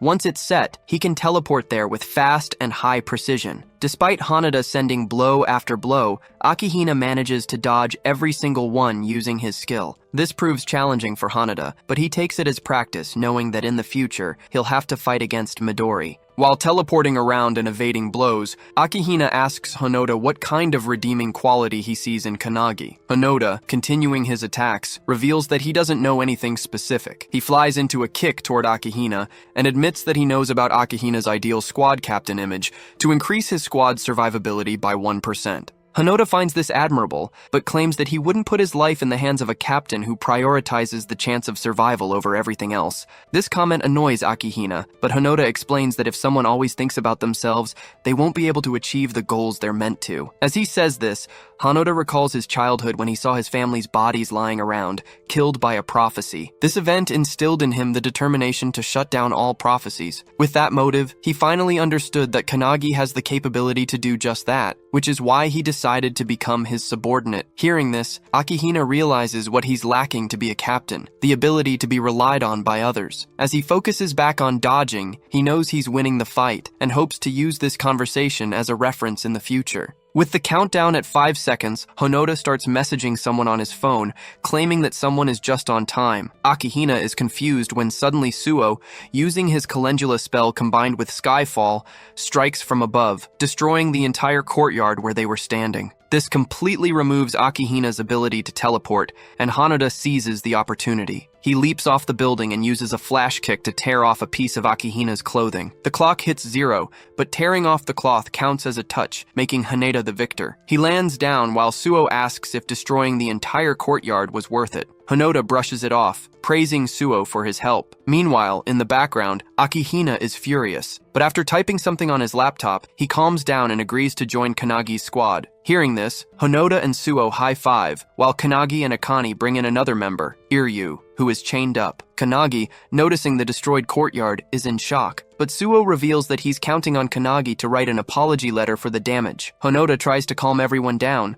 suggesting that Rin could fix the courtyard, but the main problem is that they still need one more person for their team. Akane doesn't know anyone else and asks if Kanagi has any recommendations. Kanagi points toward the special task force members, Ichika, Mikado, and Nishina, and reveals that he has already accepted them into his squad. From that day on, they are temporarily Kanagi's subordinates and will fight in his squad. Somewhere else, at the Watchtower, the remaining members of the 12 Apostles of the Apocalypse hold a meeting. Only 5 of them are left, but they are confident because they have the world's most powerful weapon, Midori's body. To them, it seems like they are one step closer to wiping out the anti-prophecy unit. Number 0 reminds everyone of their motto. Everything they do is for the sake of the emergence of prophecy in this world. Inside the prophecy research room of the anti-prophecy, the assistant superintendent asks the director if he has obtained what was requested. The director confirms and reveals that the Book of Doom, once possessed by the 12 apostles, is actually a single book torn apart. Based on the 8 books that Midori brought, they determined that the recent incident is part of the prophecy, specifically one concerning a special rank called Bhagavad Gita. According to him, in order to destroy the world, the 12 apostles need Midori's power, which alone is sufficient. Meanwhile, over the sea, Midori and Hajime, a member of the 12 apostles, are flying toward an unknown destination. Out of nowhere, Midori asks Hajime if he has ever read the Gita, to which Hajime denies. Midori explains that it is one of the Hindu scriptures, emphasizing that humans should fulfill their duties with a selfless heart. According to Midori, whoever wrote a prophecy like the one currently unfolding likely harbored a deep hatred for humanity. As they fly over New York's Times Square, a family notices them, and a child excitedly recognizes Midori as the world's strongest awakener. The crowd quickly follows suit, cheering and clamoring for pictures. They also notice Hajime referring to him as a samurai. As the gathering swells with excitement at the sight of their heroes, Midori gives Hajime the order to begin their mission. Without hesitation, Midori starts channeling an energy ball in his hand, while the crowd continues to cheer, unaware of what is about to unfold. As a father captures a picture of his child with Midori in the background, Midori suddenly unleashes the energy ball into the air, engulfing the sky completely. The ball transforms into a massive tornado, and from within it, the real Midori desperately yells at Number 0 to stop. However, it is already too late. Number 0 has already cast the spell Turbulence upon them. At the cafeteria of Anti-Prophecy, Kanagi is busy lecturing when Suo rushes toward him, urgently showing him something on his mobile. It is breaking news. New York is burning like hell due to Midori's attack. The report claims that an awakener has attacked and destroyed the city. Meanwhile, at the Everlasting Hut, the American branch superintendent, Vice, is screaming at Io to do something, furious that Midori has just erased an entire city. Io tries to calm him down, but the tragedy has taken countless lives in the heart of the world's economy, New York. She reveals that it is not Midori who caused the destruction, but rather the leader of the 12 apostles who is controlling his body. She further explains that they have already identified him as Warren Hastings, an Englishman. Io theorizes that he might be collaborating with invaders from another dimension. Vice is shocked by this revelation, while Io discloses that the 12 apostles are using artifacts beyond the supervision of anti-prophecy. According to her, someone or something is backing them. Despite her reasoning, Vice counters that the responsibility still lies with Io, since the man who leveled an entire city came from their special task force. He warns her that the White House is even considering using nuclear weapons against Midori. However, Vice knows that even nuclear weapons will have no effect on Midori and asks Io what she plans to do. Back at the cafeteria, Kanagi asks Suo if he has completed Lesson 15 along with the others. Suo confirms, and to his shock, Kanagi appoints him as the vice captain of the Kanagi squad. He then orders Suo to instruct everyone to continue their lessons until deployment orders are given. He notes that Irian and Akihina always argue, so they must focus on teamwork to achieve perfection. Suo wonders what Kanagi himself will be doing with his free time, to which Kanagi reveals that he will be sleeping, and this time it will be a deep sleep. He commands Suo not to allow anyone to wake him, and since it is Kanagi's command, Suo accepts the order, placing his trust in him. Back at the Everlasting Hut, Io reveals she is planning to face Midori head-on with their strongest elite unit. Over at headquarters, Kanagi reaches his room and instantly falls asleep. In his dreams, he takes out his sword and starts practicing with Hinoki, while the other founders stand ready to teach him. However, to Kanagi's shock, Hinoki slashes him into pieces in a single flash. He regenerates immediately, only for Hinoki to cut him apart once more. Hinoki reminds Kanagi that he was the one who insisted on not holding back in training, so now he will devour him. Saying this, he charges at Kanagi with his full force. Another founder attempts to intervene, but Wantak and Mage stop him. Other founders argue that while short-term training might demand such extreme measures, Kanagi is dying too frequently, and his soul could soon be dispersed. Still, they all understand that Midori is the strongest awakener of this era, and the current Kanagi has no chance against him. It might be a desperate training method, but it is their only path to victory. The founder from before warns that there may be a limit to how much Kanagi can endure, but the alchemist reassures her, saying there is no need to worry. Kanagi is not a delicate man. Mage, witnessing Kanagi being sliced apart again and again, still believes that he will overcome this. Kanagi apologizes to Hinoki, feeling an immense pressure just by standing in front of him. It feels as if he's been thrown into a blizzard atop a frozen mountain. Regaining his breath, Kanagi stands against Hinoki once more,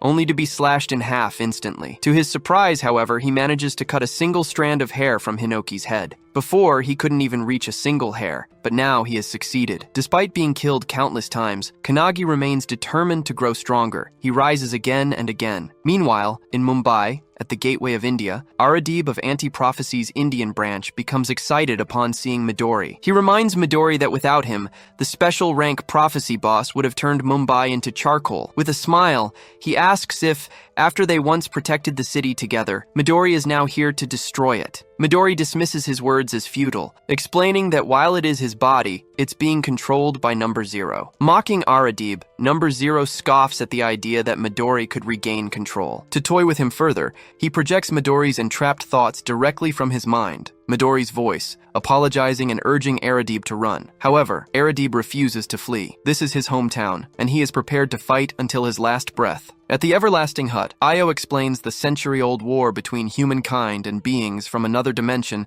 to the superintendent's assistants. During the Founder's era, the tower appeared first, followed by the crack and the prophecies. Throughout the long history of war, there have always been humans who collaborated with these beings to destroy the world. As she explains, one of the assistants, watching the news of India's fall, grows alarmed, realizing the enemy now seems to be heading toward Europe. Io expected this, but remarks it would have been preferable if they had gone straight to Japan. When the assistant asks why, she reveals that since Number Zero only recently took control of Midori's body, he shouldn't be able to fully harness its power yet. Io then turns to Tengen, her assistant, and informs him that he will also be deployed to the battlefield. Tengen responds with a joke about how they only use him for manual labor during peacetime. However, the real shock comes when Io announces that she will personally join the fight as well. Meanwhile, the Kanagi squad is in the final stages of preparation. They are the only true hope of defeating Midori, but until they are fully ready, Io orders the other squads to stall him. Hibiki and the other squad captains, visibly tense, ask how long the preparation will take. Io reveals that, according to Kanagi, he needs 2 days. She then announces their destination,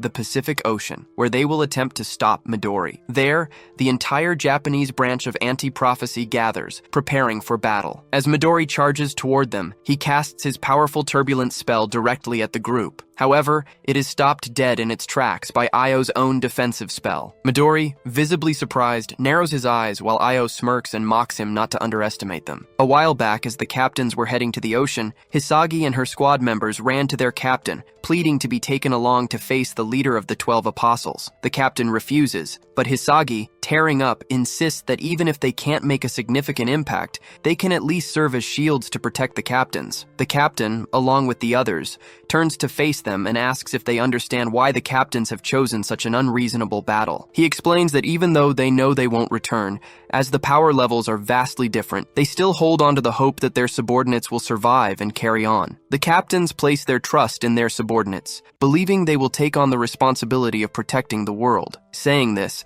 the captains leave their subordinates behind. While some break into tears, others steel their resolve, determined to protect the Kanagi squad until their preparation is complete. Even though their eyes are filled with sorrow, they know they must act instead of merely crying, and they must act quickly. The squad captains, along with the superintendents and assistants, teleport to the ocean, where they now stand face to face with Midori. As Io effortlessly blocks Midori's spell, the other captains watch in amazement at her immense power. Midori, too, is taken aback by this unknown ability. Number 0. Reading through Midori's memories, recognizes Io as the superintendent of anti-prophecy, a mother figure to Midori who has always kept her true strength hidden. Io, standing before him, declares that this is the first time in 100 years she has used her abilities on the battlefield. None of the captains have ever seen her unleash her full power before, but now, before their very eyes, she activates her 8-Ida mirror spell. This spell has 2 stages. The first allows Io to completely nullify any ability as long as she understands its effects, granting her a 100% defense rate. The nature of this ability is a direct countermeasure, combining perfectly with a mage's advanced analytical skills. Wasting no time, Midori follows up with his blazing turbulent spell, unleashing a barrage of powerful tornadoes toward Io. Seeing them, the captains realize this is the same skill that burned all of India to the ground. Fortunately, Io knows this ability and effortlessly deflects it. The second stage of her skill allows her to copy an ability once she has reflected it. As she sends her own tornadoes, they collide with Midori's and completely destroy them. Midori, now focusing on the battle, understands how her skill works, but grows annoyed as he senses someone trying to attack him from the side. One of the captains launches his infinite fist attack, bombarding Midori with a barrage of punches. Each time a punch lands, Midori feels his body growing numb. However, despite delivering countless blows, the captain is shocked to see Midori remains unfazed. Suddenly, the captain grabs Midori in midair and signals the others to attack while he restrains him. Hibiki instantly activates her sound visualization release, Phoenix, while the other captains follow up with their own powerful abilities, striking Midori all at once. However, Midori counters them with his Wall of Cutting Pearl spell, generating a massive blast of tornadoes that crashes into all the captains. As the smoke clears, Midori emerges unscathed, mocking Io for bringing weaklings to fight him. But just as he speaks, he senses a powerful aura above him. Looking up, he sees the superintendent's assistant summoning a massive, sun-sized energy ball, preparing to unleash it upon him. Midori immediately realizes this ability grows stronger the longer it is channeled. As he attempts to summon his own energy ball to counter it,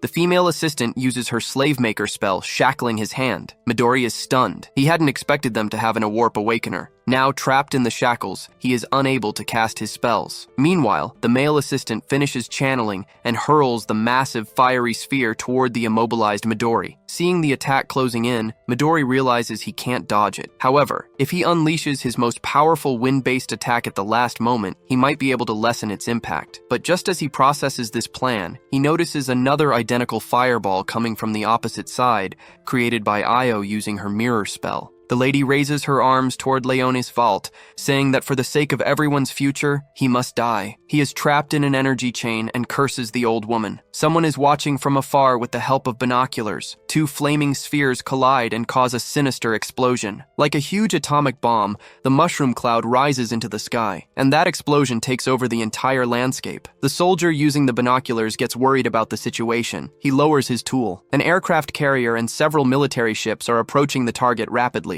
In disbelief, one of the soldiers handling transport asks them to look at the situation. The white light must be at least a few thousand degrees, and he doubts anyone could survive that, whether they are an enemy or an ally. Pointing at the screen, he says he believes that should be enough to handle the situation. A very stern man with crossed arms observes the situation, and they call him Mr. Richard. With a grim face, he says that this isn't over yet. The light energy that formed in the sea begins to glow with a violet star at its core, and looking closely, a silhouette of a man can be seen in the middle of it. The long-haired blonde man is shocked to see that. No one can believe that someone was able to survive the gigantic explosion that just occurred. Leonis Vault puts his hand on his head and asks if they sacrificed their own people to try to kill him with that explosion. He knows he owes them praise for catching him by surprise with all their efforts, and for making such an elaborate plan to manage a successful explosive blow against him, but he bets they didn't imagine what was coming next. He grits his teeth, trying to contain all the emotion in his chest. Then he starts yelling, telling them to look at him, because he is completely unharmed. The boy opens his arms and says he was just hit by a 1,000-degree fireball, and there isn't even a scratch on him. While the blonde guy boasts about surviving the situation,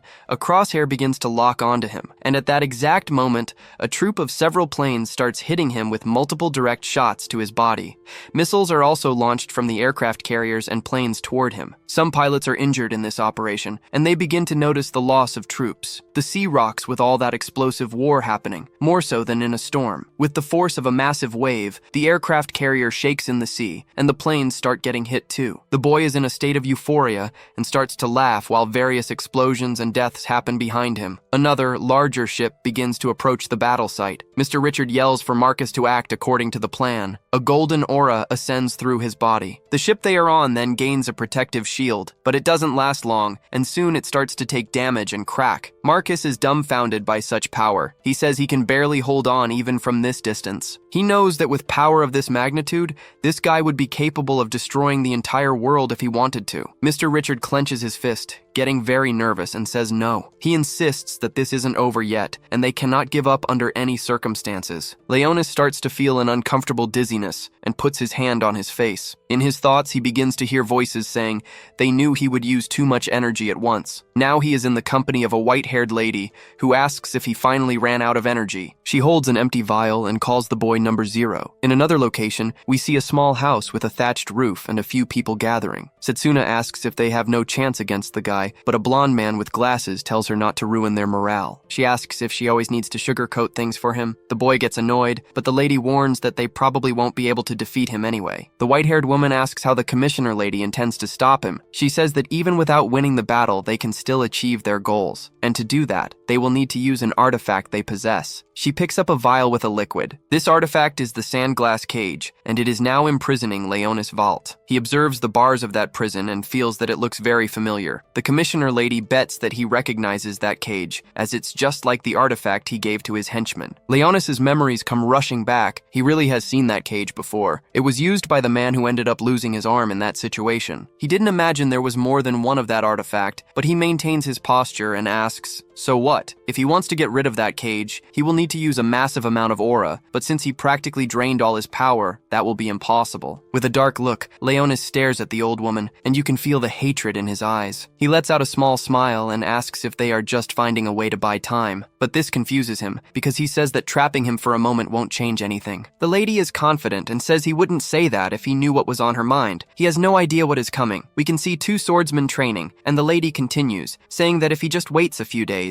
he will certainly witness something very interesting. Placing a hand on his chin, Leonis asks if she really thinks he doesn't know what they are planning. The blonde man asks if it's something related to a boy named Minato Kanagi. Io's expression changes instantly. She is shocked to hear that question. Pointing to his head, Leonis says he had enough time to fish out some memories from her brain. He asks if the lady knows what Midori Ichihara thinks about him, and reveals that he thinks the boy is the one who will end all prophecies. Io's eyes go wide, and she thinks that Midori said that about Minato, feeling extremely impressed. Leonis says that the moment he took control of his body, Minato became the top of his target list. He clenches his fist and repeats with hatred the phrase he just said about the boy being the end of all prophecies. With an outraged expression, he questions if they should allow this, and that Minato must be stopped at all costs. Io now has a very unfriendly face and curses the blonde man in her thoughts, but he says he still has something else to say, and she is surprised again. Accumulating a violet energy inside the cage, Leonis says that she is the one who doesn't know the half of it. Even now, as they talk, Midori Ichihara continues to get stronger. The woman is now in a panic, not knowing what to do. The amount of aura he has used so far is nothing compared to the total power in his body. All they have done so far is melt the very tip of the iceberg. The more Leonis fights, the stronger Midori's body gets, and the more aura he can command at once. A yellow energy begins to come out of the lady's body, the Yata mirror. She feels the force of a blow hitting her straight on without her being able to dodge. Leonis' hand goes through her body, causing a huge wound. The cage in the background explodes into 1,000 pieces. Io had no chance to defend herself, and the blow was a direct hit to a vital point. And now that he has dealt with his opponent, Leonis wonders which way Japan is. While that battle was happening, our protagonist is sleeping,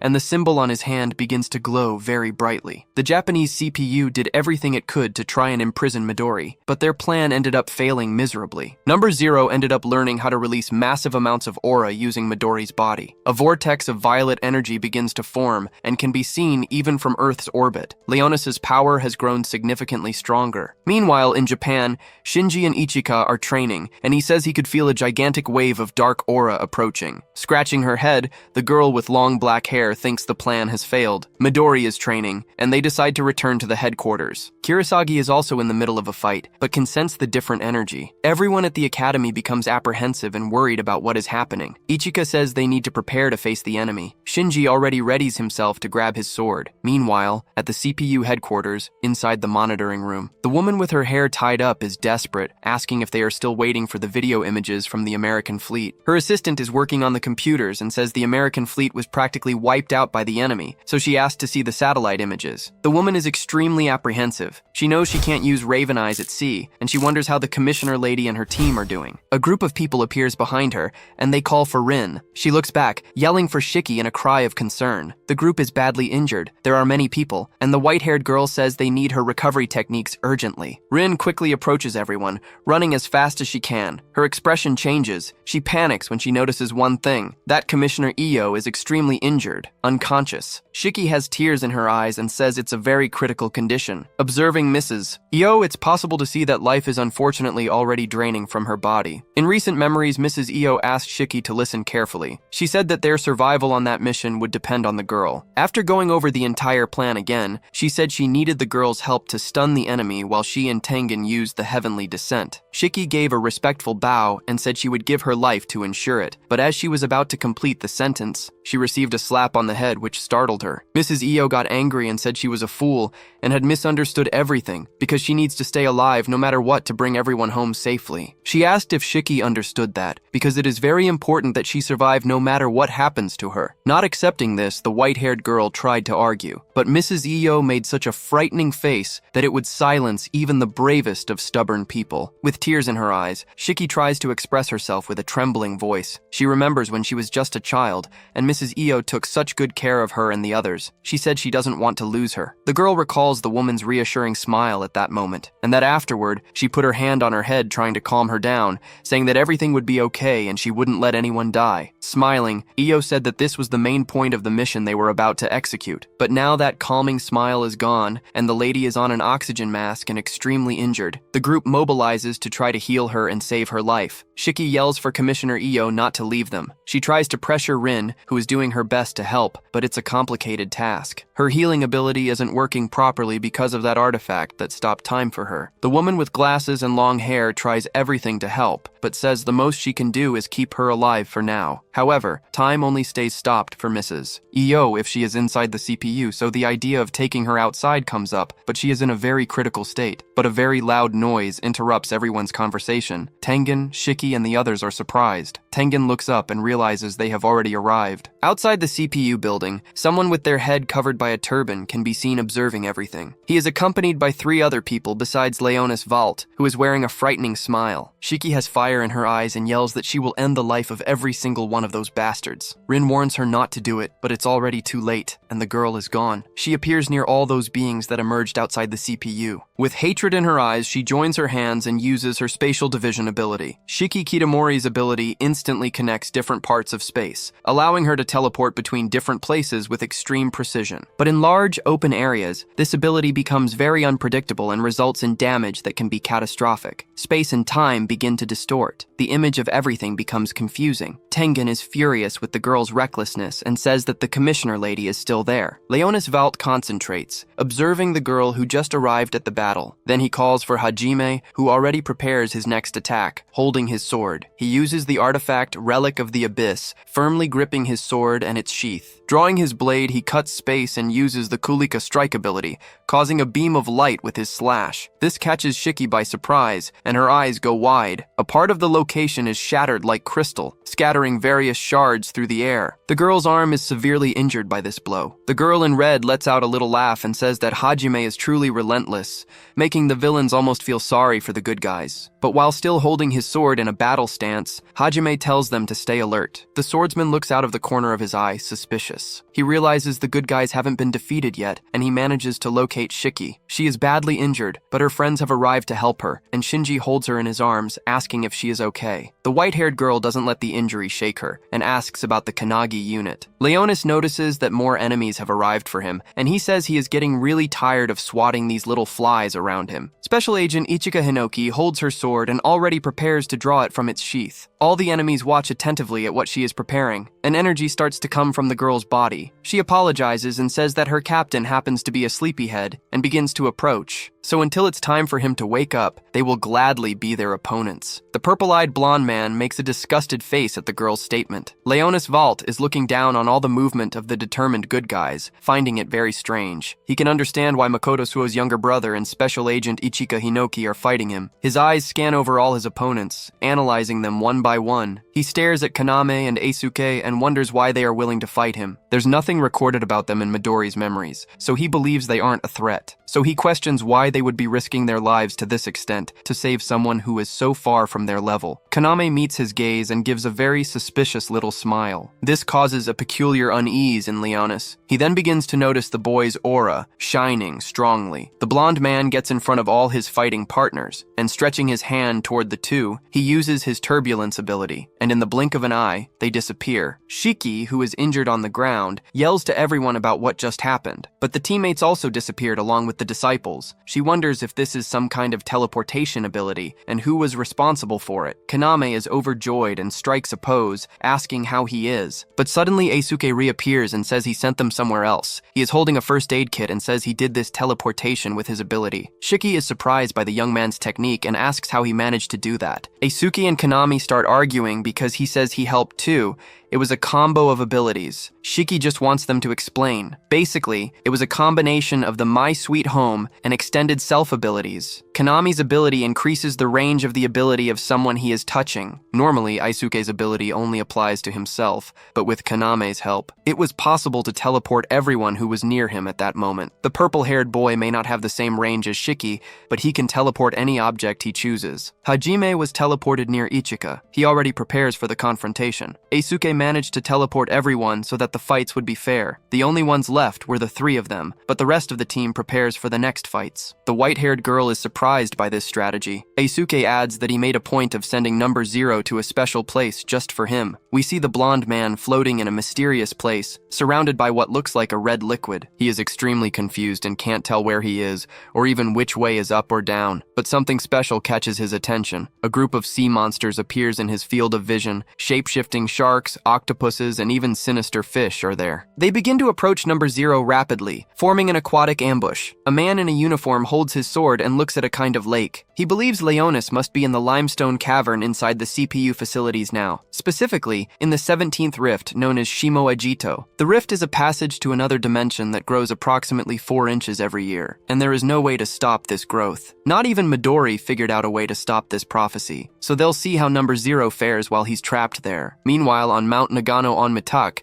Hajime and Ichika are face to face. The white-haired swordsman looks up and wonders what this place is, questioning if someone teleported him there. Ichika can't hold back her laughter and starts to chuckle. As she approaches the young man, she says that apparently the divide and conquer operation worked. Hajime asks what they did to his boss, and she explains that they sent him to a place he will never be able to leave. While holding the sheath of his sword, the young man says that if that's the case, they should have sent everyone else to that place too. Ichika waves her hand and tells him not to be a fool, as one of them could have an escape artifact and ruin the whole plan. They needed to be sure there was no chance of him returning, since nothing can happen to the commissioner lady. The boss might even have an artifact, but anyway, she preferred the idea of dealing with as many of his minions as possible. Hajime starts to concentrate energy in his body, and asks if the girl thinks she is a match for him. Smiling, the woman says it will be like taking candy from a baby, because only their boss is a real threat. The rest would be nothing if they didn't have the artifacts. That remark from Ichika makes the young man extremely irritated. He furrows his brow, and with agility, he uses his Kulika strike attack, cutting the space between them with several beams of light. Some beams seem to have hit Ichika's body, but her eyes glow red, cherry blossoms appear in her gaze, and she uses the Dawn's Solitude ability. The woman's eyes shine with a neon light. Dawn's Solitude is one of Ichika's natural techniques, which she was born knowing. On the surface, this ability seems quite simple, and was considered useless for many years. But there is much more to it than meets the eye. The ability can block all internal and and external influences, allowing Ichika to maximize her mind and body potential. She continues her movements, her eyes still glowing like a pink beacon. In short, the ability gives her 100% concentration in any circumstance, no matter where she is or who she is fighting. The girl can summon her full strength to deliver a lethal blow. She approaches her opponent and everything goes dark. Only the pink glow coming from Ichika's eyes can be seen. A single cut is made on Hajime, toward his chest, but this single cut is enough to throw him back forcefully, unbalancing and destabilizing the young man. She finishes her attack. Transcendents specialized in martial arts spend countless hours honing their physical skills, so they understand better than anyone the value of a perfectly trained body like hers. With a serious and superior look, the girl says he doesn't even compare to Makoto. Meanwhile, back at the CPU's large-scale practice area, a pair of good guys and a pair of villains face each other. With a mocking look, the girl in the red hat, Sete, says it won't make any difference to change to a 2-on-2 battle. The pair of CPU warriors doesn't look frightened or anything like it. Sete turns to Ashara and asks what their plan is now. It starts to rain at the location, getting all the warriors there wet. With his eyes closed and a sad expression, the man says he can fight them if she holds them, but a fist is already approaching his face. The punch hits him hard, and Ashara flies far away from the force of the blow. Midori asks if he thinks they will just wait while they get trampled. Set watches the white-haired warrior advance on her teammate. While she is distracted, her opponent's long hair grabs her. He starts to have memories of when he was a child, his little red-haired friend touching his locks. And with hatred in his eyes, he asks if she is one of the bastards who killed Makoto. Already almost completely wrapped up by the boy's hair, she says she understands now. And with a smile on her face, she asks if he is still mad about that. Red lightning begins to appear in the sky, turning it dark red. The two good warriors have to dodge the lightning bolts that seem to be trying to hit them. With a maniacal look and surrounded by playing cards, Seti starts to laugh while her eyes widen. She uses her Queen of Hearts ability, and her cards start to grow legs and arms. The long-haired man notices that this ability seems to be some kind of telekinesis. She orders her loyal minions to disperse. A gigantic army of cards begins to appear, and she asks them to find Minato Kanagi for her. But her opponent is not willing to let her go after Minato. He starts to charge energy, and again, a scarlet thunderbolt tries to hit him, but he manages to dodge quickly. The pair of CPU combatants is reunited side by side again. Ashara appears through the mist and smoke and says that his ability allows him to physically manifest emotions. He puts his hand in front of his face and uses the Mask of Thousand Faces ability. With a sinister voice and a frightening aura, he tells them to prepare to die. Now his eyes are black, his face is unrecognizable. That is the Face of Anger ability. Dozens of lightning bolts begin to fall on the battlefield, causing a deafening noise all around. Meanwhile, in Tokorozawa, Saitama Prefecture, loud noises can be heard. Kisaragi is using her Even Menace ability in a challenging battle. Her partner is fleeing from the unrestrained blows of the man with the bandaged head. With one of his arms much larger than the other,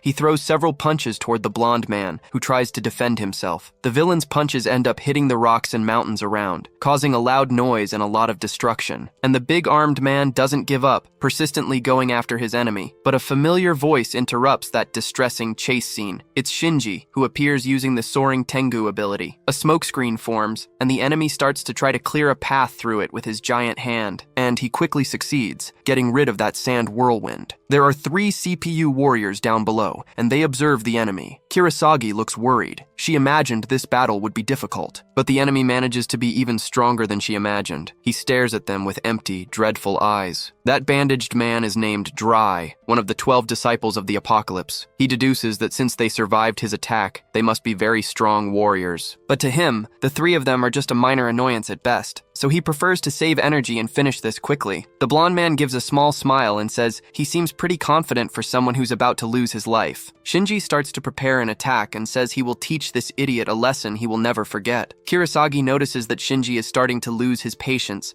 and fears he will act without thinking. Of course, she can understand why. She starts to remember the day of his brother's funeral, and that it was the 12 disciples who were responsible for Captain Makoto's death. Dry observes more carefully and says he noticed the red-haired boy might be related to the weakling Makoto Suo. With a provocative voice, he asks if he is that boy's younger brother. Shinji just widens his eyes, feeling a chill run through his entire body. While showing his disgusting tongue, he asks what it feels like to have a pathetic brother who couldn't defeat a loser like Doze. That infuriates the redhead, who really starts to lose his composure. Without thinking and consumed by mortal hatred, he charges toward the enemy, holding his sword. Dry's gigantic hand begins to transform into a strange, flesh-like cannon. He is preparing preparing his La Traviata ability, and from the tip of his anomalous arm, a purple energy ball begins to charge. The three good guys are caught by surprise by that move. They all look surprised in the direction of the ability. Meanwhile, at the CPU headquarters, a tense situation is happening. The women are still trying to heal Mrs. Ayo with everything they have. They start to be able to feel a pulse. Rin takes the lady's hands and can feel her heart beating. She is relieved. Unable to contain her emotions, a tear of relief and happiness starts to run down her face. The other woman yells for the Ushima unit to give an update on their situation. The girls reply that they have almost finished healing the captain's wounds, so 4 other powerful warriors are ready to join the Kanagi unit. But the young man with the cap and sunglasses asks them to wait a bit. They will need to deal with one little thing first,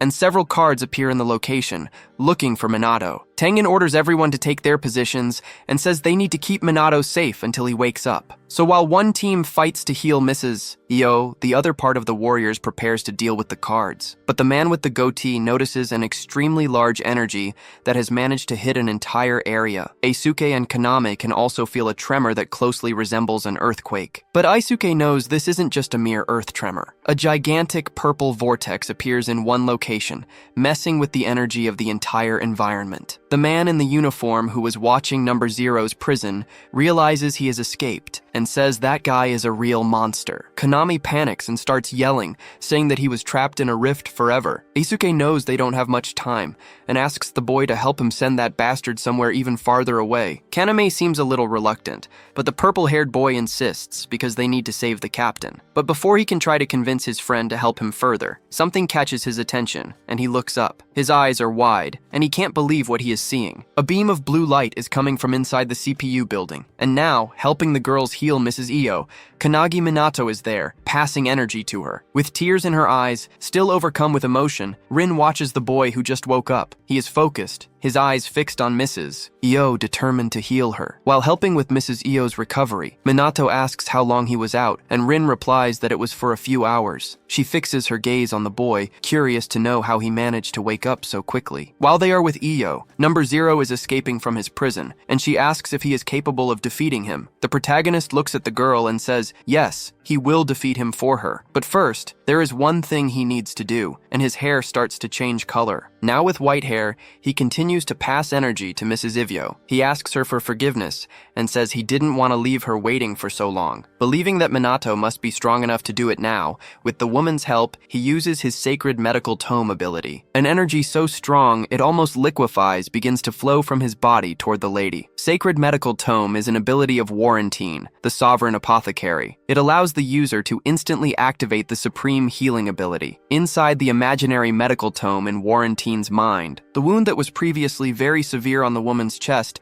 now begins to close, little by little, and finally, it closes completely, leaving her intact. The women who were trying to heal Mrs. Io earlier are impressed with the demonstration of the technique. The girl with glasses is dumbfounded because she realizes the wound didn't just close completely, but it also healed entirely. Even the woman's organs are intact. She really wants to know what the mechanism of that ability is, and it doesn't take long for the woman to slowly begin to regain consciousness. Rin's eyes fill with tears again. She starts to call the lady by her name. Mrs. Io moves her eyes toward the protagonist, showing she is well and conscious. Her vision is a bit blurry, but she can identify that it is Minato who is there, smiling at her. She smiles back, saying that he finally came. With the little strength she has, the lady raises her arm toward him, and suddenly, she no longer sees Minato, but rather Warren, the woman who healed her. The protagonist holds the lady's hand with both of his hands, very gently. Smiling calmly, the boy says she should be more careful. Io says she tried her best but wasn't much help and apologizes, but he says that on the contrary, she was spectacular. Warren asks her to rest now that her wounds are healed,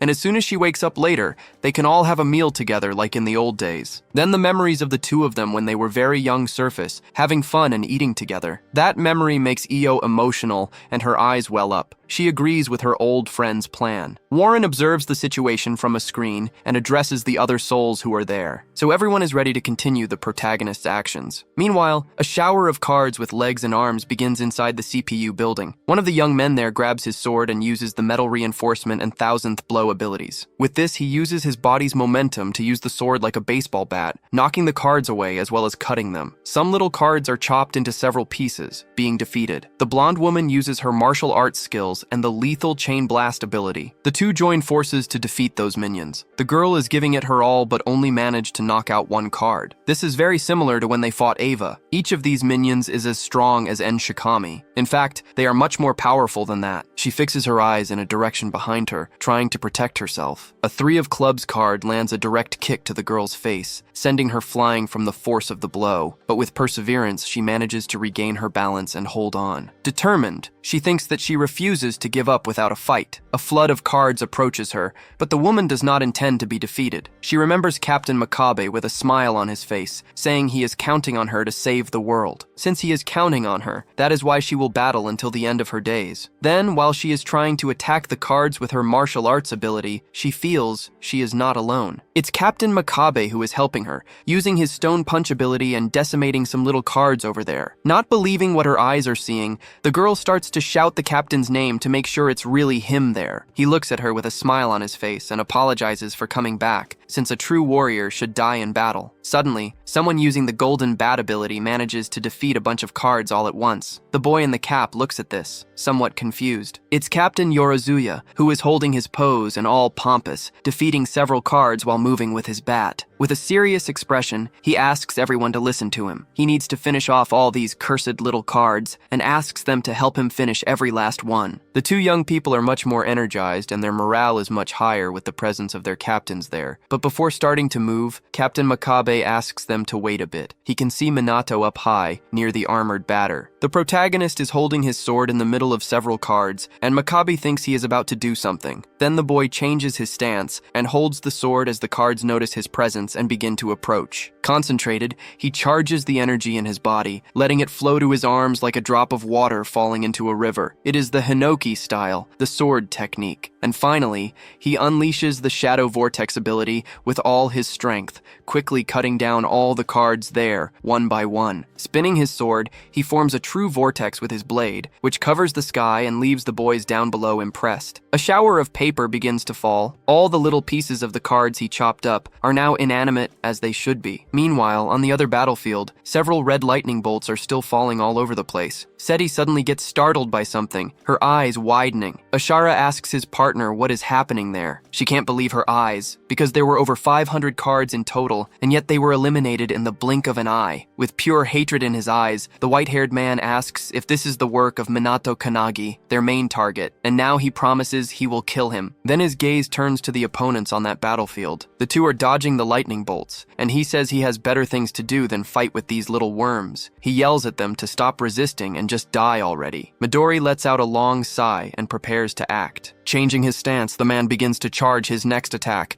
He holds one arm with the other and points at the two enemies right in front of him, and as his arm begins to emanate energy, he says they are the only ones there who are about to die. The veins on Ashura's face begin to pop, such is his rage. While staring at him, he asks what Midori thinks he is doing, but before he can do anything, a mark on his arm appears and begins to glow. It is the powerful ability of the man in sunglasses, the holy seal of exorcism.